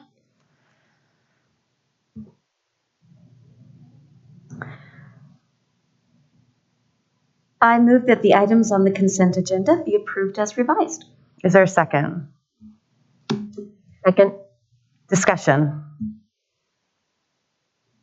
I had a couple questions on some of the items that I hope that we can touch on briefly. I sent a couple questions in, so hopefully that will be helpful with this discussion. On the supplemental funds notification 606, okay.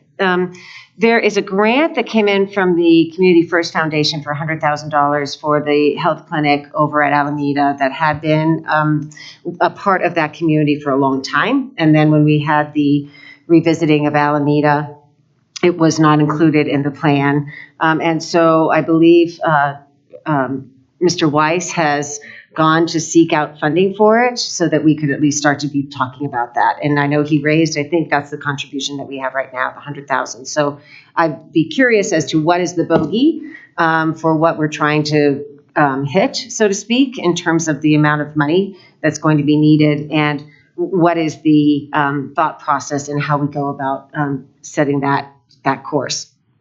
Sure. Thank you for the question. We did receive a grant for $100,000, which you see here, from Community First Foundation, and we're very grateful to them. Mr. Weiss, myself, Mr. Bell, Dr. Leach, and a few others have been sort of talking about how do we do this at Alameda so we can get back to where we were with the partnership with Stride. And so thank you to the Community First Foundation for this award. We believe that these funds can help us begin a design, architecture, and engineering plan so that we can get a better cost estimate. I think the original cost estimate right now is around $500,000, but it's a rough order of magnitude. And with these funds, we believe we can get it designed as well as a better cost estimate for the board to consider.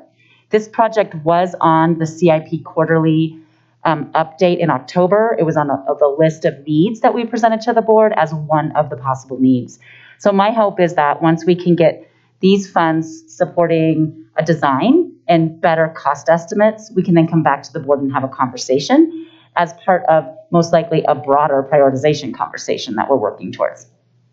Okay, I just want to make sure that we understand this was a long-standing relationship with Alameda and was very important to the community, and something when we talk about what's vital, for example, we have a pool that was very important to a community, and this is a health center that's very important to a community. So I'd like us to be making sure that we're putting the values in place as we are. Yeah, go ahead. I'm just really grateful you brought this up, and I agree very much that we need to pay a lot of attention to this. I think it's really an awesome opportunity to put a health center in a school. It's a community schools model where we bring the health and social economic services into the school. So I agree with you. I think we should make sure this is a priority in finishing. Thanks for bringing it up. Yeah, great. Thank you very much. And then the ESSER $3 that we are receiving from CDE, I think people are focusing in on, there's a lot of money that's coming around through ESSER 3. And so the questions that I had put forward were, what are these ESSER $3 that are coming in? Are they replacing dollars that we've already have in our budget for purposes that these ESSER $3 are supporting? And if so, are we redirecting? Number one. And number two would be that if we have the ESSER $3 that are coming in, would we be able to track it like we are with our other ESSER $3 that are just district purposed, so to speak? Sure. Yeah, I'm going to let Dr. Leach jump in or Ms. Copeland on the financials and the programming. Good evening. I think the two questions you asked about were ESSER dollars related to special education, and those will go toward a variety of things, primarily to shore up and enhance services that will help our students with disabilities as a result of the pandemic. So some examples of those things would be extending our extended school year program. So we typically bring students in for 4 weeks during the summer. We'll be extending that to 6 weeks so they can have additional services. We're also filling some gaps with staffing through contracted services. We are expanding our center programs at the secondary level this year, and we'll be able to do that without asking the board for additional funding in order to, and that's a long time, as you know. Right. That's something our community's been asking for a long time, is to expand those options, and so we'll be starting that this fall. I'm trying to think what else we have. We'll be doing some more in Gillingham training with staff to supplement the, for students who are struggling with reading challenges. So we have some pockets around the district where we have teachers that are trained, but it's not really systemic or consistent. So it's kind of, for a parent, it's really up to, if they're lucky enough to be in a school where there are teachers trained, their child might be able to access that intervention. And we want to make sure that no matter where a child attends school, that they can access that kind of reading intervention. So will this be one-time use then, or are we going to start to think about how we backfill, so to speak, or we fill up that need? I'm not sure I understand your question. Well, if we're doing it one time, for example, we're doing the extension for extended learning for 6 weeks, and then we're also finding contract workers to fill up positions that you're seeking, as well as expanding center schools. So we have this money till 2024, and then it goes away. And so my concern is if we start to build something and they come, how do we sustain? Yeah, we do have plans for the use of the money so that it's sustainable and we won't be asking for additional funds. So we're actually part of this overall plan in terms of expanding the center programs will involve us repurposing some positions, and we actually have a cost neutral plan to expand those. So the ESSER money will help with that, but ultimately we won't be asking for additional funds to move that forward. And so our families won't lose then in 2024. Correct. We're not going to pull the rug out from anyone in a couple of years. Right. That's why I just wanted to make sure. And then the money for the Indian education grantees. Mm-hmm. Yep. So we haven't actually received that money yet. So they're actually just starting to develop the plans, but they'll do what they typically do in terms of Indian ed funding and really serving our Native and Indigenous communities. We have lots of case management activities that really help to keep those students engaged and in school. And so it will allow them to actually hire some additional support temporarily, and then expand some of the ongoing efforts that they currently do. And will we be able to follow, Dr. Leach, the investments for these, the Indian education grantee work? Will we be able to see what the outcomes are, what the expectations are, and if it's sustainable? Anything related to ESSER, we will be including on the ESSER website so that it's very transparent and anyone in the community would be able to log on to that website and see how the money is spent, what it's spent on, any data that we have related to that. So it would be both state and if we got anything from the county or anything from Yeah, there are actually a number of things that we're applying for other grants that are coming from the state's ESSER reserves. And so we'll probably figure out a way to include that, anything tied to ESSER funding. Thank you very much. Thank you. Other questions for the consent agenda? Okay. It has been moved and seconded to approve the consent agenda as revised. Roll call, please. Ms. Miller? Yes. Ms. Parker? Yes. Ms. Reed? Yes. Ms. Cooley? Yes. Ms. Sparta? Yes.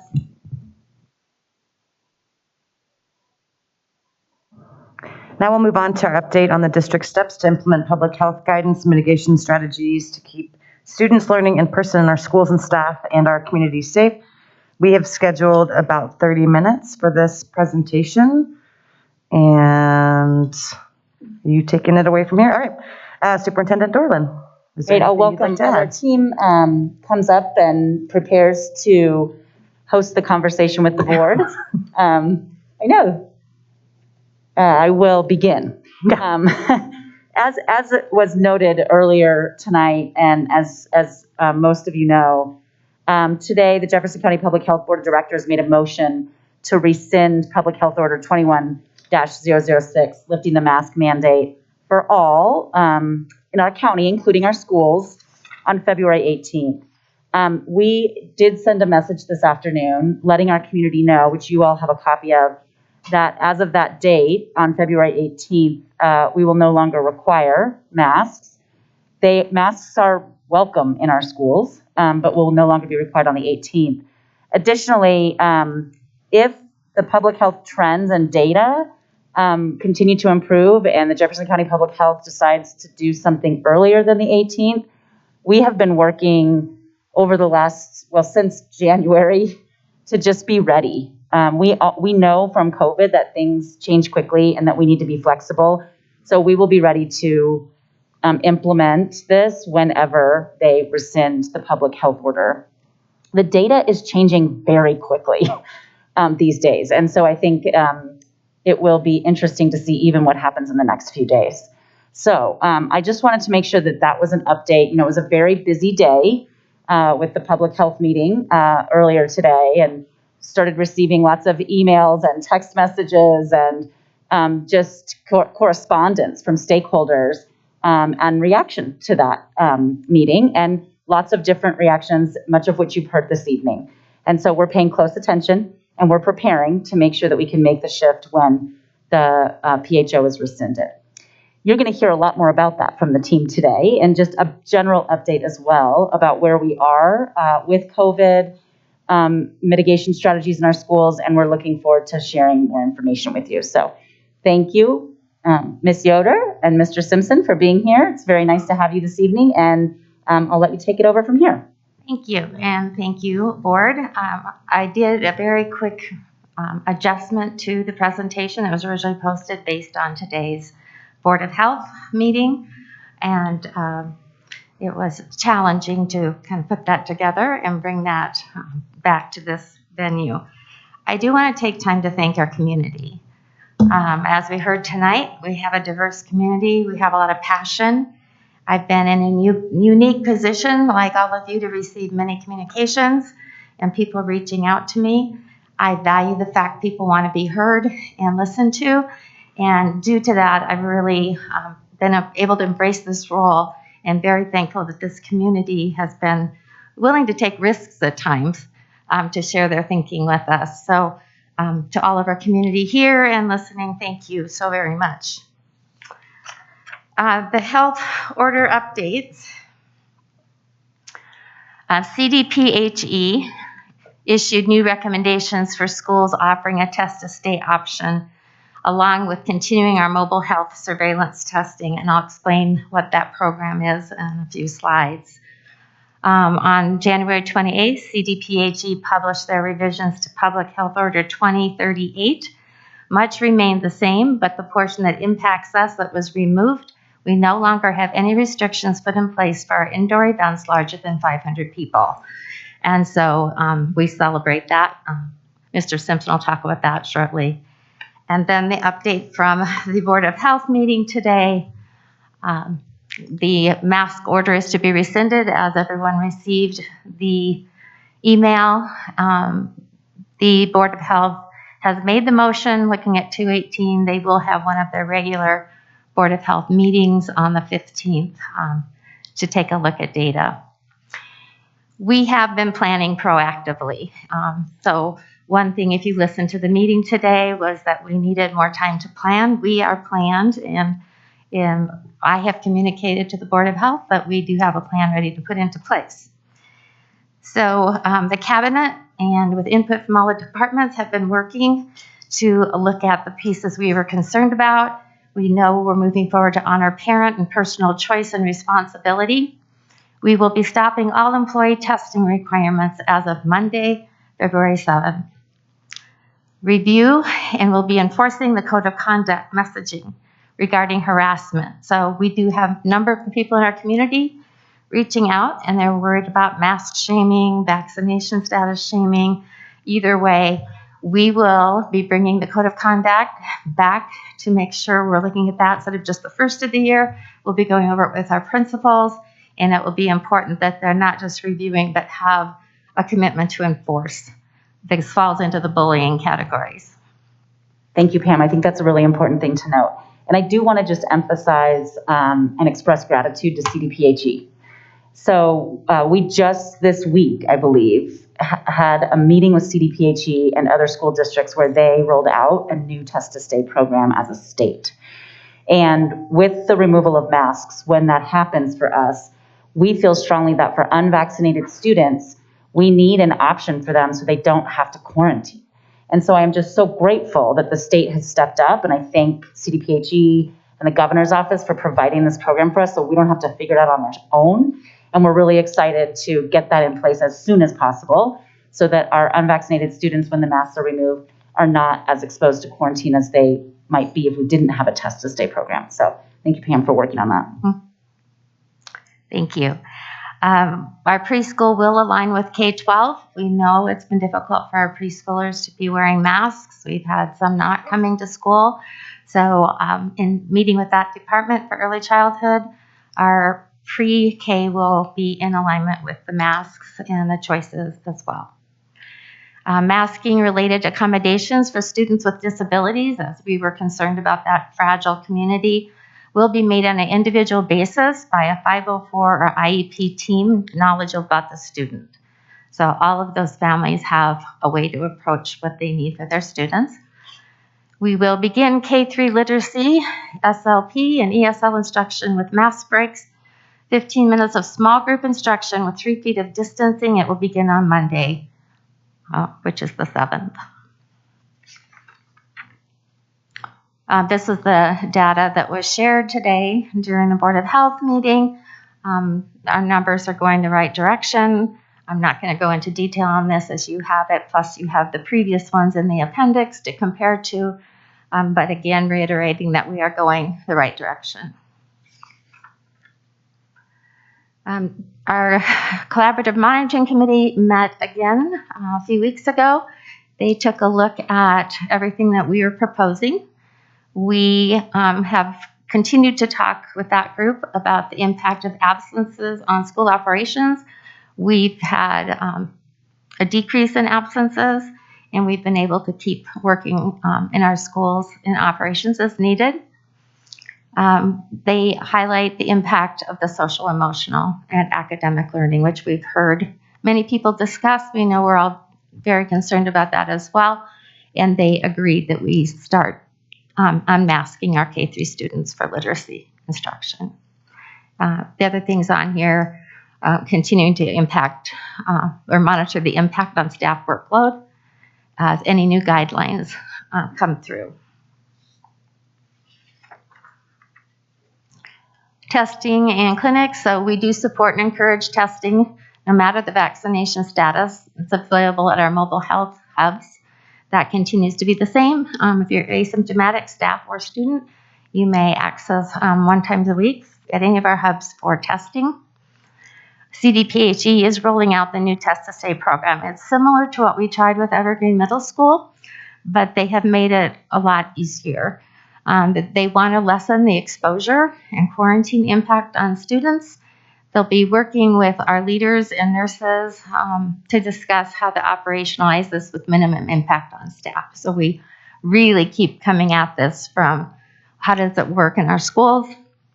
Are nurses going to be overly expected to do work with this? However, they've made this as simple as can be. It's a distribution of home test kits through the schools. Each school will enroll. They have a reporting platform. So if the parent just does the test at home, you do it the first day after your exposure. If you're negative, you come to school. You'll do it again on the 5th day after your exposure. And if you're negative, you come to school. And they report it just through an app that is going to be reviewed by our security team, our data team, and is reported to CDPHE. So we're just getting all the details on that right now. And I just had a conversation with Fletcher Miller, which I think is a great way to look at this with some of our special needs students. Some of those kids have been out for quite a while. And so I will start conversations with them kind of being first on board to look at this program. We'll continue to partner to minimize the processes and impact on our staff. This includes conversations now on how do we push more things back into the public health realm. We've been doing public health work in quite a few ways, which was definitely needed at the beginning, but we know that public health knows how to handle endemics. They know how to handle the quarantine and the tracking. So we're really looking at that continuum of releasing this back to public health work, allowing our nurses to do the work of public schools. And then continue to work with our IT department to make sure the system security and our ability to interface with any reporting systems is strong and secure. And we have vaccination clinics scheduled through the end of March. Good evening. I want to start, and she may get mad at me for saying this, but I think it's important to acknowledge and thank Pam for all she does for us. As you can remember, starting this school year, we had a full team of people here working nonstop to do this work, and the work that Pam's done to alleviate that and let people get back to their jobs has been so important. So I am very thankful for Pam, and I think it's important to acknowledge that. As far as extracurricular activities go, the Public Health Order 2038 that expired on the 28th, I wanted to take just a second to thank our some groups of people. Our student leaders worked really closely with our school administration to try to tackle this. This was a challenge in a lot of ways. It would have been easier to minimize game sizes and limit the tickets and do some different things. And our student leaders didn't want that. Our schools didn't want that. And so they did just an incredible job of balancing, creating a full, event experience for our kids, which is so important, as well as honoring, the health order to the best of our ability. That collaboration was fun to watch, and I'm really thankful for that. Game workers, our fans, it put some challenges on them, and everybody really came through. So we were able to have some very large events, and really, I think we're positive under the circumstances. Patrick, can I jump in for Yes, 1 please. second? I just have to tell a little story. One of my favorite parts of my time at home with COVID was photographs that Patrick sent to me of very large basketball games in our high schools and students wearing their masks and sitting down.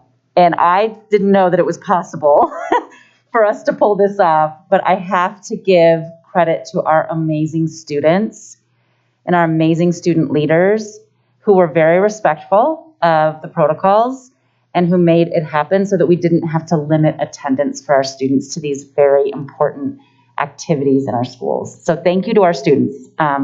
Thank you to our administrators as well. But it really, I do think, was the leadership of our students that made that possible. And I was sitting there just, stuck in my house, obviously being safe. And so to see pictures of our students being leaders in that way was really inspirational to me during a difficult time. So thanks. And we're glad it's done.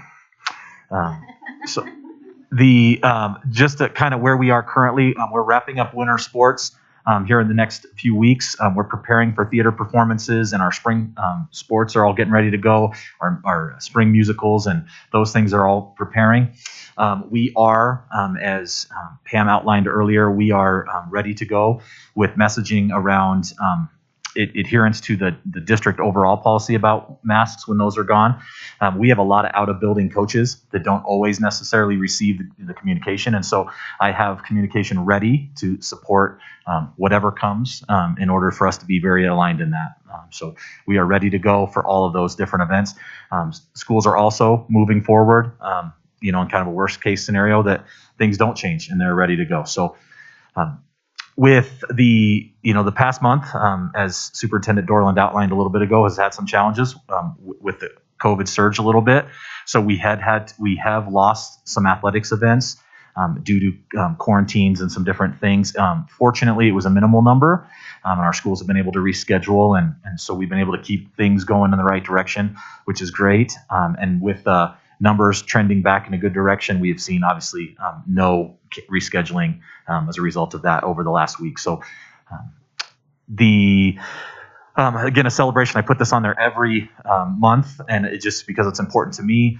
We are just so thankful that our schools are able to offer a full range of extracurricular activities for our kids. That has not stopped and will not. And then the last thing is we're continuing to look at our return to sport protocol, making sure that we're doing the best to make it easy on our families and our kids, aligns with what we do with other athletics injuries, but it also respects the health views of COVID-19. So that is it for athletics and activities. Thank you, Patrick. Next steps is pretty much the same. We continue to monitor our testing hubs for peak hours, so mobile health can make the best use of their staffing. So we may be changing some hours, and then just as we monitor the use of our testing hubs, we'll be in constant communication with mobile health if that needs to shift in any way. Define and implement the larger scale Test to Stay program in partnership with CDPHE. Draft and approve our moving forward plan, which is what we presented tonight, with all of our next steps that either are ready to put in place or will start on Monday. And then continue to update our COVID website, which is really important and has been a challenge as everything's been changing. So I thank our comms team for staying up on that. And then to continue to support you with any of the conversations, questions that you'd like answered. And again, thank you for the opportunity. All right, board, this is our opportunity to ask questions, have dialogue around this topic. Is there anyone that would like to begin? Ms. Reed. So I'm at work when the public health department meets and discusses what they want to do. So can you explain to me how we did go from the 11th to the 18th? Because sorry, I don't know how that happened. It was a unique experience to watch, and I think my takeaway is how public health has kind of take what we have been offered as a possible plan for the date, and they put it out there as something that we weren't going to move on and that we needed more time to get ready, even though we have presented that we are ready to go. I don't know where the 18th came from. That was one of their board members that said we probably should look at data again before committing to that. There was a lot of conversation about our other counties and districts around us that have already made the move, and it just went from there. So during that format, I don't have the ability to jump in and try to clarify. I was chatting behind the scenes with a couple of the board members. So then all of a sudden we were at the 18th. So that was strictly on their part, as we were presented with the 11th as original idea from Dr. Comstock and had worked from that backwards to say we were ready. And do I understand correctly that we can revisit that date? We can keep in touch with The public health. district, like, with Jeffco Public Health. So as long as there's a public health order requiring masks in the county, we are legally required to follow it, just like other organizations in the county.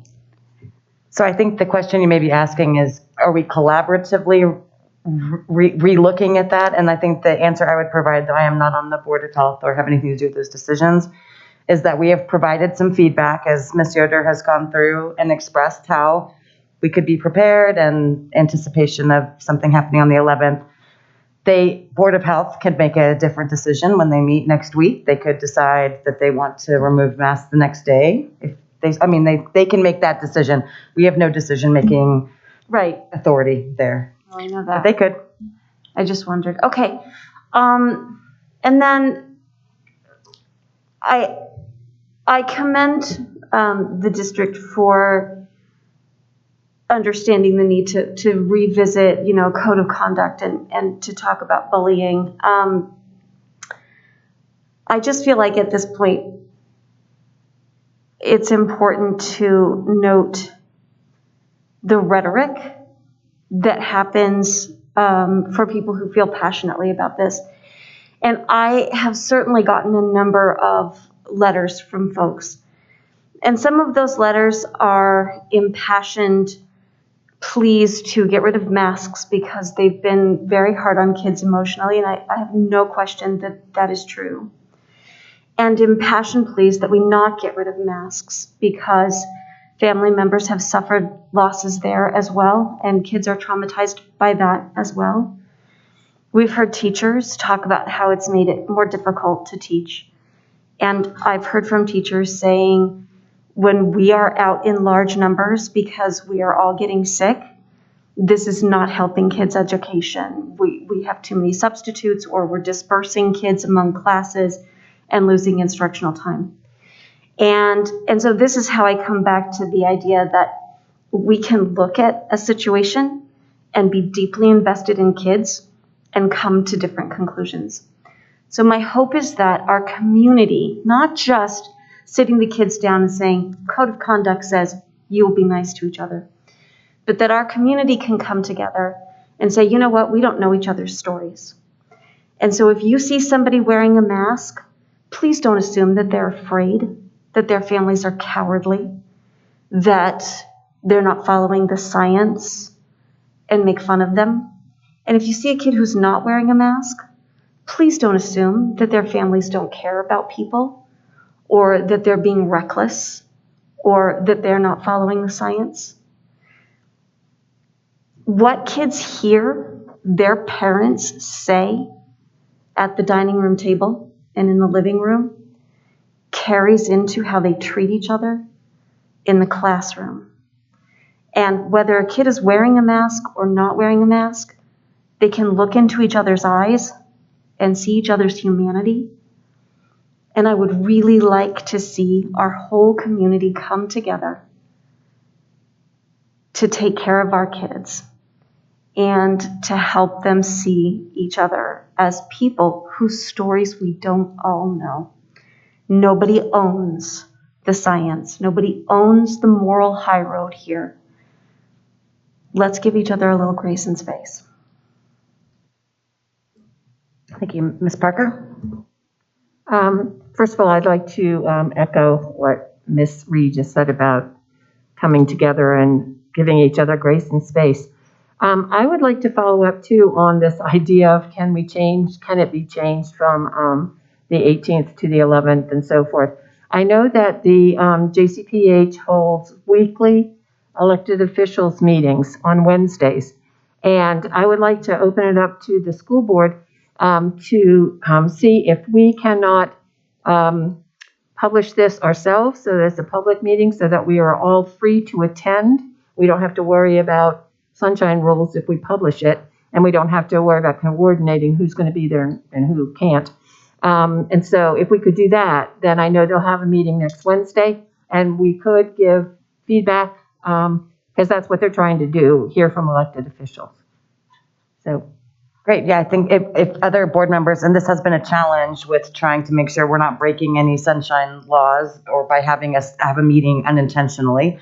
So I think we can add it onto the board work calendar and make sure that that's something we follow up on when we meet with Ms. Neal at the end of the meeting. Okay. Does that sound okay to everyone else? Because I think there has been confusion about who can be in what place when.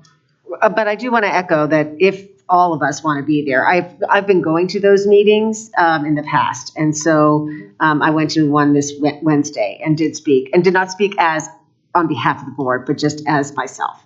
But I do understand that if we are all wanting to go, or at least 3 of us want to go, then we should at least say that it might be a public meeting. We're not going to be talking with each other, but that we would be there. Mm-hmm. So just to give us the flexibility.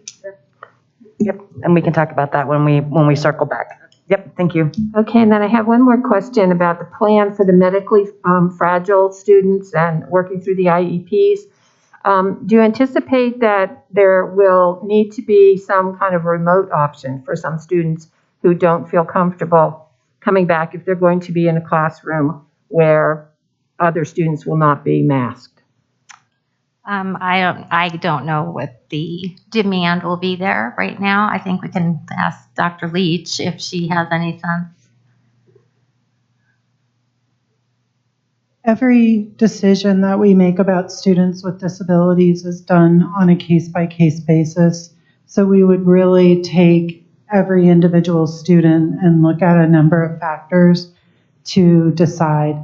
We do have options for students who may not be able to attend in person, like our homebound program where we actually send a teacher out to the home. We are also serving some of our students with disabilities through the JRLP program. So there are some options for them. It's really hard. I think the 2 words that get us in trouble the most with special education is always and never. And so I just hate to make any broad generalizations. We would just take each one on a case-by-case basis. I understand that. I'm just wondering if a student or several who have been attending school in a classroom and they've been masked, and then their parents may say, oh, well, if the classroom's not going to be masked, even if I mask my child, I'm worried because the masks fall off, as we know. If that parent were to say, well, wait a minute, I want full experience my child had before. I just was wondering if a remote option is one of the things that they could opt in for. Not that there's one size fits all. I understand that. Right. Well, there's a couple things. In regard to a parent who says, I still want my child to have the full experience, there are some cases being litigated right now regarding that, where the parent has said, my child's medically fragile, and so I need the people that are around him in school to continue to wear a mask. And so in one school in particular, the parent said, I'd like everyone in the school to continue to wear a mask. And the school district said that's not really a reasonable accommodation. And so that's being litigated right now. So we're just kind of watching those cases to see. What the law says is that we would grant reasonable accommodations, and then that tends to be kind of a gray area. So we're just watching those, and then of course we're waiting to see what the requests are that come in. Okay, thanks. Great, Ms. Miller? Couple questions. One is the test to stay. Is that test to stay CDPHE for all districts then? Is that going to be a standard that all districts will have be following or have access to, not just a couple districts? Yes, it was presented to every superintendent throughout the state. Okay, great. I also want to thank you and Ms. Dorland and whoever else it was that really raised up literacy, and that we are now I know it's not exactly perfect that everybody wants, but at least we have little ones starting to have the time and literacy, and our students that are in need, significant need. So that's a huge step forward, I think, starting on Monday, and I'm really excited for that. So thank you for ensuring that that voice was heard, I think from this table, as well as the teachers that came and spoke to us at the study session, and parents. And so I know it's not everybody all day long, but it is something to raise up and be thankful that we are going to start that on Monday for our children. So thank you for that effort, whoever it was that made that happen. I'm really appreciative. Great, Dr. Berta. I don't really have any questions. I think we've all been saying we're anxious for the day we can safely be out of masks, and I think we're all really celebrating together that we're getting so close to that. And so, and I appreciate, all the work that we're doing to get us there.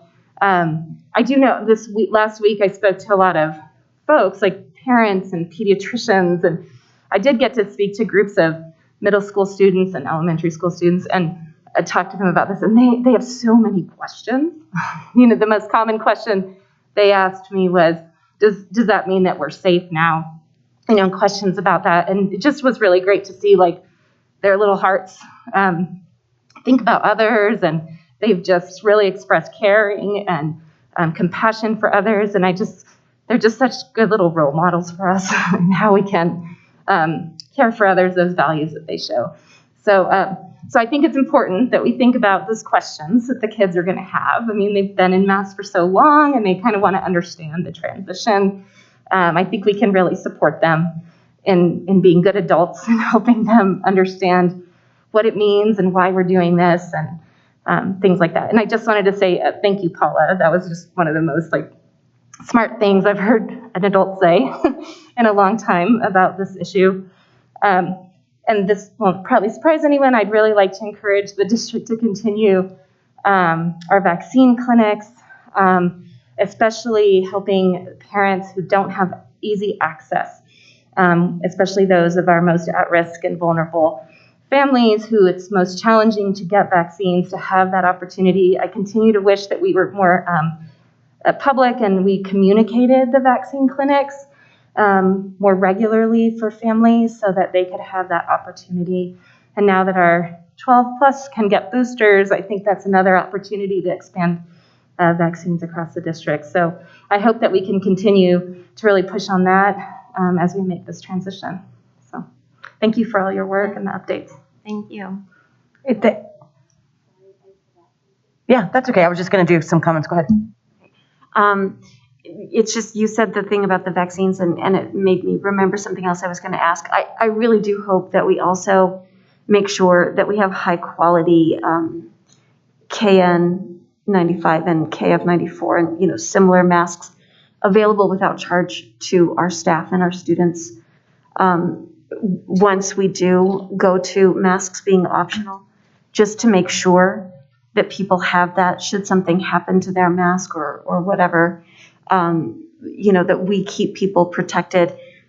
I really am concerned about the virus spreading among the adults in buildings, because that does impact our ability to keep schools open and our ability to deliver quality instruction. So if we can make sure folks have access to really good masks all day long, I would greatly appreciate that.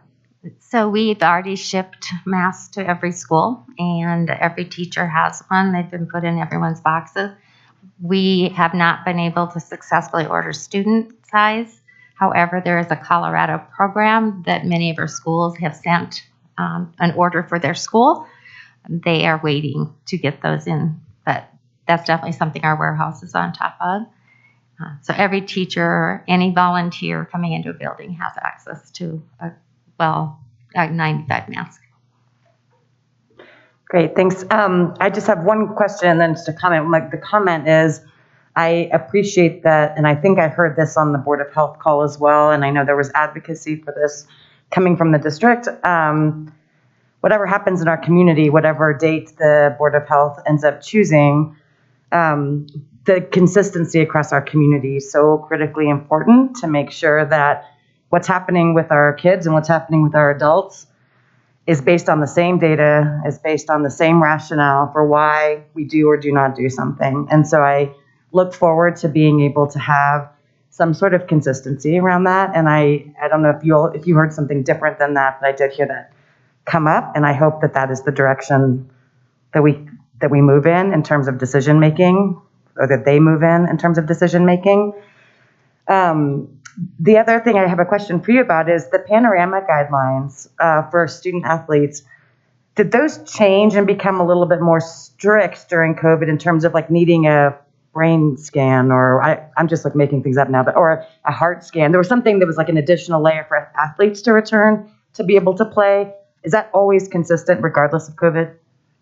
Well, specifically to the COVID return to play, the process is after the isolation period, or the isolation period, we would have the young men and women go to the doctor and get cleared by a doctor, and then once they get cleared by that doctor, then they come back and they do a 4-day return. So I'll quickly summarize, but day one they do some training with the athletic trainer, and they're measuring respiratory rates and those kind of things. If the student does a great job with that and has no issues, then we move to more physical activity. Then day 3 they move to competition practice, and they're checking in before and after with their trainer. It really is a policy implemented nationwide for high school athletics as well as in the NCAA, where what we are revisiting is the need for a doctor's visit in order to begin that protocol.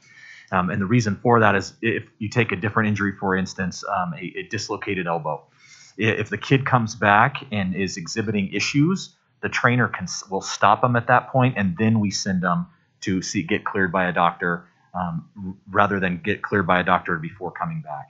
And what we've seen is there's a little bit of challenge. A kid is gone for 5 days, then they might not be able to get into their physician for another 5 to 6 days, and then they come back and they have 4 days to get back into playing. And so, a student could potentially be gone for 15 days for being asymptomatic and having no real issue. So it's just a way to try to align better with our regular training practices. Okay, great, thank you. That's helpful. And I hope that direction continues, because I know that that's been a challenge for a lot of student athletes. Are there other questions, comments that you all will have as a board before we say thank you? And I echo what Patrick said. Thank you, Ms. Yoder, for stepping into an incredibly challenging, undefined, ever-changing role and helping guide us through it as well. So thank you for all your work. You're welcome. Thank you so much. Yeah. All right. Thank you both. So now we get to talk with Mr. Ed Bowditch, who is the lobbyist that we have down at the Capitol to keep us apprised of all things state capitol and education legislation related. We've allocated 30 minutes for this discussion related to public education legislation. Superintendent Dorland, do you have anything to add before we begin? I just want to say thank you to Mr. Bowditch for the summary that he does. I think it's one of the most comprehensive and comprehensible summaries of all the moving parts that can be very complicated that I've seen. And so thank you for that. I think it's very helpful for me. I'm sure it's helpful for our board members, and thank you for being here this evening. Great, thank you. Mr. Bowditch, if you want to start, and then we can jump in with questions that we have for you. My name is Ed Bowditch, lobbyist for the district. Proud to represent Jeffco, proud to work with all of our Jeffco legislators down at the Capitol. I will be working from the January 29th report. Again, I send these out every week. Any update is in green, so you can easily scroll down and see what has changed. Happy to answer any questions. I typically start with a summary of the funding, what's going on with the budget. And also on these reports, I don't talk about anything that has not yet been introduced. Sometimes the funding, I make a few projections, but in terms of bills that haven't been introduced, I don't put those on the report that I remember doing, at least. So it's only bills that have been introduced. The budget really hasn't changed too much since my previous report.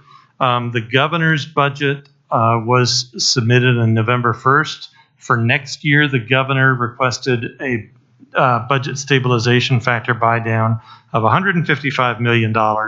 In January, he modified that to up to $205 million. So again, the buy downs are good. The buy down is going up according to the governor's budget request. I like to think of that as a floor against which the legislature can operate. It would be great if the legislature could go beyond that, but we shall see. We'll know much more about the budget for next year in the next few weeks.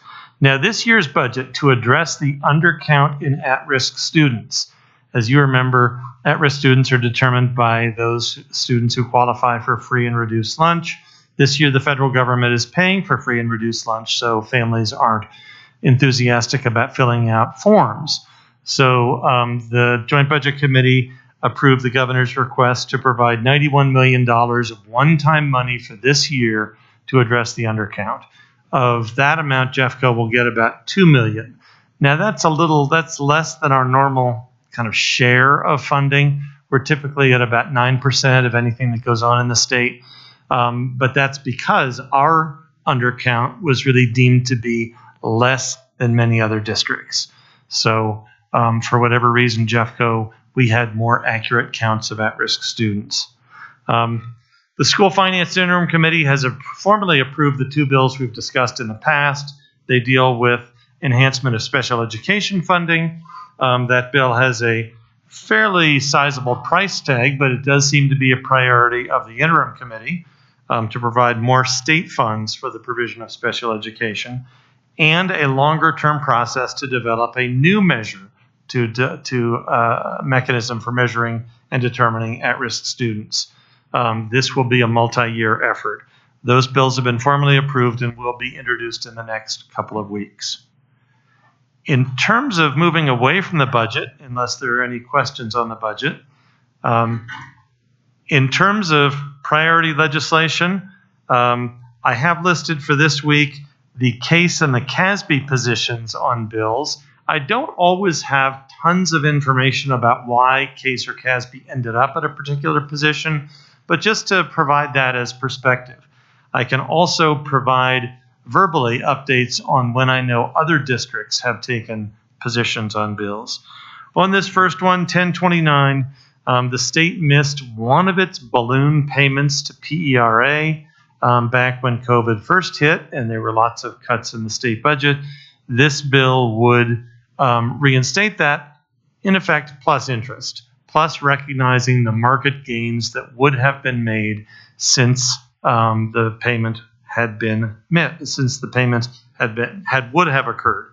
I think a lot of people support making the missed payment. Not as many people support that other increment of the market change as well. This one, again, will be anything that costs money gets really determined towards the end of the session. But again, there is a lot of support, bipartisan support, for at least making that missed payment, making up that missed payment. Another para issue, the next one down, House Bill 1057, tries to address the sub shortage. So right now, if you are a para member and you retire, you're receiving para benefits, you are limited in the number of days you can work for a para employer if you are retired. This bill would, for a couple of years, 3 years, I believe, allow retired teachers to come back and work where there is a critical shortage of substitute teachers. Para came out opposed to this bill. They believe that that would worsen their financial condition. It is awfully, this is me editorializing, it is awfully difficult to kind of model what happens with human behavior when these para bills pass. Will it incent somebody who otherwise would not have retired to go ahead and retire and then come back and sub? That's what para is worried about, and the para actuaries are always trying to look at the long term. But it does have a lot of support because people are concerned about substitute teachers. We can't get teachers right now. CASE is in support. CASB is in an amend position because they wanted to broaden it beyond just teachers. So they didn't have a problem with the proposal.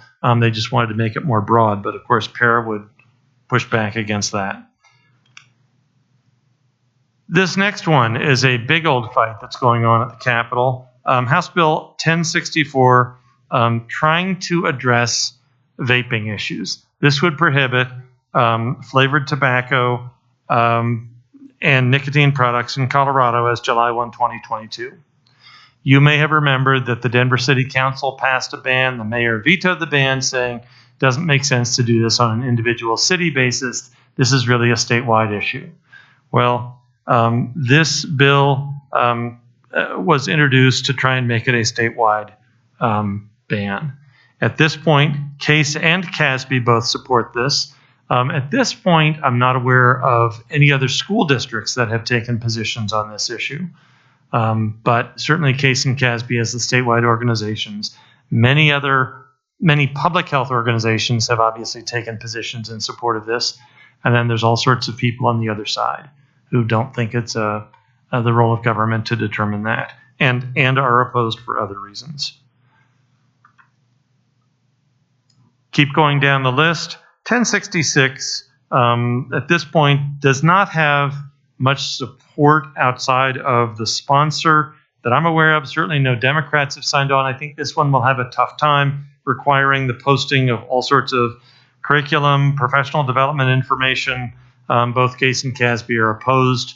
I would be surprised if that makes it beyond its first committee. Senate Bill 4, I know, and sitting in the audience, I always have work to do, and I also learn about the district and learn about some of the things that are challenging for the district and the administration and the parents.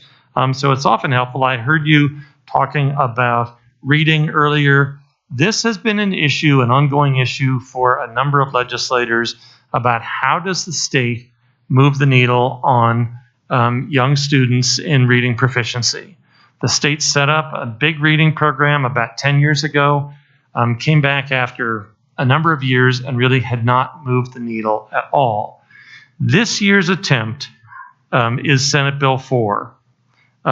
This would require each principal of an elementary school to complete evidence-based training, and each administrator who has responsibility for reading to complete the educator-based training. And this would be for starting 23-24. Again, this is an attempt to try and move the needle to get more people involved in this. Case is opposed. The Rural School Alliance is opposed. Some of those rural districts have single administrators. The superintendent is the principal and oftentimes has other responsibilities as well. And with all due respect, loading on more mandates to those single administrators can be very tough. Sometimes it's tough to get single administrators to some of those rural districts as well. Mr. Bowditch, can I ask a question, or maybe this is for someone else to answer? So would this be an extension of the existing 45-hour requirement for teacher training in the science of reading, and it would extend it then to administrators in elementary schools? Is that how I can understand this? That is a very good question. I think that is the case, that it would require principals to attend the same 45 hours that teachers have been required to attend. And I believe that Ms. Nicothodes has set an expectation for elementary principals that they do this anyway. Oh, so regardless of this bill. So we're doing this regardless of it being legislated. Yeah. Thanks. Moving on to Senate Bill 39. This has gotten some press that this would end the negative factor. We would transfer money over and end the negative factor. The challenge with that is not exactly sustainable every year. This would also set up a bill to set up a program where the state would be giving out scholarships to students. Again, I don't think this one will make it out of its first committee. If it does, it will sit in the Appropriations Committee and have a very tough time there. Everybody wants to end the negative factor, but there may be one-time money to do that, but what do we do next year? As I said at my last meeting, I think the negative factor continues to come down. Everyone's pleased with that, but ending it would require a very strict measure of fiscal responsibility from the legislature for this year and future years. The final three bills that I wanted to mention all have to do with the educator accountability law that was passed, now 8 or 9 years ago. There are always bills attempting to modify that. None of them, to my knowledge, have ever been successful in terms of long-term changes to that. Senate Bill 44 would limit the use of student growth in educator evaluations. Senate Bill 69 would say that the use of educator evaluations could be suspended if there is a disaster emergency during the school year. And then Senate Bill 70 would modify it, creating a modified rubric for those personnel who consistently rate highly effective. All of these bills in the past have tended to divide the legislature. I think it's reasonable for me to tell you that there are some legislators who really don't want to ever make any changes to the educator evaluation law, and others who would like to rewrite that law significantly. And then a bunch of legislators who say maybe it's time after all these years to look at it. So you've really got three camps, and they haven't come together in any sort of long-term way to figure out a path forward. I don't know if that will happen with any of these bills. Again, Senate Bill 69, the one in the middle, is really the most limited one, really trying to focus on disaster emergencies. I find it interesting too. I mean, I actually appreciate the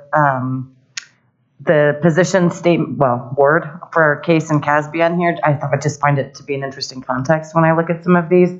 I also think it's interesting that they don't seem to be in much alignment on these specific three around educator evaluation and effectiveness. And I'm just curious if you have heard are these packaged intended to be complementary bills, or they're completely disparate and they packet different pieces of the Senate Bill 191 or whatever these three are more disparate bills. Certainly 44 and 70 are two different options. Yeah. Trying to address two different things. And 69 is trying to just address that disaster emergency component. Ms. Reed? I just want to clarify on 69 to make sure that I understand it. It's basically, presumably it could apply in the future to, to a different situation. But right now, this would be like making sure that we're not acting on data that is significantly compromised by COVID. Am I understanding that correctly? So that we're basically waiting until we can get solid data that has not been compromised? Yes, that is correct when you have a declared disaster emergency. And it's a little hard for me to understand because COVID is an easy example of when that might occur. What I don't know is what about a natural disaster, the size of the Marshall Fire? Could that have affected the test scores of students in one district? But that would qualify as a natural disaster. Certainly, the easy example, as you point out, is COVID. The bill, again, would then reset the clock, in effect, to make sure you have accurate data. And on that, just to let you know, both the Adams 12 District and Boulder Valley have voted to support Senate Bill 69.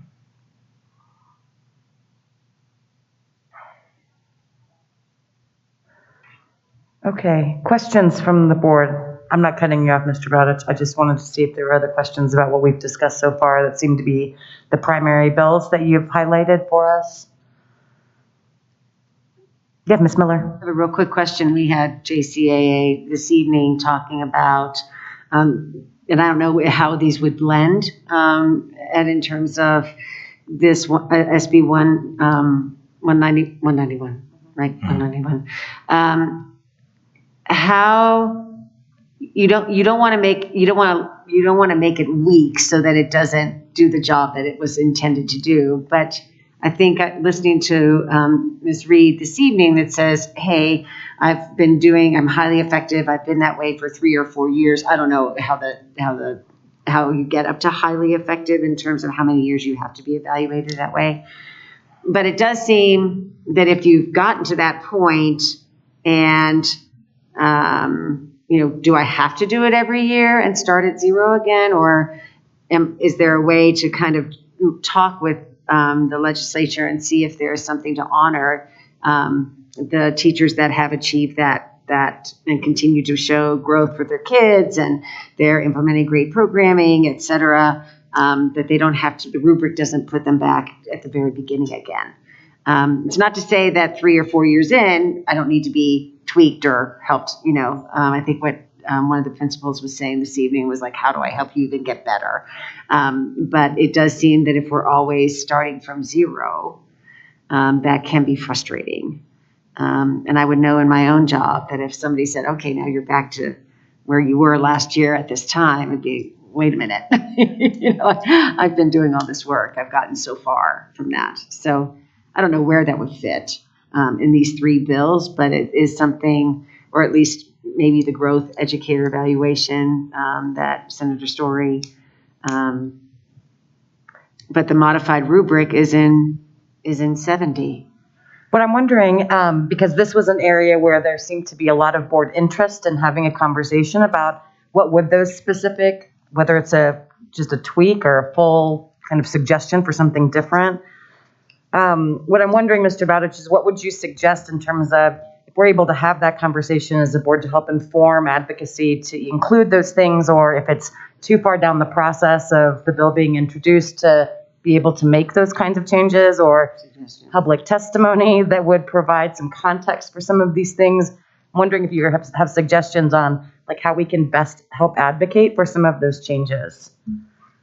Well, I would suggest that as a board, you could come up with certain principles about Senate Bill 191 that you would think would be good for the legislature to be aware of in their deliberations. I mean, you can certainly go through and say yes or no, support, oppose on a particular bill, but you could also have a discussion about the principles, just some things that they ought to consider, and then send a letter to all the members of the delegation and the chairs of the House and Senate Education Committee. And then I make sure to note that as I see the members of the delegation or members of the House and Senate Education Committee. That's one option.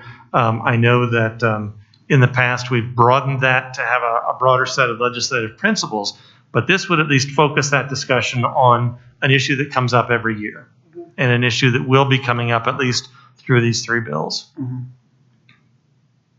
Great, thank you. That's very helpful. I think it'll help us to create some next steps with that. Other questions or comments for Mr. Bowditch as he represents our interests? Okay. And certainly I would say, if you want to get into the details of these educator evaluation bills, I would suggest I'm probably not the one, not being an educator, but being a lobbyist, I would direct you to use your professional education staff much more than myself.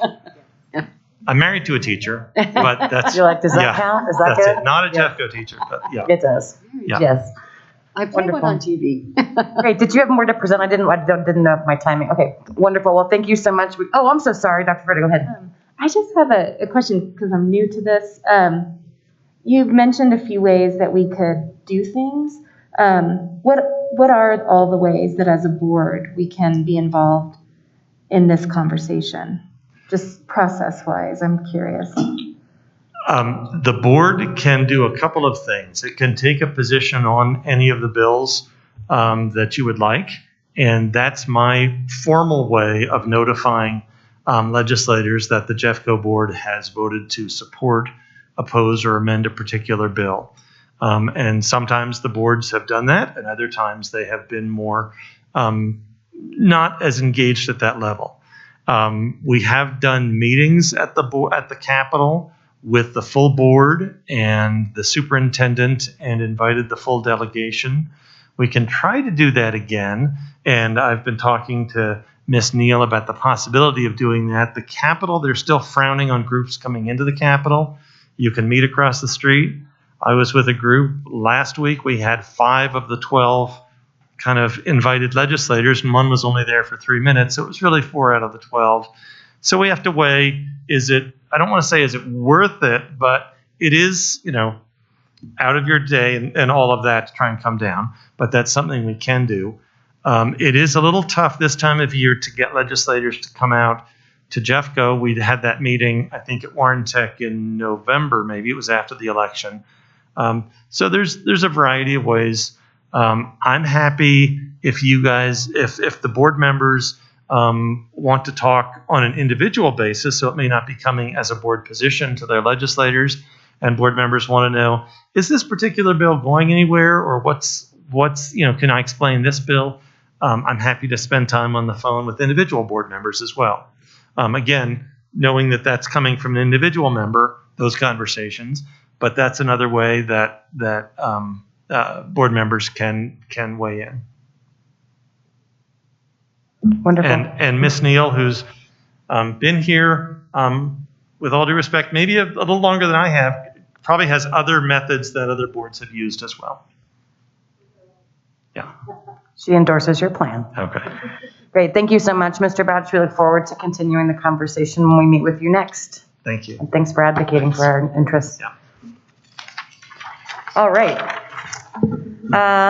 So we're going to move on to 8.02, which is a contract award for Alameda International Junior Senior High School as asbestos abatement.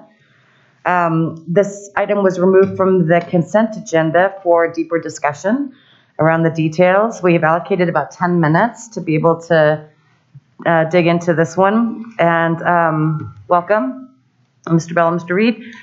Do you want to start, Ms. Miller, with questions, or? Sure. I had 2 questions related to this item. We're spending $981,000, I understand, for when we basically are tearing down part of the building that we are no longer going to be using. And going back and looking at Alameda over the past year or so, there were just different parts within the CAC reports that talked about the asbestos abatement and the closeout for it. And I'm wondering if you could just help me understand when it said 100% closeout for that part of the abatement. I can go back to like January of 2021, and that cost was $500 and some thousand. And then we go to June of 2021, and then that one says it's a complete closeout, and it goes up to about $584 some thousand. And then we go to Alameda abatement closeout, and then it's at 88%. It's no longer at 100%. It's at 88% for $660,000 some dollars. And now we're here. And I'm assuming it's 100% closeout for the $941,000. I'm just trying to track how we're spending that. If there wasn't really 100% closeout, why did we have it that way with that value at that point? And why has it changed over time? How did that come to be? All right. Back in 2017, when the issue was raised by staff, we put together a 3-year plan to remove the asbestos in the classrooms. The nature of the construction of Alameda is that it's all cast in place concrete, and then they applied an acoustic material that contains asbestos onto the concrete. And there was concern from the staff's point of view that we would that they were being exposed to asbestos. We demonstrated through an indoor air quality testing that was not the case, but we committed to doing a 3-year program because at the time we were taking that money out of our annual capital transfer and using that to spend on the removal. So a portion of that, so that project really got started in 2017, and then we were moving it forward. Once we got into the actual capital improvement program, then we were able to begin to use some of that money, the set-aside money that we had for asbestos removal, to continue that because we had we were working on the design of the actual building so that we would know what areas we would be removing and what areas would require the removal of asbestos. So we focused mainly on the second floor and library area to get it out of the classrooms, because the classrooms were still in service, and actually up until 2 weeks ago they were in service. And then we've made significant improvements to the library, or not the library, but to the cafeteria, which was also contained asbestos. And now we're into the situation where we would be completing the work in the building so that we would have eliminated all of it. And that's sort of this phase 3, and that's what you would be voting on tonight. So unfortunately, it's a regulatory requirement that we have to remove asbestos before we can tear. Right. And I understand that. I was just kind of curious how each of those phases. So you're saying, so back in June, when we said it's 100% complete and the cost was $541,000, that was one part of the project. Is that what you mean? Yes. So that was taken care of in June. We paid it and that went away. Correct. And then the same for later in August, we had another $584,000. So how much have we paid then for all the asbestos removal for Alameda? But probably by the time we're done, it'll be almost $2 million. It's great to be done with it, but it has been a major, major issue, and we will be finished with asbestos in Alameda. Correct. So if I was to figure out how much it all costs, the disposal of the asbestos, I would just be adding up all of those individual items that said 100% finished, $541,000, 100% finished, whatever that amount is. And that's how I would add up all the asbestos costs. Yes, and I can get you a more detailed explanation if you'd like. That would be great. I'd appreciate it, because it was just confusing if we were 100% done and then it was 88%. And I figured there was something related to that. Okay, thank you. And then we have now the hazardous waste allocation for projects, and the second bond issue is $5 million. Did we have that allocation in the first round? We did. Basically, we took 2% of the bond plus the premium as kind of a set aside to deal with it. Since we have two issuances, we have two sets of projects. We have what we call the H series, which is the first issuance, and the G series, which is the second issuance. So for the first issuance, for the H series, we had $6.5 million for asbestos removal. And we didn't spend the entire 6.5, so we had some left over. The balance that was left over just moved back into our unallocated contingency. And then we've set aside $5 million for the G series, the second issuance. And $3.5 million will be left once if you approve this request tonight. And frankly, the kinds of projects that we're doing now, mostly renovation work, we expect to see some small amounts of asbestos, but nothing along the magnitude that we've seen at Alameda. Even Wheat Ridge at 1957? We know we've got some asbestos there, but we're optimistic that it will be a reasonable amount of money to do the work. It's just a different type of construction, right, and not facing some of the same issues that we have had.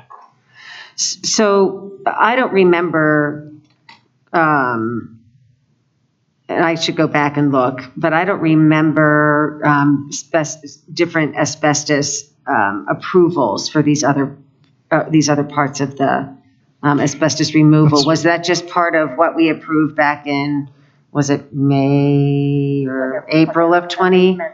Yeah, was that part of the big project that we approved back in that April of 2020? I think that's what it was. It was right after we all started in Zooming. Yes.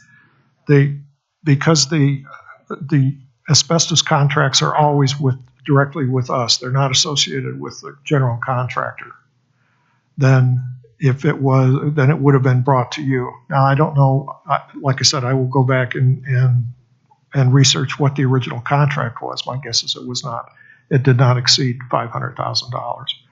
But as I noted in the narrative that I put together, we take unit pricing for these because it's so unpredictable on what we may find once we get in and start going into tunnels or above ceilings or deep in the bowels of the boiler rooms, these kinds of things. That is very helpful, thank you. And then I just had one more question related to at the Alameda. We still have the field to go, right? The improvements on the field. Yes, Do we have a ballpark on that price point? The tennis court and a practice field and a soccer practice field will be in where we're removing the west side. So that'll finish off the project. And will we have a contract that comes to us later for that approval, or was that a part of the project that we've already done? That's already part of the project. It hasn't been done because we haven't removed the west portion of the building. But once that's done, that will complete the project that should be done by the time school starts, the tennis court and the practice field. And so that was the package that we approved a year and so ago. All in, we're done for Alameda. We are done. Okay. Yes. Okay, great. And I would appreciate the detail. Thank you very much, Mr. Reed. That'd be great. Thank you. Great. So board members, is there a motion on this agenda item?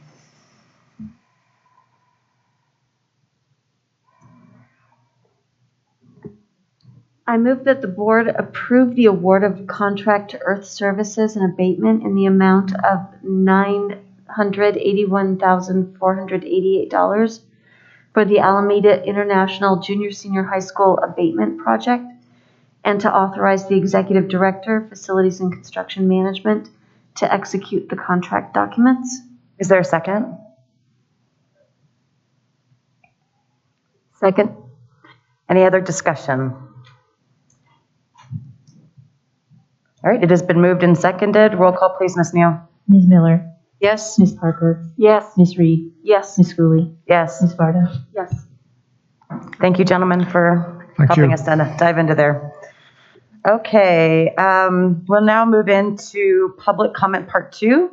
And just as a reminder, we already went over the guidelines for speakers and audience members, so please keep those in mind. And we're going to begin with Haley Bailey.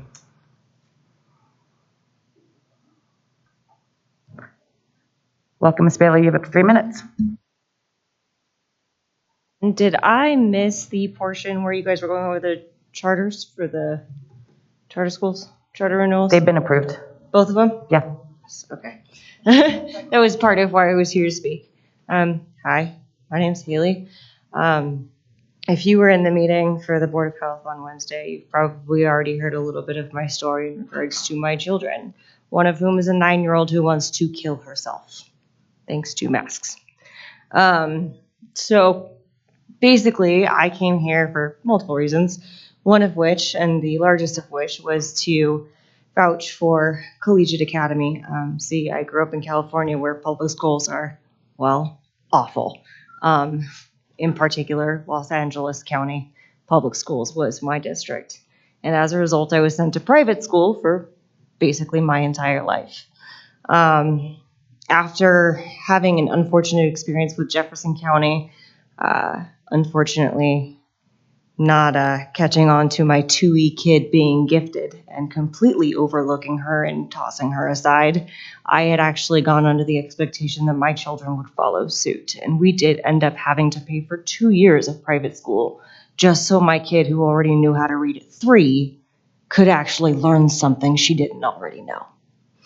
So we did have 1 year at Jefferson County Public Schools at Colorado Elementary. That year was a nightmare. And that was the 3rd year of the battle to get her seen as a GT student. Her first year, we did transfer her. Had it not been for Collegiate Academy, we would have gone the route of private school for both of my kids. I don't care if I would have had to have taken up 3 jobs in order to make it happen. I would have.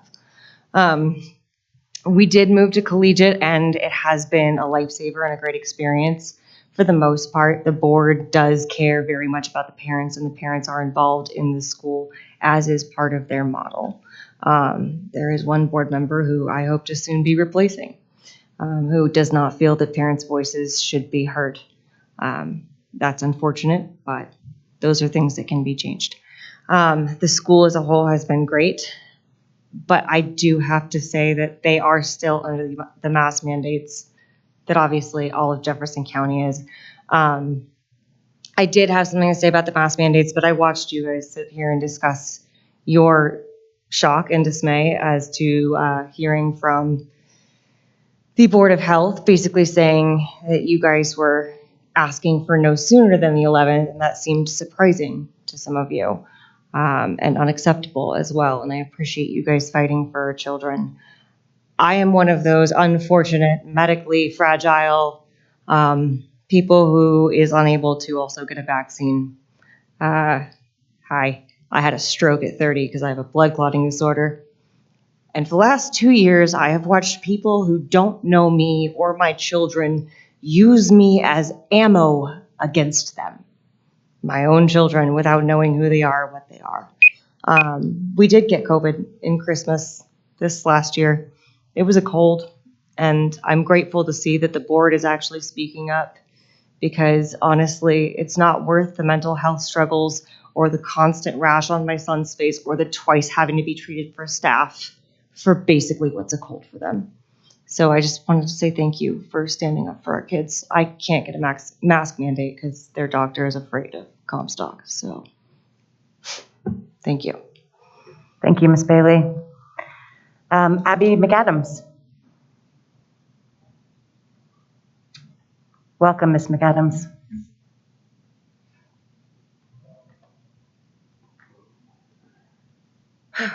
Good evening. My name is Abby McAdams. I use she, her pronouns, and I'm a 2020 graduate from Wheat Ridge High School. Last meeting, I shared many sobering statistics with you regarding the dire need for period products in our schools. And while I'm a firm believer that those nationwide statistics are applicable to our district, it does not matter if the implementation of free pads and tampons would change the lives of 22 or 2,200 students. We should not have to meet a quota to justify making access to education equitable. Taking the steps necessary to eliminate period poverty from Jefferson County Public Schools is crucial in upholding your commitments as a school board. Students deserve to have a Board of Education that takes all the steps within their ability to alleviate any barriers between them as students and their access to instructional time in the classroom. For menstruators, this means being represented by a board that is ready to attend to any needs that come with their salient identity of having a period. Year after year, Jeffco has failed to include vital aspects of students' needs in their operating budget. These needs being free pads and tampons in all restrooms. Menstrual hygiene is a fundamental human right. And additionally, menstrual equity and educational equity work hand in hand. Achieving menstrual equity by providing free products in each and every restroom, regardless of gender affiliation, would also achieve progressive strides in mental health, physical health, and dignity of our Jefferson County menstruating students.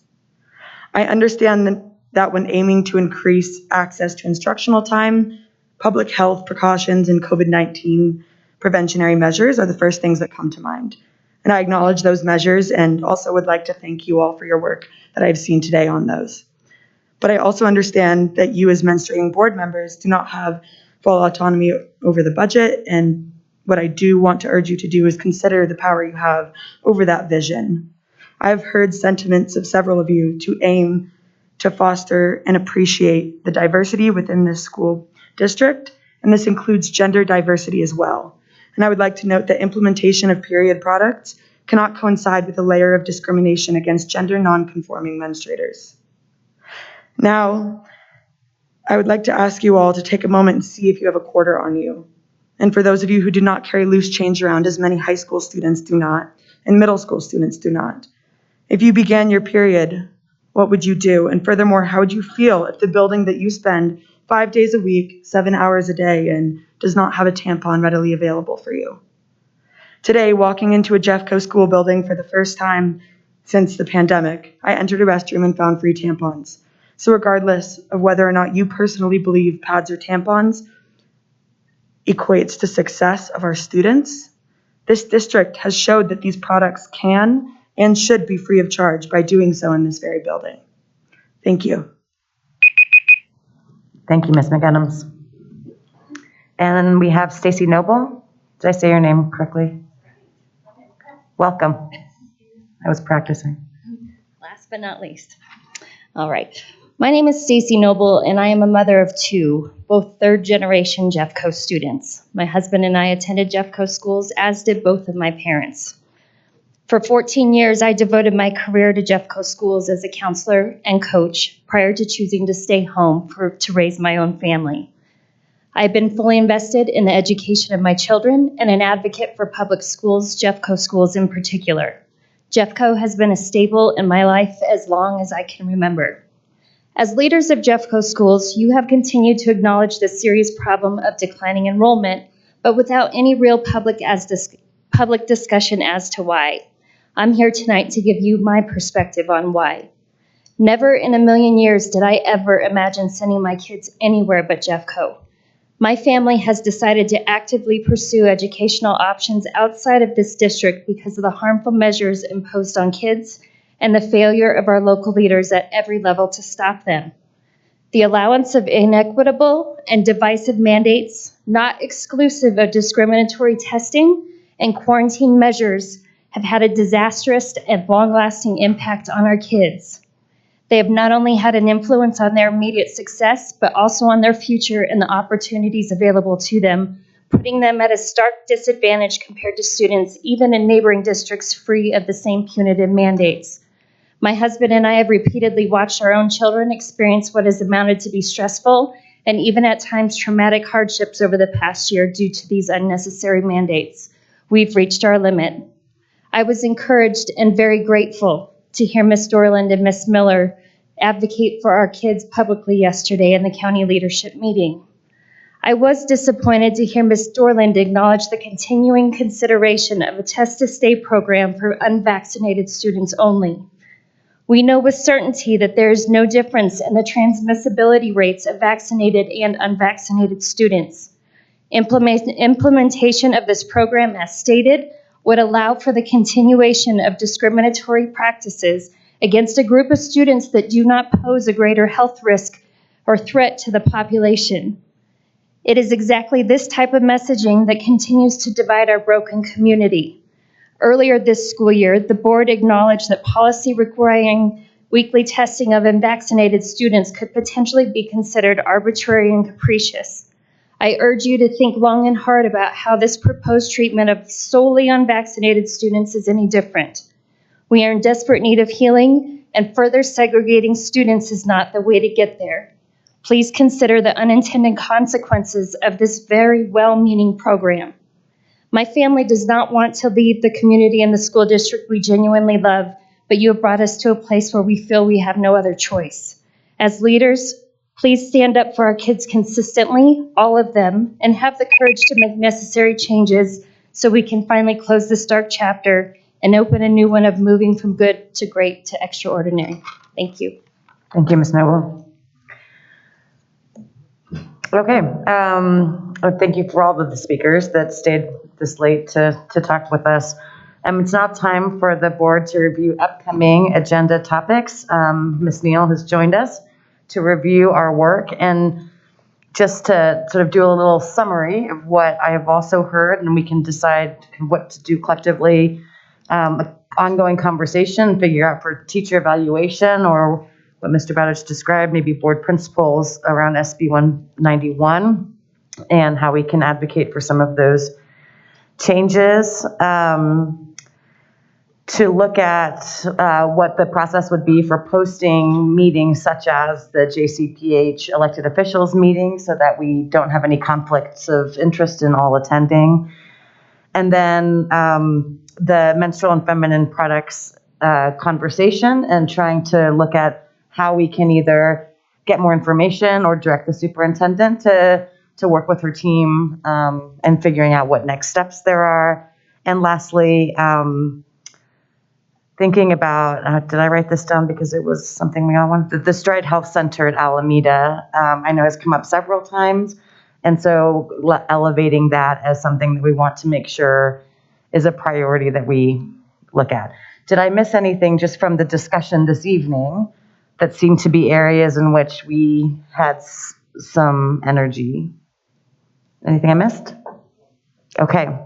then Ms. Neal, I turn it to you. Okay, well, you all know you're going to be here Saturday, so I'll just jump right over that meeting.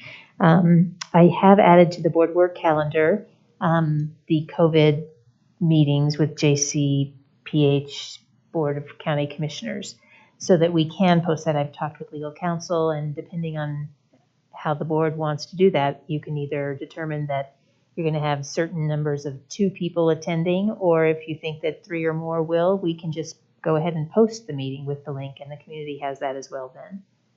It's listed in the dates are listed in your work calendar, so you can just give me direction on that.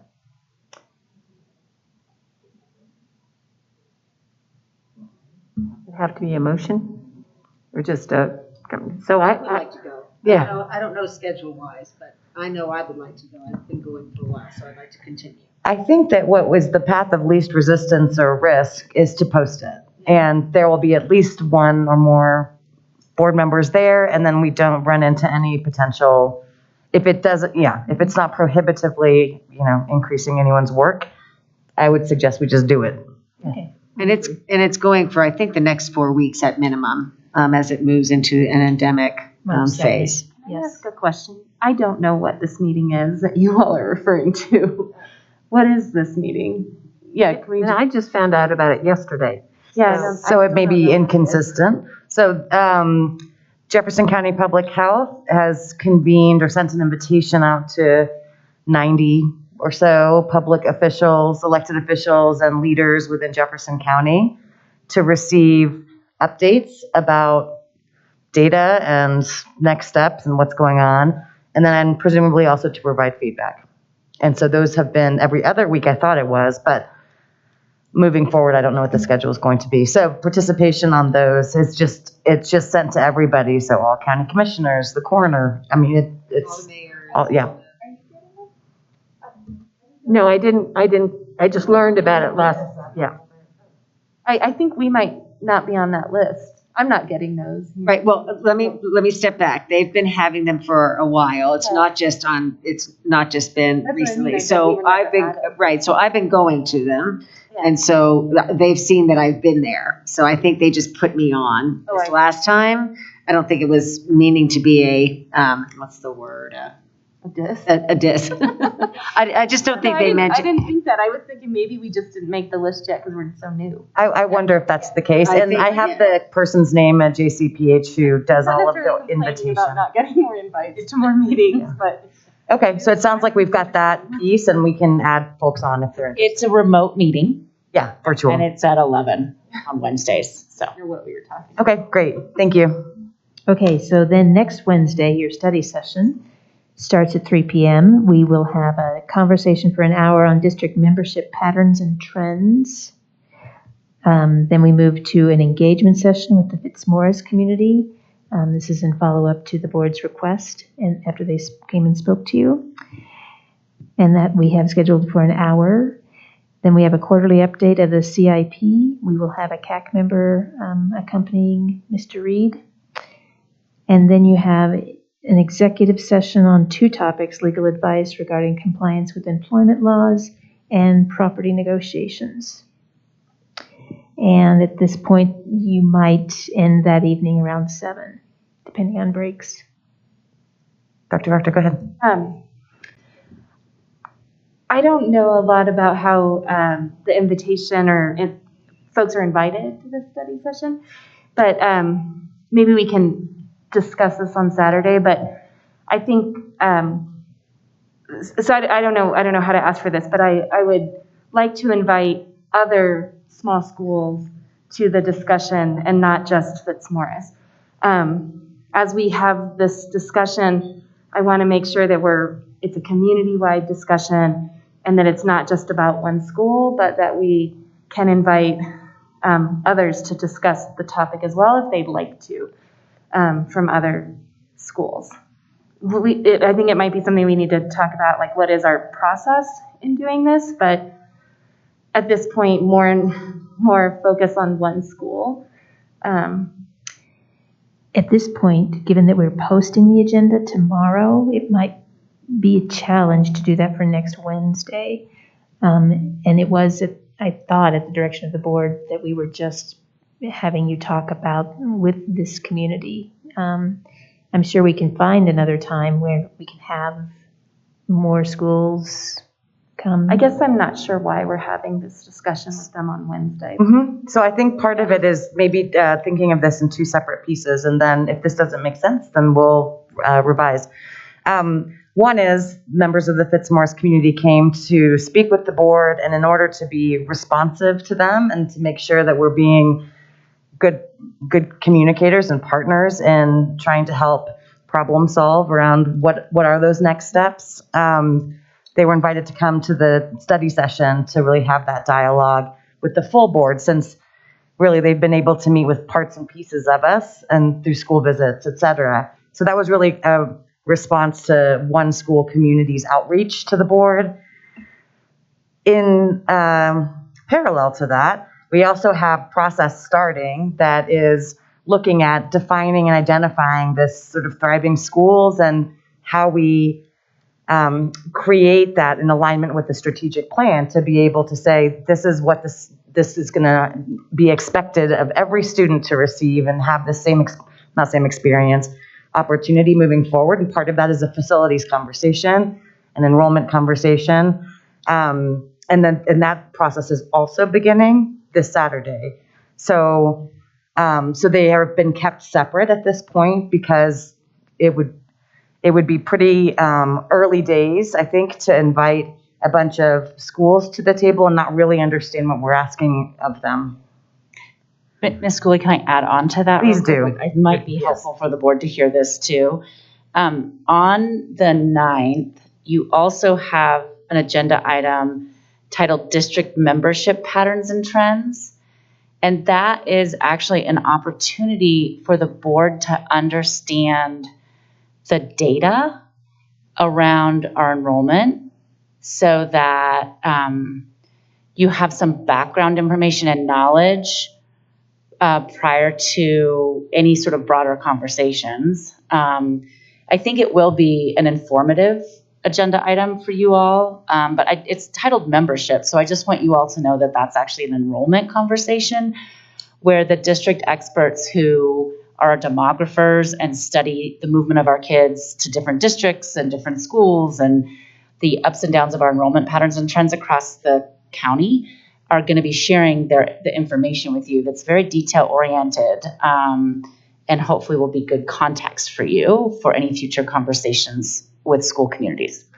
That's just another piece that's on that agenda. I don't know if that's helpful or not, but I wanted to highlight it for you. You know, I just don't think that we have defined our process for talking about small schools. And this feels like we're not following a process that makes sense to me personally. So I think part of it is we're trying to create that process, which has been something that has been requested and promised through many years in iterations of the board. So the work that we're beginning is starting that process by saying, these are the values that we're going to hold every single space where our students are going to be reflective of these values. Now, how do we create that? So that's where the sort of facilities conversation comes in. I think the timing is difficult because we also want to be responsive and be good partners with the Fitzmaurice community. So it's happening at a sort of awkward time for a lot of kind of waiting out to make sure we have that process in place to think more comprehensively about our strategy around providing those thriving learning environments for students. Inviting other folks into the Fitzmaurice community, I just am not sure that would make sense at this time. That's a conversation we're going to have. But I think we should have be further along the process before that broader conversation happens outside of the school community that came to us to request our time and attention. What other people think? I don't have to, that's just my understanding of it. I think part of the issue from where I'm sitting is Fitzmaurice has stepped forward and basically I think, in a very PC way, said, we no longer trust this board to get on it. And we're the ones who suffer as it gets dragged out and dragged out. And so they just decided, we can't be passive about this anymore. We've got to be proactive, because they had seen in the past situations where closures happened very abruptly and there was no opportunity to have any control over it. And so I think I agree with Ms. Schooley in that we just happen to have a really awkward timing situation. We are a new board who hasn't really had a chance to address this. And so we need that chance, and we are going to take it at our retreat, along with the fact that we have a school that is concerned that they're not going to get a voice. And they've stepped up and said, we're doing that now. So it's just a weird thing where it's not meshing. But I think there's a step toward trust if we at least get the process rolling for this school so that they can be in a position where they're like, yeah, that worked. We went to the board, they listened, and they were proactive. I don't think we're necessarily going to be making a snap decision about it. And it may be that we can align the timelines faster than we think. We may get to the end of our retreat and go, you know what? I think we've got our arms wrapped around this thing. And then we can go to all our small schools and say, you know, here's where we are on this. But I just think for now, we kind of have to roll with the asynchronicity of it in order to restore trust and to empower schools to have say in their destiny. Does that make sense? I don't know.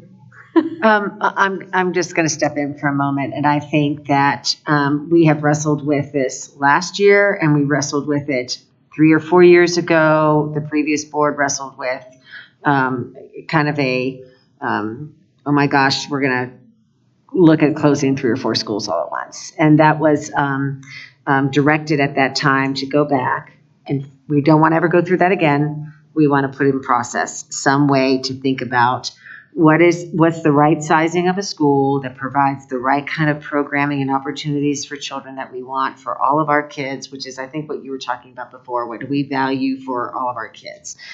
And so I think we really need to have, you and I've talked about that too, is what is it that we want to be providing? And I think the catalyst for the conversation, candidly, was when Fitzmaurice came and said, what are we doing?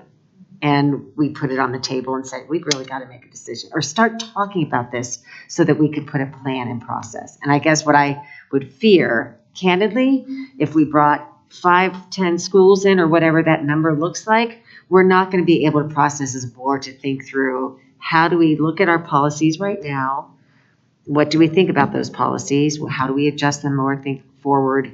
What do we want to be doing? How do we evaluate, et cetera? And then being able to give you all time to do your SBB work that's going to say, is SBB working or not? Or how do we tweak it? So there's multiple pieces to the puzzle from what I'm gathering, from work I do, from what our conversations have been, from SBB, from what CFO Copeland has been talking about, that we need to, I think, put in place a process to talk about as a board before we bring a lot of people in to talk with us, because I don't know how to process that with them yet. And just one quick response. I feel like you might have ended that. We need to have a process in place before we bring one school up for potential closure. I will say the word that is not being said. And I'm not saying that at all. I want to hear their voice. I want to hear what they're saying, but I don't want to go through an Allendale. And I don't either. Right. And so that's why I'm thinking we're supposed to be talking about how we move forward as a thoughtful process so we don't go through that again. But I don't think, That's what I feel like we are going towards without thinking of a systemic solution, by focusing on one school. I just wanted to honor them. Yeah. I just thought that if they came to us, I believe that we did not listen to voices last year with Allendale. Nobody came to the board and talked. I know you went as as the board member and you heard their voices, but we did not hear them.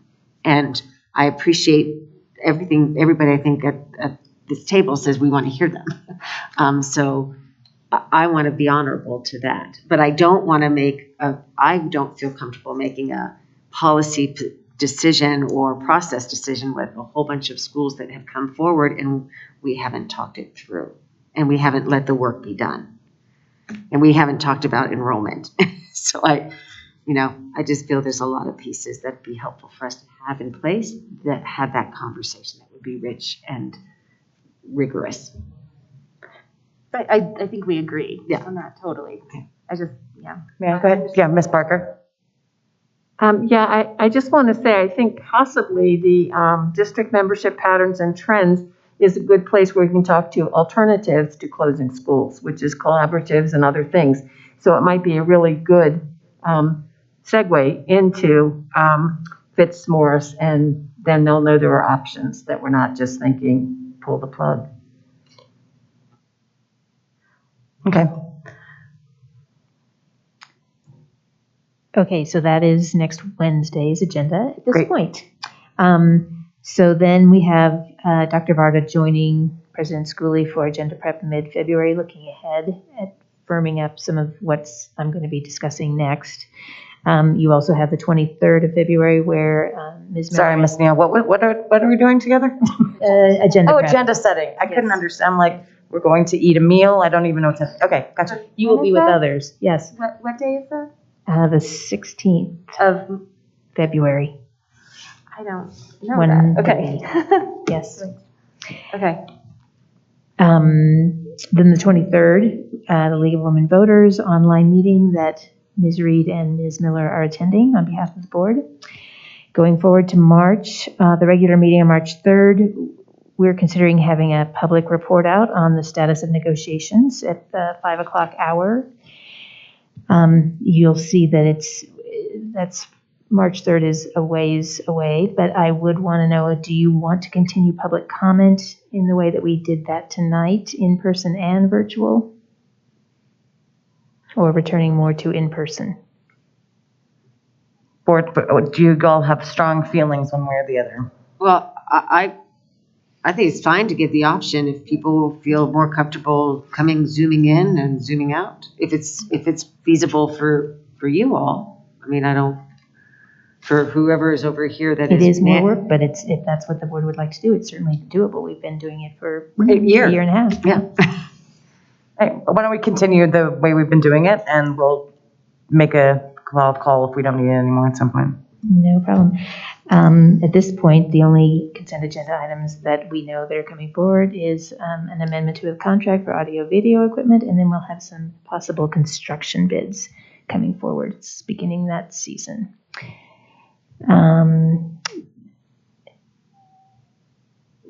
So those are the meetings coming forward, and agenda prep will discuss more of the possible topics.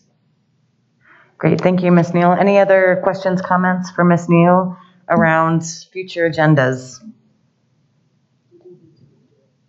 Did we need to ask Superintendent Dorland about the menstrual products? Yeah, so what I took away was that we would bring that up during agenda setting, just to figure out what the placement of it is and make it, but if I'm not correct about the process, then just let me know. Does that work? Okay, awesome. Great, thank you, Ms. Neal. Nope, never mind, Ms. Neal, come back. Sorry about that. I just wanted to add some things. I had brought up the issue for the parking lot items on the security, and some of the things that maybe you could add to the topics under that. Safe to tell, I'd like to talk about how that's working. Also, I have heard from community members that they feel that drugs are too available on the campuses. Also, I think we did say, well, suicide, I think, would be something also to add there. So just adding those things.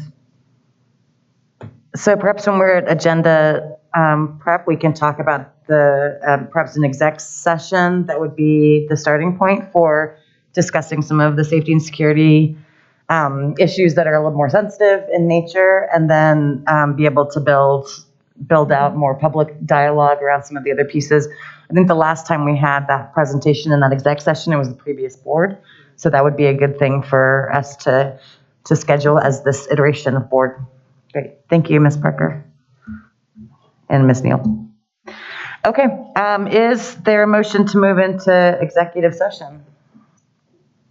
I move that the Board of Education moves into executive session to discuss negotiation strategy regarding negotiations with employee associations pursuant to CRS 24-6-4024E. Is there a second? Second. Discussion? It has been moved and seconded to move into executive discussion to discuss negotiation strategies. After the vote to move into this executive session, the public portion of our meeting will end. The board will reconvene in open session at approximately, not that time, 11:15-ish, 30, whatever, 11:30? I don't know. To move adjourned our meeting from the seminar room. Roll call, please, Ms. Deal. Ms. Miller. No, out, back. Back. We'll come back. Yes. Back out. Yes. Ms. Parker. Yes. Ms. Reed. Yes. Ms. Cooley. Yes. Dr. Bowden. Yes. You? Yes. Yes.